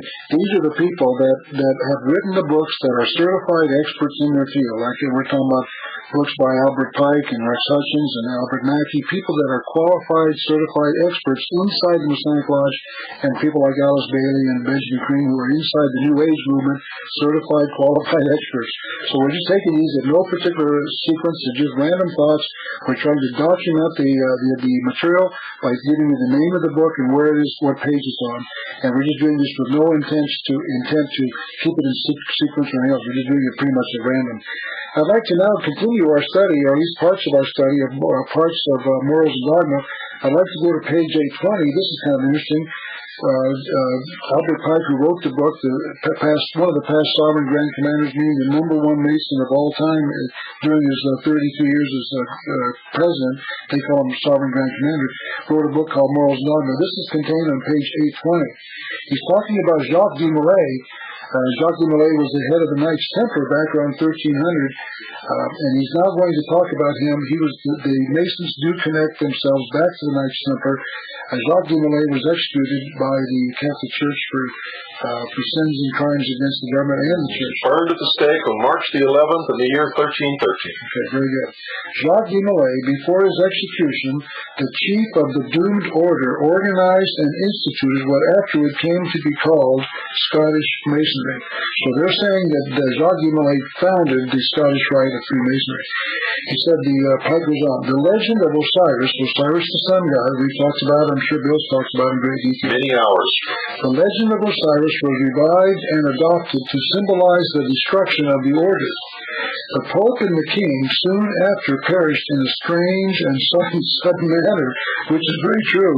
As Jacques de Molay was on the stake being burned, he prophesied or predicted, whatever you want to call it, that the Pope and the King both would die within certain specified periods of time, and indeed that happened. Well, the legend goes that he invited the Pope and the King to appear with him before God at a certain specified time in the future after he was dead, and answer for their crimes. And the truth is that this is a legend invented by Freemasonry and the Knights Templars in particular. The witnesses who were there that witnessed the burning of Jacques de Molay say that this never, in fact, happened. Okay, fine, very good. Anyway, this is a quote from Albert Pike's book. He goes on to now continue. The order, meaning the Knights Templar, disappeared at once. Its estates and wealth were confiscated, and it seemed to have ceased to exist. Nevertheless, it lived under other names and governed by unknown chiefs, revealing itself only to those who, in passing through a series of degrees, had proven themselves worthy to be entrusted with the dangerous secret. That was a bolt of lightning, so let me reread that last sentence as soon as this rumble gets through. The thunder came at an appropriate, auspicious moment. That's another one of these coincidences, isn't it? Okay, so let's go through the last part. These secret chiefs the initiates have been going through a series of degrees, and those who have proven themselves worthy to be entrusted with the dangerous secret. So here we see that the Masons are controlled by someone that they don't even know controls them. This organized, unknown chief's pearl. But there are people inside the lodge who do know who those men are. That's what that's all about. Okay, let's continue with our study. Here's a page 2. Now that was, let me just expound upon that. Was the legend, the old legend of the 9 hidden supervisors. You'll find it in the legend of the origin of the Order of the Rose and Cross. You find it sprinkled throughout the history of all of the secret societies. When you get to your research of who is at the top controlling this, you always come to 9 unknown men. And later on another program, I'm going to reveal to you where this really comes from and who these men are from the writings of the Freemasons, because they have written about it and they have revealed the origin of this. Go ahead, Ralph. Okay, now we're going to continue in Morals and Dogma on page 287. He's talking about the light and what it means, and this is a quote from Albert Pike. You see, my brother, what is the meaning of Masonic light? You see why the east of the lodge, where the initial letter of the name of the deity overhangs the master. It is the place of light. Light, as contradistinguished from darkness, is good, as contradistinguished from evil. And it is that light, the true knowledge of deity, the eternal good, for which Masons in all ages have sought. Still, Masonry marches steadily onward towards that light that shines in the great distance, the light of that day when evil, overcome and vanquished, shall fade away and disappear forever, and light and life be the one law of the universe and its eternal harmony. Did you understand what he just said? Yes, I understand perfectly. And you know what the initial of the God is. Well, they got the G there. The letter G, which symbolizes gnosis, or knowledge, which refers back to the gift of intellect by Satan to Adam and Eve in the Garden of Eden. But I want you to also notice we've already read quotes that Albert Pike admits that the Lucifer, the light bearer, is a god of good, and that the God of the Bible is the evil. So here he's saying that the light of the day, when evil, overcome and vanquished, shall fade away. He's talking about the day when religion will be destroyed. That's correct. And the belief in God will be destroyed. And when Lucifer, the victor, will again appear as the ruler of the heavens. That's correct. After a period of 6,000 years, which, by the way, is the year 2000. That's correct. So what we've got here is, once again, another admission that Lucifer is the light bearer and that he's coming. Now this is, I don't have the citation from this particular, I think I'll just skip this one by. Let's not go to this one. Here's, once again, the admission that we need light by Benjamin Cream, Alice Bailey, in her book entitled The Externalization of the Hierarchy. She says, light with which to see the new vision is needed by all. That means you and I, Bill. Once again, another quote from Manly P. Hall in his book entitled What the Ancient Wisdom Expects of Its Disciples. He was going to say this on page 26. It was these serpent kings who founded the mystery schools, which later appeared as the Egyptian and Brahmin mysteries. Oh, there goes another quote of light. And once again, right now we're talking about serpents and mysteries. The serpent was their symbol. They were the true sons of light. Bill, in my view, I'm sure you've done it years as well, I show you examples of this worship of this serpent. It's worldwide. Yeah. It's 6,000 years old. It's in every culture. It's in every religion. It's worldwide and everywhere. So he's talking about these mystery schools are the founder of all of that. Mm-hmm. And the serpent is the symbol in most cultures, with the priest class, the symbol of wisdom or the intellect. Okay, now let's continue with another. And I might add that in the ancient mysteries and in the ancient societies, those who were the keepers or the guardians of the secrets of the ages, the highest initiates, wore the symbol of the serpent on their forehead. Yes. Well, you can see that in the Egyptian hieroglyphics. That's correct. And you only see it there, but you see it. We were talking a few minutes ago during one of the breaks about the head of Medusa, crowned with the serpents, and I'm checking on that to find out. But you find this serpent worship everywhere. It's everywhere around the world. It is a concealed worship of Lucifer called the ancient mystery religion, worldwide, 6,000 years old in every culture. This now continues on the book entitled The Externalization of the Hierarchy, written by Alice Bailey. She talks about the three great planetary centers. I'll just briefly cover the two, and then the third is the most important. She talks about Shambhala, the holy city, the hierarchy, meaning the New Jerusalem, and number 3, humanity. And our ruler will become Lucifer, son of the morning, the prodigal son. And then we have once again an admission that Lucifer is going to rule this world. I've read that to the one we read, but jump over that. We've read that one as well, and these next three. We jumped ahead to cover these quotes on Lucifer. Here's a quote, admission by Albert Pike, that they trace their history back. This is on page 624, Morals and Dogma. Masonry is identical with the ancient mysteries, and we certainly have seen what the ancient mysteries were. Yes. The worship of Lucifer worldwide. We've read these quotes. Isn't it funny that they keep talking about the light, and they need the light, and they're giving the light, and they're bringing the light into the world, but they keep even their own members in total darkness. That's intentional. That's true. They do indeed teach it. Like those are the next few quotes I've got to show you that's true. The average Mason who's listening right now has no idea what we're talking about.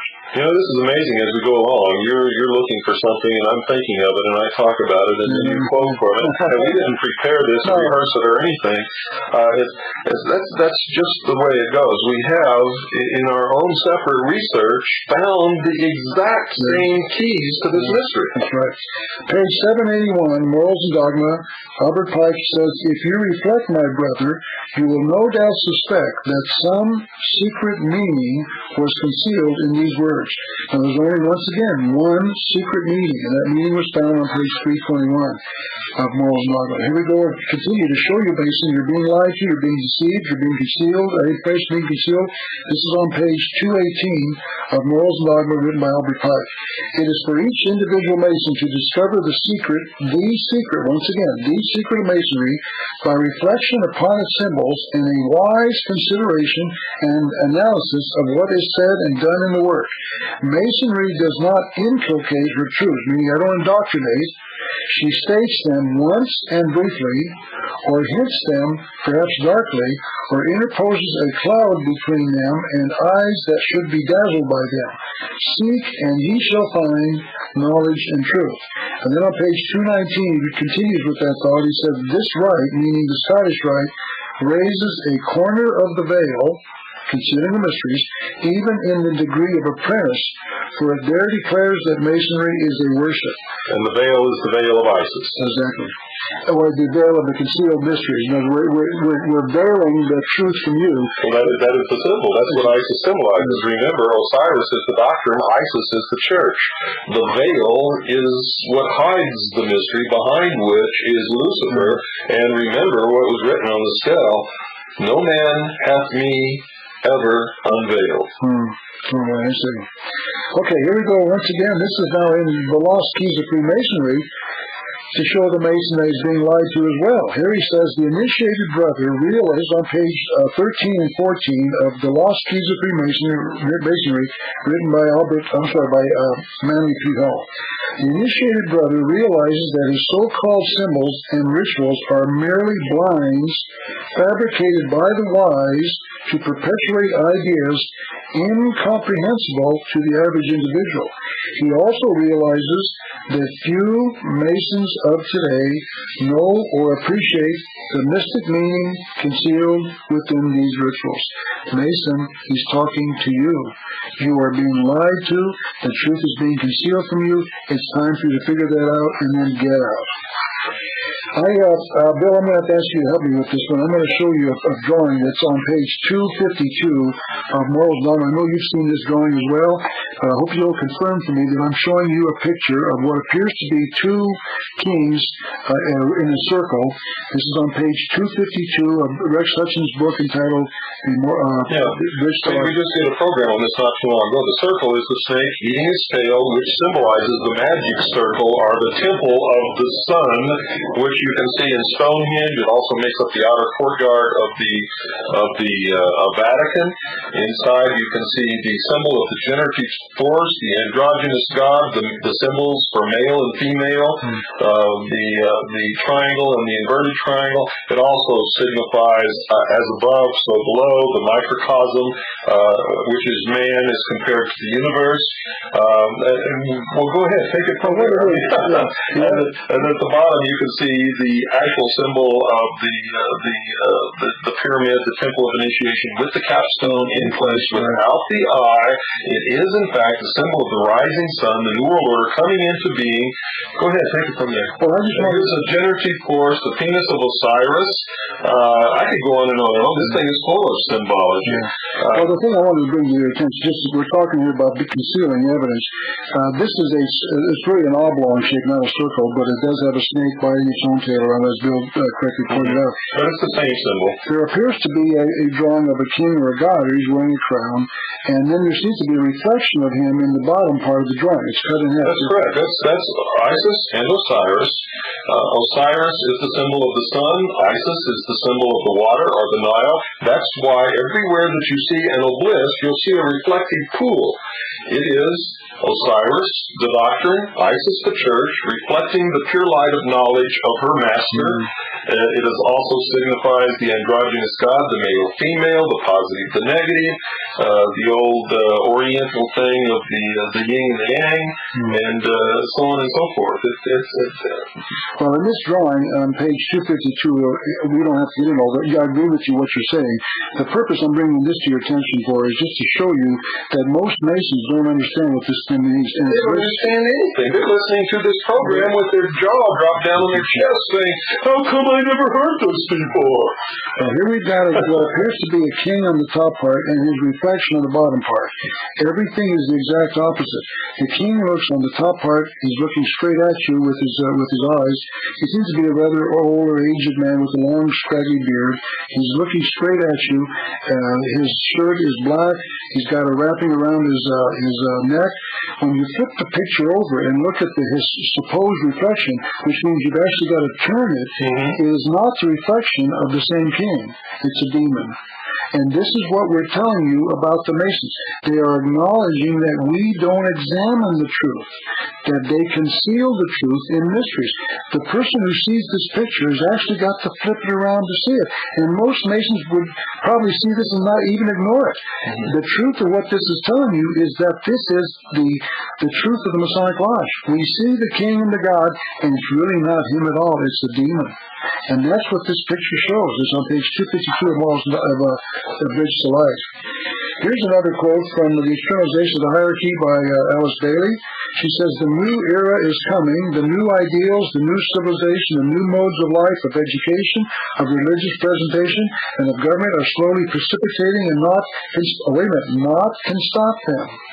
They can, however, be delayed by the reactionary types of people." Let me finish this. Are they talking about me? Yes.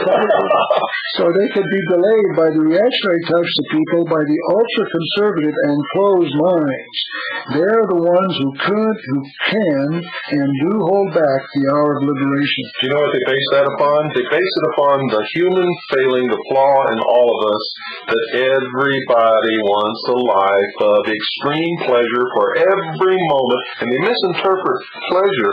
They really believe that pleasure is happiness, and that's not the case at all. Okay, let's continue with this thought that this New World Order is coming. These are, as I said, what's pretty random, but here's a quote from Benjamin Cream in his book entitled The Reappearance of the Christ and the Masters of Wisdom. It's on page 184. Here's what we saw. He's asking the question, an interviewer is asking Mr. Cream the question, and Mr. Cream responds. The question is, what about the breakdown of family life? And Mr. Cream, this New Age expert, is now going to speak on that subject. He says, everything is breaking down. Oh, there goes the boulder lining again. All the old institutions, and the family is also one of the institutions, are breaking down. The new time is to do with the restructuring of our relationships, the extending of our allegiance and our identification from the family to a larger group, from the larger group to the community, from the community to community of nations. It is always a greater and greater expansion of identification. It is relatively easy to love one's family, well, easier to love one's family than to love the world. What he's saying is that the destruction of the family is all being planned. Absolutely. It's not by accident. They're out to destroy the family so we can turn our allegiance to the world, the love of the world and the world community of the family. Now, what is the love of the world? Go ahead. The love of the world is the material side of the human nature and not the spiritual side at all. It is, what he's describing there, is a communism where everything belongs to everyone and the sacrifice of the individual is made for the good of the many. Where in this country it was founded upon the precept, the principle, the ideal that the individual is important, and unless we protect the rights of the individual, the many will suffer. Exactly. If you don't protect my right as an individual, you don't have the right to do your listening. That's correct. It is a perversion of everything that is right. And that's exactly what they are. They are a perversion.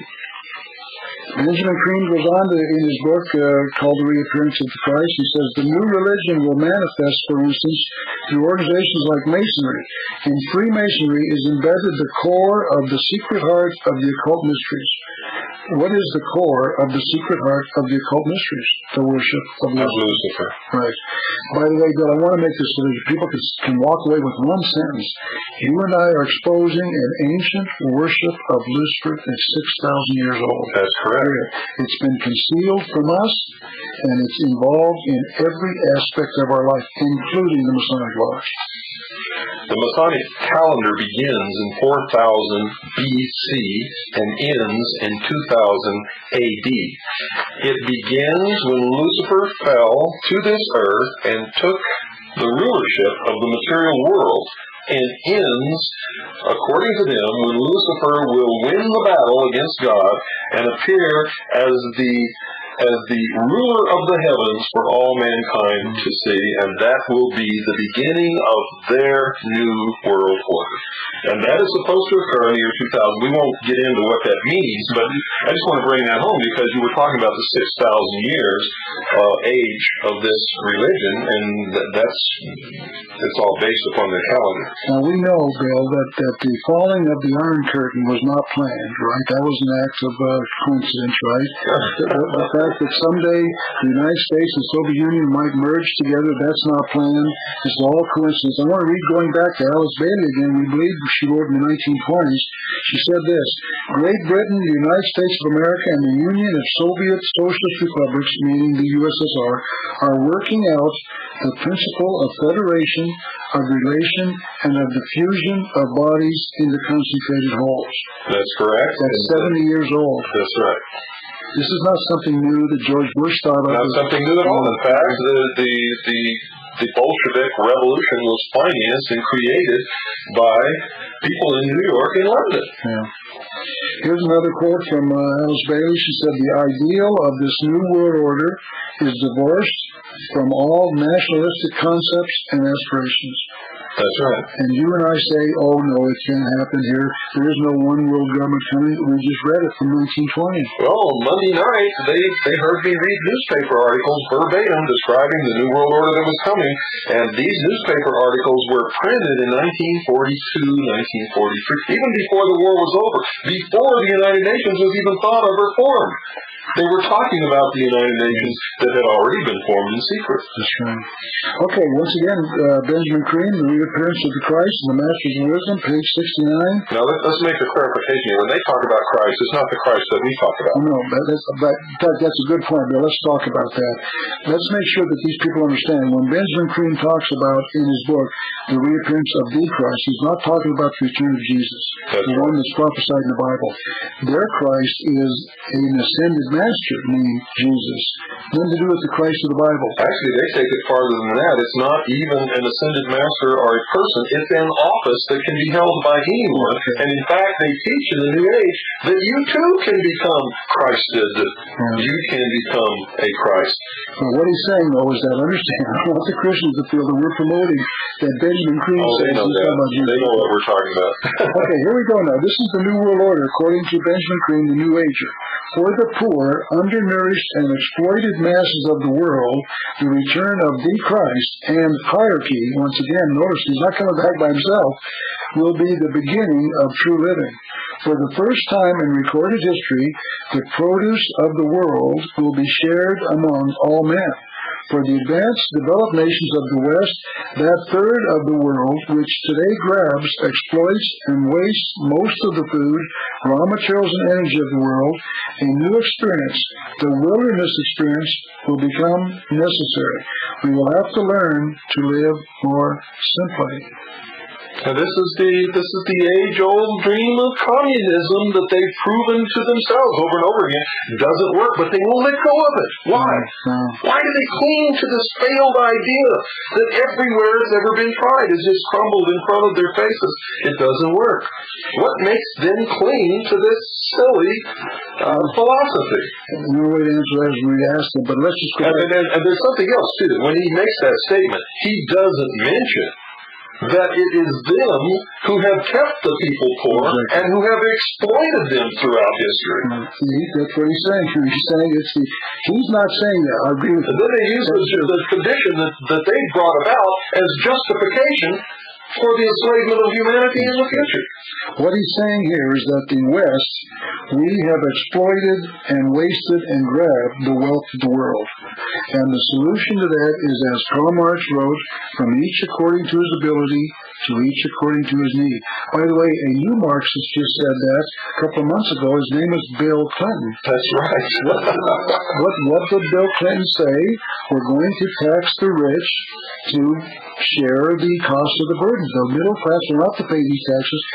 We're going to take from the rich to give to the poor. That's called Marxist communism. It's not Americanism. It's not moral. It's not constitutional. It is Bill Clinton. And where did Clinton get the idea from?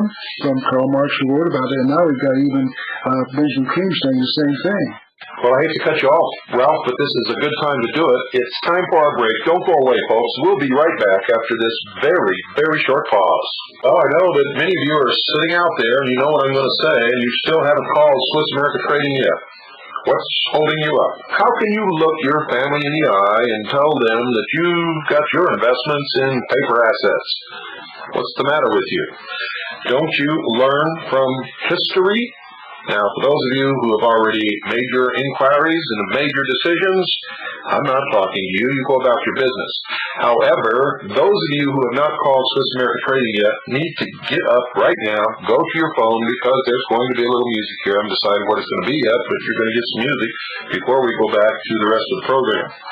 And that will give you some time to call Swiss America Trading and leave your phone number and your name and address so that they can send you information and somebody can call you and talk to you about the investments that they have that can help you save your assets against the coming economic trauma. And all of us have worked pretty hard throughout our life, and it's pretty devastating to see someone who has literally lost everything. Now, if you want to see what you're facing, folks, look at those people who have just experienced the floods in the Mississippi Valley, up along the Missouri River, the droughts in the southern states and some of the other states in the Midwest. These people have lost everything. Now, if you don't want to find yourself in the same situation, you need to do something right now to protect your assets against what's coming. The best protection throughout the history of the world has been precious metals in its various forms. Some forms are better than others. That's why you need to talk to the experts at Swiss America Trading. Some of you may want to get into high-priced numismatic coins, a coin where there is a $50 by weight of measure value of gold in the coin, and you might pay $3,000 to $4,000 for that coin. Now, I'm not telling you not to do it. I'm telling you that in our research, we found that against what's coming in the future, a total and complete economic collapse, there's not going to be too many people sitting around collecting coins that are going to give you what you think a coin like that is worth.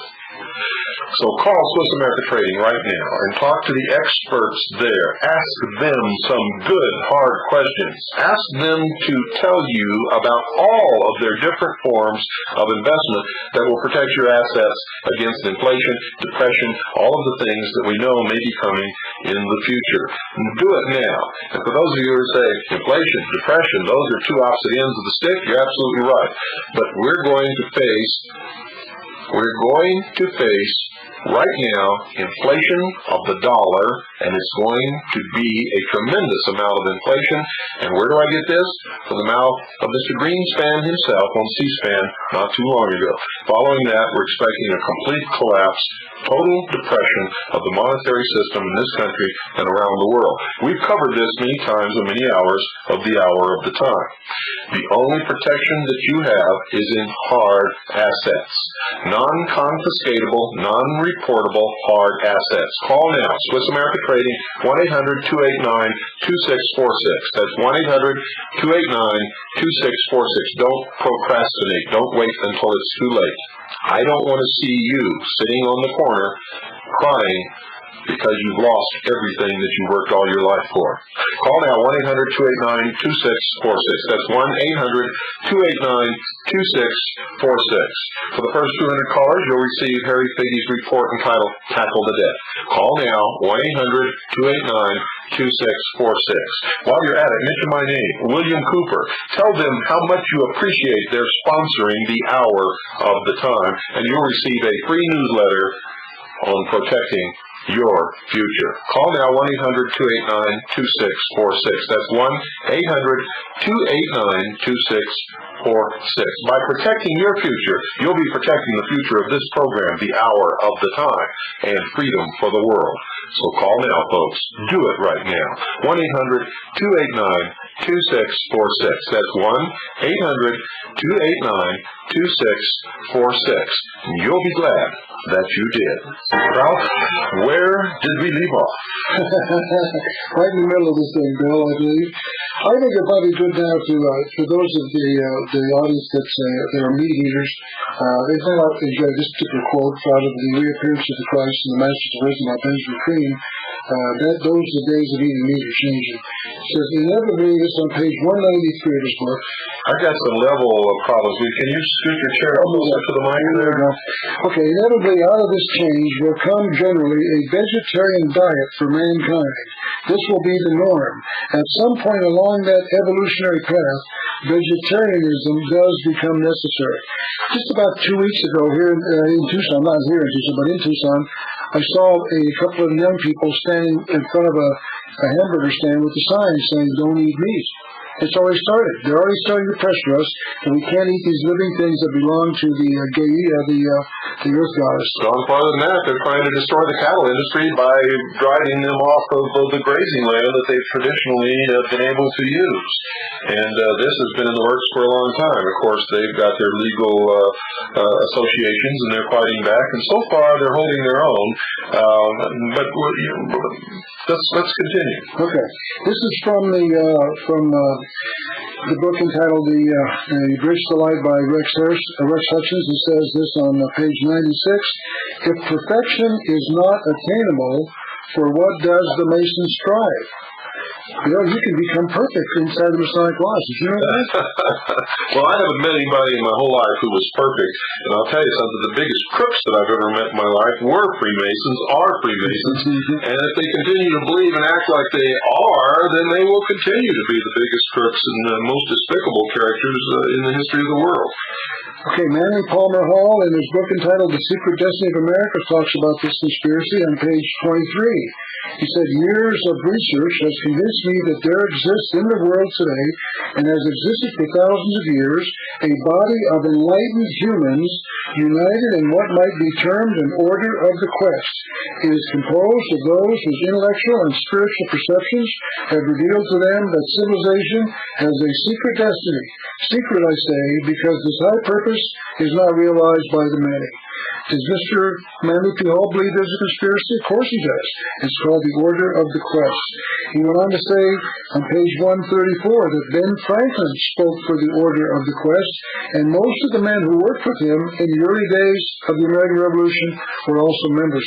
I know you talked about that on your program, Bill. Yeah, quite a bit. I've come under a lot of flack, a lot of fire from a lot of people when I dared to say that our forefathers belonged to this secret organization and did not really establish this country to set man free or to give us the best nation in the world. In fact, they established it as a great experiment. One of the purposes of the United States of America was to topple the crowned heads of Europe from their thrones, and the second was to establish in the future that man could not rule himself, would contract away his rights for some benefits from the state, and would give up his responsibilities and, in fact, revert back to a state of indenturedness or slavery. And that's exactly what's happened. And our forefathers all knew this and talked about it and discussed it in their writings and everything. Well, they did it in a concealed way, of course, because we, the average Americans, believe that our founding fathers were God-fearers and believed in the God of the Bible. And yet, well, that's only because we were taught. When you really look into it, you find out that they weren't at all. Okay, Lord Maitreya is coming, and according to Benjamin Creme, his task, on page 37 of his book, The Reappearance of the Masters, the Reappearance of the Christ and the Masters, he said his task and that of his disciples, the Masters of the Wisdom, will be to inaugurate the age of reason. Albert Pike wrote, "Masonry propagates no creed except its own most simple and sublime one, that universal religion taught by nature and by reason." He said that on page, I don't have the page marked on that one. Here's one on page 737. "To believe in the reason of God and in the God of reason is to make atheism impossible. The absolute is reason." He said this on page 810. "Human reason leaps into the throne of God and waves her torch over the ruins of the universe." Again, what book was that? This particular one is on page 810 of Morals and Dogma. Thank you. Notice what he's saying here, Bill, that the God of the universe has messed it up, and that reason will leap into the throne of God and wave her torch over the ruins of the universe. That's right. So what he's saying is that the victory belongs to Lucifer, and he said that over and over again inside his book. Here's the page 773 of Morals and Dogma. "The philosophical goal in religion is the absolute and supreme reason, invisible nature, the sun. It is for this that the pursuit of the great work is called the search for the absolute, and the work itself the work of the sun." Here's an interesting thought. That's sun spelled S-U-N, not S-O-N, as some of you may be out there thinking. And it's also spelled with a capital S. That's right. They're calling the sun, what we see in the sky, a god. It's the god known as the sun. Yeah, they're looking for another one to come along. Here's another quote from Albert Pike in his book called Legenda, I guess. Legenda, I don't know how to pronounce that. Legenda. He says this on page 168, 169. Albert Pike wrote, "Men are good. Evil institutions alone have made them bad, and it is the duty of Masonry and of every knight to aid in leading them back to the truth." That's knight spelled K-N-I-G-H-T. Knight, that's right, with the capital K meaning the Knights Templar, the Mason.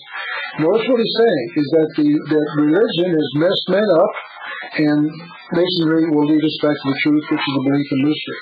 Here's another quote on page 817 to show the world that he does indeed believe that the world, we the people, will demand that the Masons rule us. He said this, page 817, "The world will soon come to us for its sovereigns and pontiffs. We shall constitute the equilibrium of the universe and be rulers over the masters of the world." Yep, that's right. So all you guys who've been wanting both rights to be president, you might get your wish come true, and then you're gonna wish you had another wish. I'll guarantee you that. Now, for those in the world who believe in the Masonic world that the God that they worship inside the lodge is the God of the Bible, I'm going to prove that's not true from the words of the Morals and Dogma. Great. This particular quote is on page 254. He's talking about the Sun God, capital S, U-N, capital G, G-O-D. The Sun God created nothing. Now, the God that I believe... Go ahead. The God that I believe in... I'm sorry, you switched something here. The God that I believe in created the universe. The master creator, the master builder, was the God of the Bible. So they're saying he's not the God of the Bible because this God that they worship inside the lodge created nothing. N-O-T-H-I-N-G. Here's another quote from page 281 about the same God. "The supreme being of the Egyptians was Amon, a secret and concealed God. He creates nothing." So the Sun God is not a creator God. Now let's take one last thought. Now this is my view, not just something that's been in the literature of the Masonic Lodge. They call their God inside the lodge the grand or the great architect of the universe. Now an architect does not create out of nothing. An architect creates out of something. That's right. So something had to be there before the architect could use it to build with. So when they call their God the great architect, they're admitting he's not the creator God of the universe. Because if they did, they'd call him the creator God. Now, let me tell you something else that I've learned, and this is right in line with what you're saying. What I've learned is that they call him amongst themselves in the utmost secret. They call him the destroyer. Destroyer, okay. What he creates is chaos. Okay. And from out of chaos comes order. And this is the motto of the 33rd degree of Freemasonry, Ordo ad Chao. It's also on the 32nd degree of the acknowledgement is becoming a 32nd degree. That's right. Okay, back to Morals and Dogma, page 366. Albert Pike wrote, "Our lodges are said to be due east and west because the master represents the rising sun.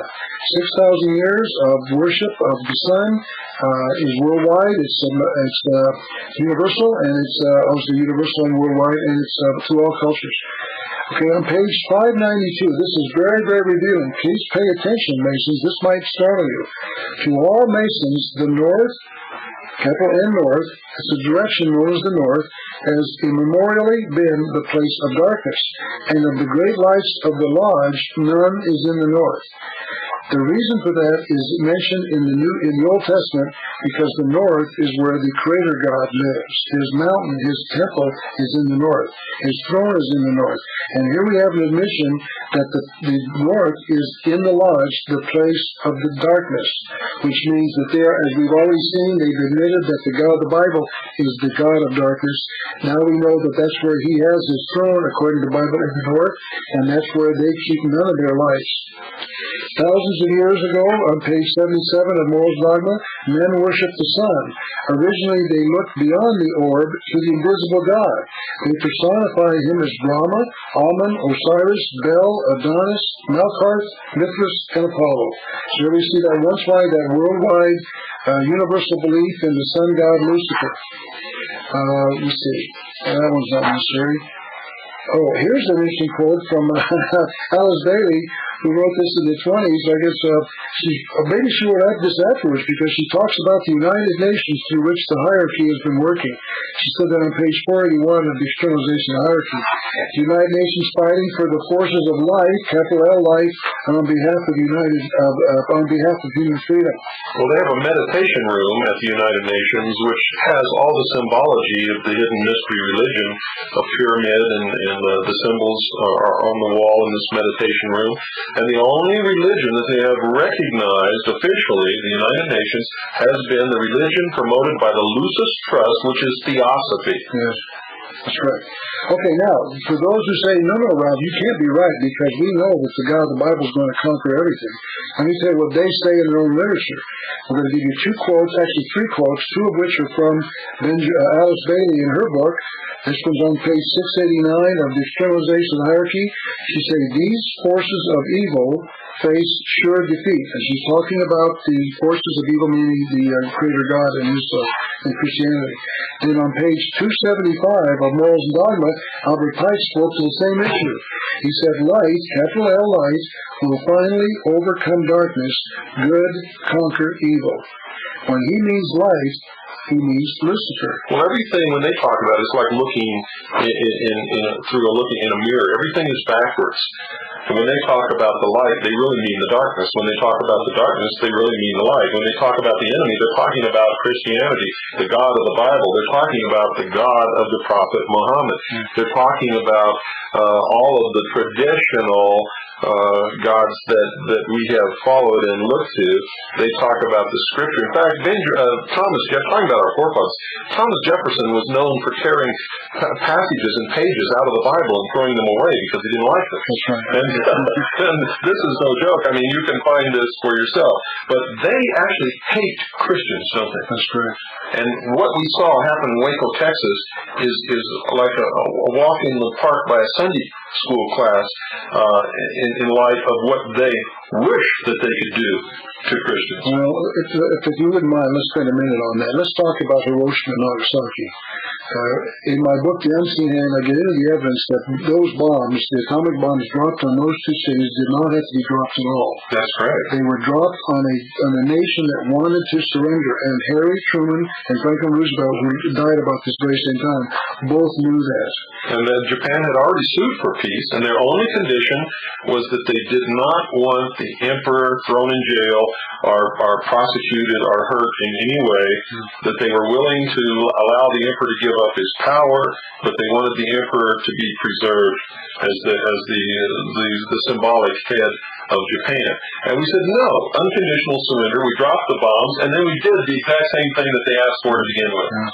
Well, let's continue with that thought about the dropping of the bombs. Those bombs were dropped on Christians. Hiroshima and Nagasaki had the highest percentage of Christians in Japan. That's correct. After the bombs were that's not known by people. In my video, I'm going to show you an article that was published in our local newspaper that confirmed that. Associated Press article about the Hiroshima and Nagasaki bombs. They were, in fact, the oldest and largest centers of Christianity in the entire nation of Japan. And after the bombs were dropped on Christians, Harry Truman became a 33rd degree Mason. He was not at the time the bombs were dropped. Well, I don't know if he was or not, but I do know that he was a Freemason of a high degree, and he had been, in fact, the Grand Master of his lodge in the state of Missouri. I show a picture in my video of him in his Masonic attire, but I'm telling you, he did not become a 33rd. Oh, I'm not arguing with you. I just made a statement. I didn't know that. I knew that he was a high degree.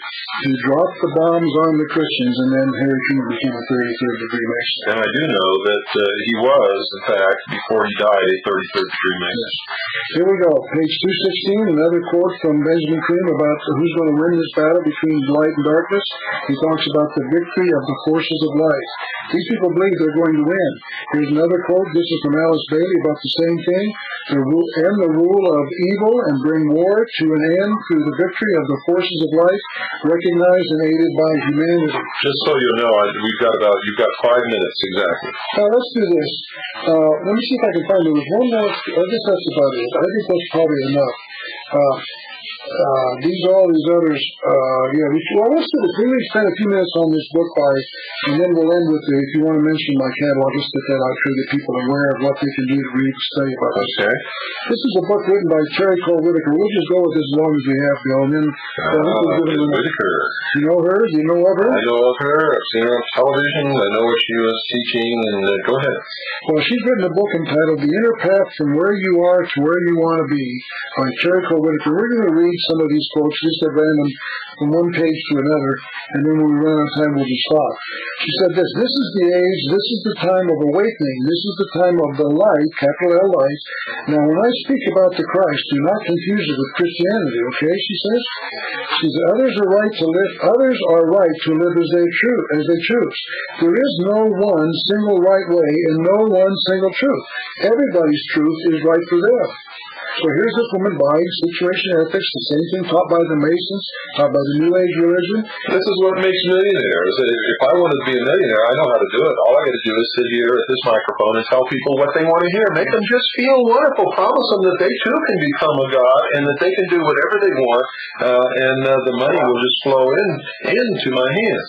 But I can't do that and won't do it. But that's exactly what this woman is doing, isn't it? Correct. And she goes on to page 72. She says, it's all right to do whatever brings you happiness. If you want to kill, murder, really, Page 94, she says, the end of religion. There will be no more God of vengeance for us to fear, and therefore no more God-fearing people.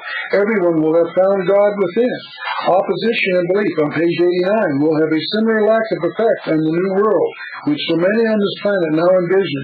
Those who, hold on Americans, this is talking about us, those who don't want this new world order, those who oppose such a vision will in fact simply disappear. When she says simply disappear, what she really means is we will be exterminated. This is this beautiful, by the way, I have to be fair, this is a very beautiful woman. Terry Cole Whitaker is very physically attractive. This mild little woman, blonde and pretty and happy, is just admitting she's going to accept the murdering of millions of people who don't agree with her. She goes on to say, those who oppose such a vision will in fact simply disappear, just as those who oppose other visions and visionaries long since have returned to dust, while the visions they so vehemently attacked lived on. She talks about the end of government. Everyone will govern themselves. There will be no more tyrants. This is crazy. Folks, go outside and look at your neighbor, and then come back and tell me that everybody's going to govern themselves, and you're going to live with no fear. Yeah. There will be no more tyrants and no more organizations to tell us what is good for us and what is bad. We will govern ourselves, she said. The good news is that sin is nonsense, she said. Do you believe that? See, once again, there is no moral law. There is no moral absolute. There are no moral absolutes. Nothing. We all, each of us decides what is right and wrong. One more quote, and I think that's probably close we can get to it. Before you do that, I want to make a statement. I believe sincerely within my heart that the human race must mature and that we must grow up and that we don't need leaders. And I believe that there will come a day when we don't need governments. But that day is not today.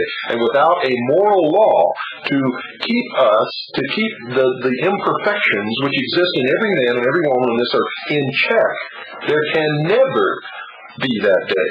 Here's the last quote we'll read, then we can summarize, and then if you want to, we'll wrap up with a comment about the catalog. She wrote this on page 168. You are guiltless.